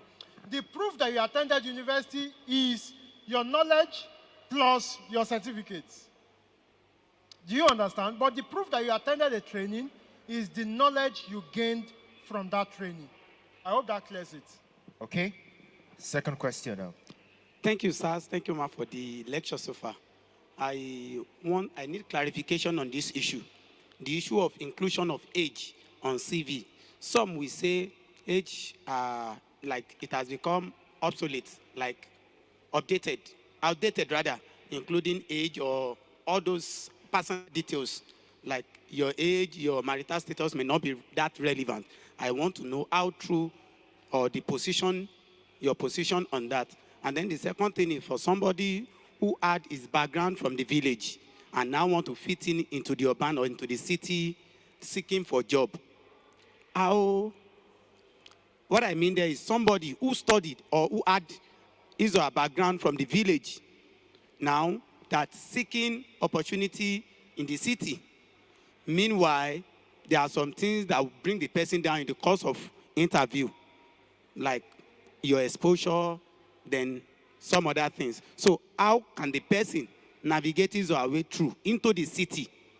Somebody coming from the village or from the remote area. Okay. Now, my third question now is on briefly. Human resource. The first one is age. Second is integrating, coming from a rural background into the urban. What's the third one? Now, the third one, still on human resource. By the grace of God, I'm a graduate, and then I, as well, a chartered human resource personnel. So I want to know more. Human resource personnel, is it a career? or it's just a kind of get it and use it to upgrade your CV? Human resource professional. Is it a career that one can pursue? Like we have the medicine and surgery, some other professions like that. Is it a career path Is that it a someone career can path pursue? can pursue? Okay. Thank you. Okay. Excellent question. Thank you. So the first question was... Age. Say that again? Age. Age. Now, beyond age, let's just even look at all the demographics, the personal data, where you live, your house address. We spoke about it yesterday. I don't want to know where you are living, whether it's Shangisha or number 2, Ebinkpejo Lane. I don't want to know. But I just want to know whether you are in Lagos, right? Or you are in Ibadan. Where exactly are you? And what do I need that information for? It is to be able to determine if you need to relocate to where the job is. If you're going to need to relocate, I'm going to make a decision if I have a budget to relocate you. If I don't have a budget, then you should be ready to relocate yourself, right? That's one of the instances. In some other instances, in local context, right? You live in Lagos. The job is in Aja, and you are living in Ebule, Egba, Egbeda, Shangisha, you know. It's not going to be healthy for your well-being. It's not good for your well-being to be traveling that 3-4 hours every day to come to the job. Someone said, we had a conversation on LinkedIn some time ago and said, please leave the stress to me. Just give me the job, right? Fine. If you want to apply for that job to make the life easy or to make the decision easy for the recruiter, find an address that is not far from the location of the job. You have a book today. You were given a book today. Those details are there. Now, it's also important that we let you know some changes are occurring. Security requirements. You do not need to be very specific about your house. That's very important. Now to the concept of age. Except it's a graduate training program where the requirement has been stated that minimum of so and so age. Now you know that age is a requirement for shortlist. Please, put your age. It's not my age, it's your age, isn't it? For those GTs, for the purpose of the job. If the job advert puts age requirement, I think you should put age on your CV. But if it's not a requirement, if it's a generic CV you're sending out, I hope I'm not making a whole session out of this now. It's just important that you assess the circumstance and make a decision on what to put on your CV based on what the job requires. Remember Yemi said that yesterday. And you know, we're talking about not being lazy. You have to spend time to tailor your CV to the job you are looking for, but please don't lie. That's very important. God bless you. The last one is if an HR professional, is that the last one? We'll talk about the village to the city. You will tell that story because it's fine. I'm also from the village. I could also share. HR professional is a career, isn't it? We're here. That's what we're doing for a living, right? That's what's putting food on my table. But some jobs can be jobs and some can be a career. But HR, as an HR professional, the HR profession is a career, right? But let me just chip this in. Don't come and tell me that I love people, so I want to do HR. It is much more than loving people. Do you understand? If you love people, you can be a nurse, you can be a doctor, right? So it's not about loving people. There's so much more to HR. So you need to go and research about that profession if you actually want to go into the profession. From the village to the city to the world, right? I schooled in Ife. I grew up in Ife. Ile-Ife. You know Ile-Ife? Ile-Ife is an ancient city. I grew up there. And if God brought me from Ile-Ife to be a very renowned person, I believe, humbly I say so, in Lagos, or even known in some parts of the world, there is no limitation for you. As I speak of that from a faith perspective, I'm also asking you to do the work. If you are coming from the village, where you consider village again, the world has become a global village. There's no limit to how much access you have to knowledge. It is when you tell us that you are from the village that we might know, or maybe your accent shows it. If your accent is showing it, then you need to work on it. You need to do a lot of research. You need to work with people of like mind that would help you to fit into the city life or the city expectations. But just know that you have to do the hard work. God will help you in Jesus' name. I want Emmanuel to chip in on that if you really want to. She has said it all. And I'm just going to start from the last thing she said. You are talking about exposure. What is exposure today? Exposure is on your phone. Do you understand? Exposure is on your phone, even if you don't have a laptop. So anything someone in Lagos can see, apart from the cars, apart from the houses in Banana Island and in Lekki, you can also see it. So it depends on who you are following and what you are reading, what you are studying. I told you about HR analytics today. Everything I learned about HR analytics, I learned on YouTube. Do you understand? So you have access with MTN data. You can get to everywhere you need to be. So exposure is on your phone. It is with you. And the world is a global village. You can learn from the village and come to the city and compete. Nothing is stopping you. Thank you. Sir? All right. Good afternoon. Thank you so much for all that you said. My question is regarding reaching out to human resources. So I'm trying to pitch this from the perspective of someone. Can you be more audible? I'm trying to put this in the perspective of someone who is applying for a job. So you talked about how when you had applied for jobs, you got to the interview stages, and oftentimes you didn't succeed, but you had learned from the interview stage, right? So I'm trying to understand, okay, for someone who doesn't make it to the interview, how do I maybe reach out to the company or human resources? Is this something you would recommend? That way I can learn maybe what I have done wrong, what I could work on to apply for the same role I'm going for, maybe to another company. So the question is, you applied for a role, you scale some processes or some stages or levels, but then at a point, it was unsuccessful. How do you reach out to the HR to know what you did wrong so that you can avoid it moving on? That's a question, if I'm correct? Yes. All right. Okay. Any of us can answer it. Okay, so you can reach out via email. I'm sure there was an email that was sent to you when you were invited for that interview. And then probably, No, maybe... sorry. I mean, in the case where you didn't get invited to the interview, you did not make it to the interview. Yes. You didn't make it to the interview. Did not make it to the interview. Oh, that's a dicey one, to be honest. Because recruiters, you know, a lot of CVs come in. And nowadays, where they use ATS, it might not even be a human being that's shortlisted. It might be a software that's shortlisted. So what I would advise is that when you're applying for a role, ensure you look at the job requirements, the role requirement very well. There are some key words in that advert, in that vacancy post, that you will see there, the key competencies that they require for that incumbent to have. Ensure that when you're, preparing your CV, those key competencies appear on your CV.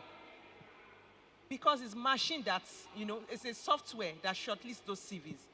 So automatically, if that, the way the device, the ATS software is wired, is such that if it doesn't see those competencies or those keywords in your CV, it will automatically decline it. But when it sees those keywords, in your CV, it will automatically shortlist you. That's why there are professionals now, that they are professional resume writers, because they would help you tailor your CV to that specific job advert. And that's why at times we say, don't just apply for any role you see with one single CV. And that's why when a lot of people are, applying for jobs abroad, they decline them a lot, because the same CV you're using to apply for a Nigerian job, that's what you're using to apply for a global job. And the criteria differs. What they look out for differs. So tailor your CV to specific job vacancies that you are applying for. Thank you. Thank you. Thank you, sir. Thank you, ma. What a wonderful presentation. You have succeeded this afternoon in opening my mind to some other new things, especially in terms of human resources. Then I have two questions here. Sir, in the course of your presentation, you never mentioned about the duration, because going to the four wall of university, at least there will be a certain duration of taking a particular course. But taking courses on internet, you never mention the duration. And secondly, in the course of your presentation, you mentioned about 2 sites, but I only wrote one down, which was 16personality.com. So please, if I can have the second one. But the duration, especially, most especially if one is crossing, like myself now, I'm into urban and regional planning, even at MSc level. So what is my prospect and what is going to be the duration of me going in, venturing into human resources? Thank you. If I get your question right, you said you are in urban, you are an urban planner, a town planner kind of, and you want to venture into human resources, right? Is that the question? Okay. So again, like I said, you can be anything you want to be. How many of you have heard about seamless HR? A good number. Dr. Emmanuel Okeleji was my senior in Ife. He's a medical doctor. And I'm not sure he ever practiced, right? He's doing HR up and down today. Faith Akintunde is an economist, okay? She studied economics first degree, she studied economics MSc. I always feel like I know her too much. And she's HR today. I am a linguist, or maybe I was, because I'm not sure I can remember anything in German today. Now, if you want to switch career from what you studied in school, number one, what you studied in school is supposed to give you a background knowledge to compete in the world of work. You don't have to pursue a profession in what you studied in school. For instance, my sister studied English, am I correct? So what job do you want to do with English language apart from being an English language teacher? Does it mean you are restricted? No, you are not. How many of you know Yemi Fashion? Are you on LinkedIn at all? Yemi Fashion studied English in OAU, right? So what you studied in school does not necessarily mean, I mean, if I tell you what my brother studied in school, and today is an executive compare, right? So it doesn't have to be, what you studied in school really does not matter.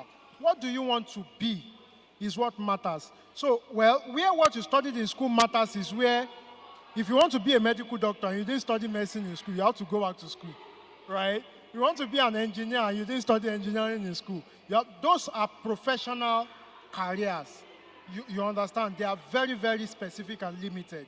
But if you did not study any one of those, and you want to go into generalist areas like HR, like finance, like customer service, like product management and all of those, all you need to do is to go and take a course in that line of career.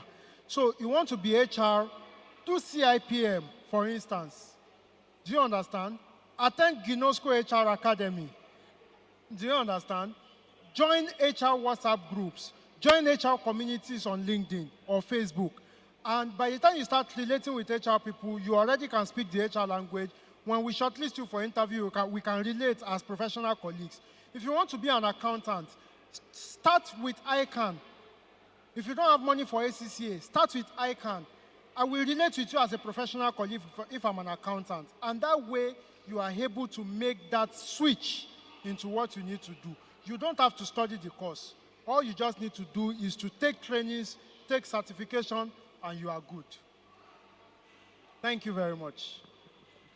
Thank you very much, everybody. So first of all, I want to, no, it's not a question. I just want to inform you that I didn't get your book, ma. Yes, I didn't get your book. Yes, I didn't get it. I would like to have one of the book, like a copy of your book. Yes, so I want to know how I can get that, ma. You want to have a copy of my book? Yes. You can get it. I'll share you the link thereafter. All right, How to ma. order for it. Okay. Is that okay? Yeah, so my questions go to Mr. Emmanuel and Tony. Ma, you talked about mentorship and coaching, right?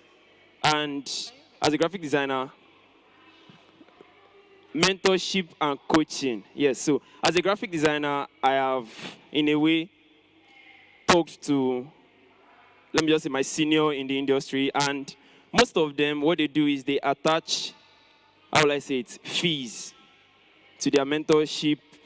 You understand? And these fees, they are not very, very little. They are not, it's not something for a growing professional. So I want to ask, is there a way around it? Is there something that can be done around that? And for Mr. Emmanuel,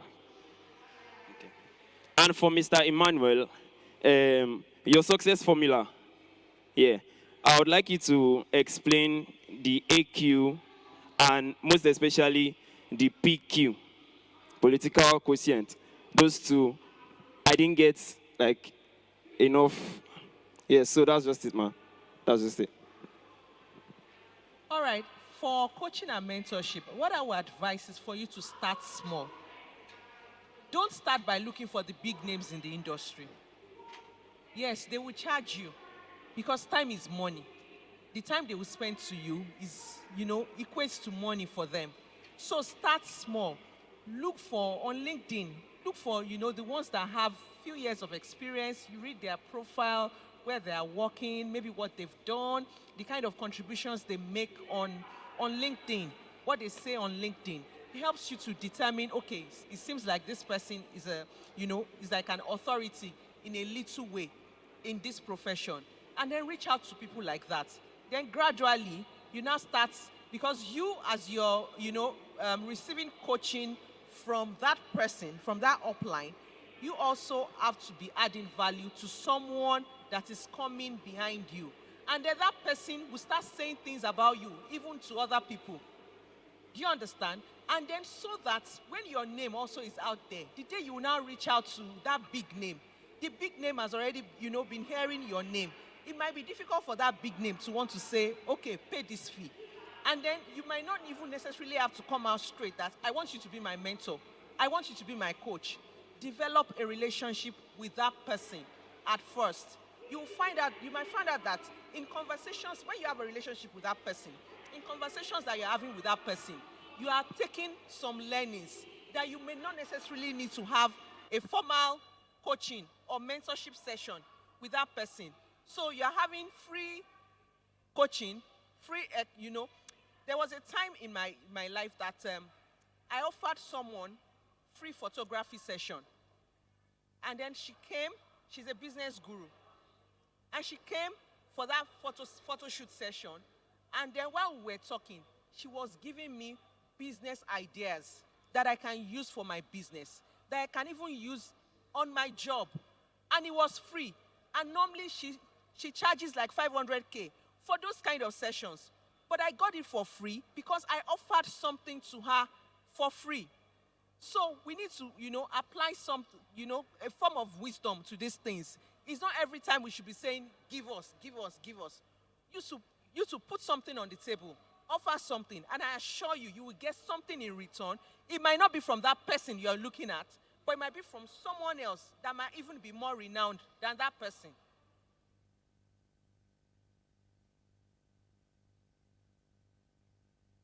In addition to what she has said, I'm just going to rephrase what she said last. So you have approached some people, they've charged you. Can you respond to them that you really admire them? Let their head swell very well. Do you understand? Mention the things that they have done that you are very proud of. Hold on.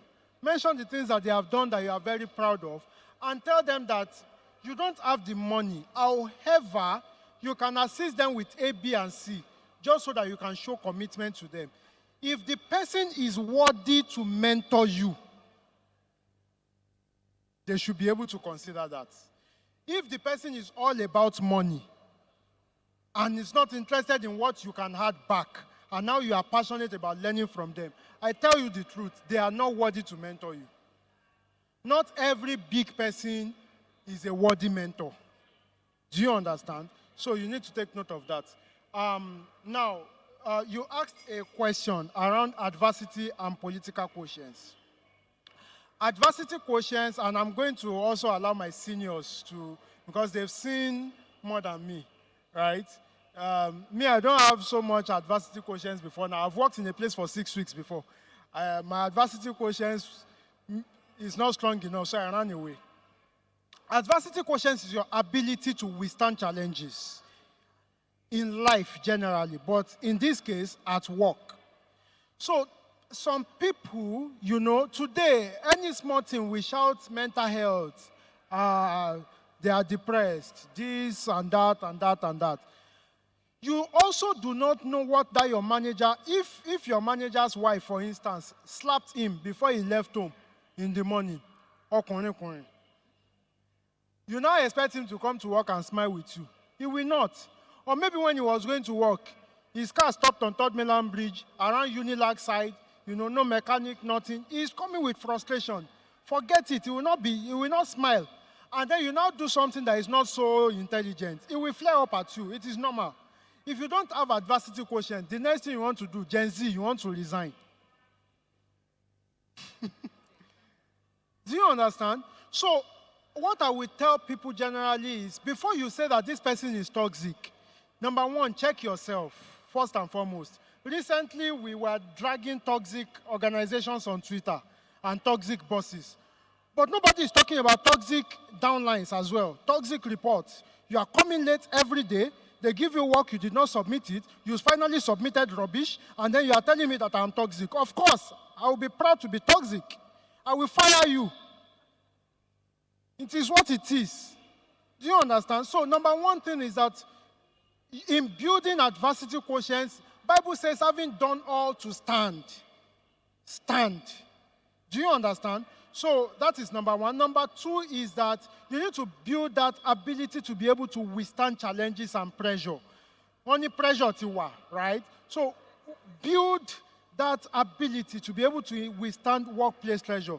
They say nonsense to you, let it bounce off your head. If there is correction in that thing and they've said it in the wrong way, take correction and move on. Continue to improve. If you are improving on yourself and they see that you are making effort, the next correction will not be as harsh as the previous one. Finally, on political quotients, where 2 or 3 are gathered, there I am, right? That's what the Bible says. I give you another version. Where 2 or 3 are gathered, there is politics. Because in the midst of 3 people, you see that there are 2 people that are closer to each other than the third person. So there is always politics everywhere. In the office, no matter how nice they are in that office, there is politics. And you will notice workplace politics. There are guys, ladies in the office, dress well, use nice makeup, use nice perfume, collect a gas bag. They don't do anything in the office, they get promoted. You are doing everything, you are the issue and the passion and everything. They are not recognizing your work. It's because you don't know how to play the politics. So how visible are you in the organization? You know, sometimes we Christians, we can be so spiritual that you cannot talk about your own achievements in the office. When you do something, talk about it. This business, I'm the one that, you know, okay, in one of these our conversations, so I just told this person this, and that's how this business came. Oh. If someone else has gone to take your shine by saying that they are the one that brought the business, or God has taken note that it was you that brought the business, talk about your achievements.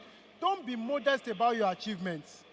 Bible says that God looked at everything he has done, and he saw that it was very good, and he inspired Moses to write it. If Moses did not write the Bible, and all the people did not write the Bible, how will you know that it was God that did all of these things? So talk about what you do. Put it on LinkedIn. Do you understand? Make boast about what you do. That is how to achieve political relevance in the office. Thank you. Thank you very much. Please. Okay, please. Let's hear the final words from you, sir. Okay. All right. Good afternoon, ladies and gentlemen. I just came to say that everything they have said, the important thing is what? Application. You have to do it, and you have to do it now. All right? I'll just touch on a few things. The word long-suffering is a biblical word. However, long suffering delivers what? Greatness. Let me say this. Also, when you are working with mentors, please note, mentors are not perfect. I'll say it again. Mentors are not perfect. So a person may mentor you on a particular skill area, but may have certain behavioral traits. So you must be focused. What am I here for? So somebody may be mentoring you on how to get a particular skill, but not be able to mentor you as to how to be a good husband. Ladies, I know sometimes we find it a little hard to partition. Sometimes. You must be able to say, what am I here for? So if I'm learning how to manage money from him, but he doesn't manage women very well, I should make sure I learn only the how to manage money part. And in the process of learning how to manage money, I should not learn how not to manage women. I'll say that again. It's only Jesus that is all perfect. Again, when mentors give you access, maybe access to their office or home, you may see things you are not supposed to see. I don't know how to say it in English. I'll say it in Yoruba. Esojunu. I've seen some people, because of access, they will now see one or two things, they will now turn to busybody and be providing gist to gist lovers. Please, for your own long-term safety, there are some mentors, they may not be able to help you, but they can harm you. I'll give you an example. You know, if they call you and say, what do you think about so and so? And I say, I don't have any comments. I hope you know that no comment is a what? Comment. So that you want people to have a good memory and impression about you. And let me also say this now as I wrap up. No matter how young you are, you too, you are already mentors to some people. As you are trying to get mentors, that 16-year-old, 17-year-old, 18-year-old, you to begin to provide mentorship. You won't believe it, that sometimes in your attempt to, with the little you know or the much you know, help other people under you, you may even gain traction more than waiting for people at the top. I'll say this and wrap up. There is what we also call peer mentorship. I'm saying this with all due respect. Emma be no vex. So I've gotten more people my age or my junior than my bosses. I'll say it one more time. Somebody here needs to hear this. This may not be for everybody. If I've gotten 100 helps in my life, 70 of that 100 were either people that are my mates or my what? Junior. Don't be condescending. Don't bootlick. Don't do eye service. The problem with eye service is when you see her, you be you collect her back. When you now see someone junior, that may be the destiny. That may be the what? Future. You remember that Syrian commander in the Bible? He was a general in the army. He had a health challenge. Who was his destiny helper? The what? The slave. May you not miss your destiny helper. Oh. It's not all destiny helper that wear designer. Oh. It's not all destiny helper that are taught that can answer more. Please, respect people. So if you go with your mentor to the bar or restaurant, greet the driver, greet the barman, the woman that brought the food. When they see humility in you, they are going to help you at an extra level. I pray that the people you are supposed to help, you will help them in Jesus' name. The people that are supposed to help you, they will help you in Jesus' name. God bless you. God be with you. God keep you. I pray for you. You will experience quantum leap in the name of Jesus. God will surround you with favor. God will surround you with honor. God will surround you with resources. God will open doors for you in the name of Jesus. What you thought you will achieve in 20 years, in 2 years, you will achieve it. in the name of Jesus. You will deliver this country. You will deliver solutions in the name of Jesus. God bless you. Thank you so much. I must call you Pastor Yemi now. Thank you. Thank you so much. Thank you. Wow, that was amazing, right? Please, a round of applause for the panelists and the facilitators. We say thank you.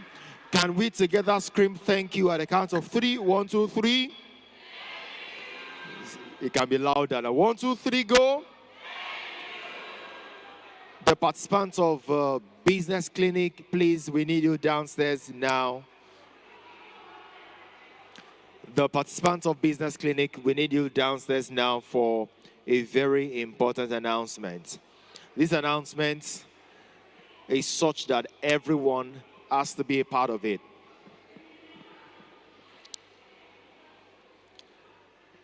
All right now.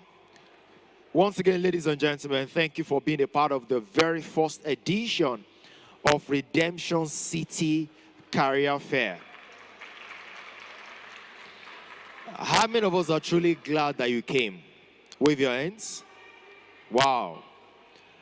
So let me say to you that much more than all that you have heard, you have received, you have seen, there's a demand laid upon you to put to practice the things that you have been taught. Put to practice the things that you have been taught. Say to your neighbor, put to practice the things you have heard and the things you have learned. Once again, I want to say a big thank you to all the sponsors and the partners that have come together to make this event a beautiful one. Please, a round of applause for Lighthouse Capital, Daria Adebo Foundation, thank you. All of our partners, we say thank you. Thank you so much. We're so grateful. Please, once again, a round of applause for all of the sponsors, the partners. We are so grateful. Thank you. And also to all the facilitators. Please, a round of applause for your facilitators.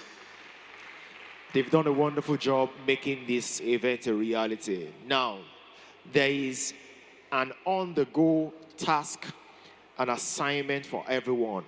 Again, we still have more gifts, more giveaways for us to receive. Right about now, if you can just bring out your phone, your smartphone, there's a trivia question live online right now that if you can attempt the questions correctly, you get to win one of the flagship gifts we have during this conference or during this career fair. So please, on Instagram, on Twitter or X now, and also on Facebook at The City Breed, at THECITYBREED, at The City Breed. The very first 10 participants to get the questions there, you will see a post that has been tagged. You see a post that has been tagged on the page, on Instagram, on X, and on Facebook. There's a trivia question there that if you can give a response to the question, you get to win for yourself one of the gifts from the partners from this convention. So you can do that right now. Now, the very important terms and condition that applies is you must be following on the various social media platforms, on Instagram, on X, Twitter, and on Facebook. Again, the handle is The City Breed, THECITYBREED. And also this announcement is for those that are interested in the MTN 5G hologram experience. It is happening now at the House of Favor. There is a bus at the entrance that is waiting to convey you down there if you are interested in that experience. So the moment we wrap up here, there's a bus at the entrance waiting to take you down there to have the experience, to have an experience rather, of what the hologram 5G looks and feels like. Now we're proceeding to the job fair like we had it yesterday. I believe many more people are here with their CVs, the resume, in different sections of this, all are different, both owned by various organizations, HR firms, and recruiting firms. So you can walk into any of the sessions, any of the booth rather, ask questions, lay demand on their products, their services, and how you can be part and enjoy all that they have to offer. Again, the Premium Trust Bank recruitment is ongoing. You might want to walk into their booth to make inquiries. The Venia Group recruitment is also ongoing. You might want to walk to their booth to make inquiries. Right about now, the moment I drop this mic, we get started with the job fair. Again, I want to say to you, don't leave without networking. You have heard a facilitator. Not just from the facilitators, network with people closest to you. Have you been really blessed? I can hear you. Have you been really blessed? All right, ladies and gentlemen, it's time for the job fair. It's time to put to practice the things you have learned. All the best to you.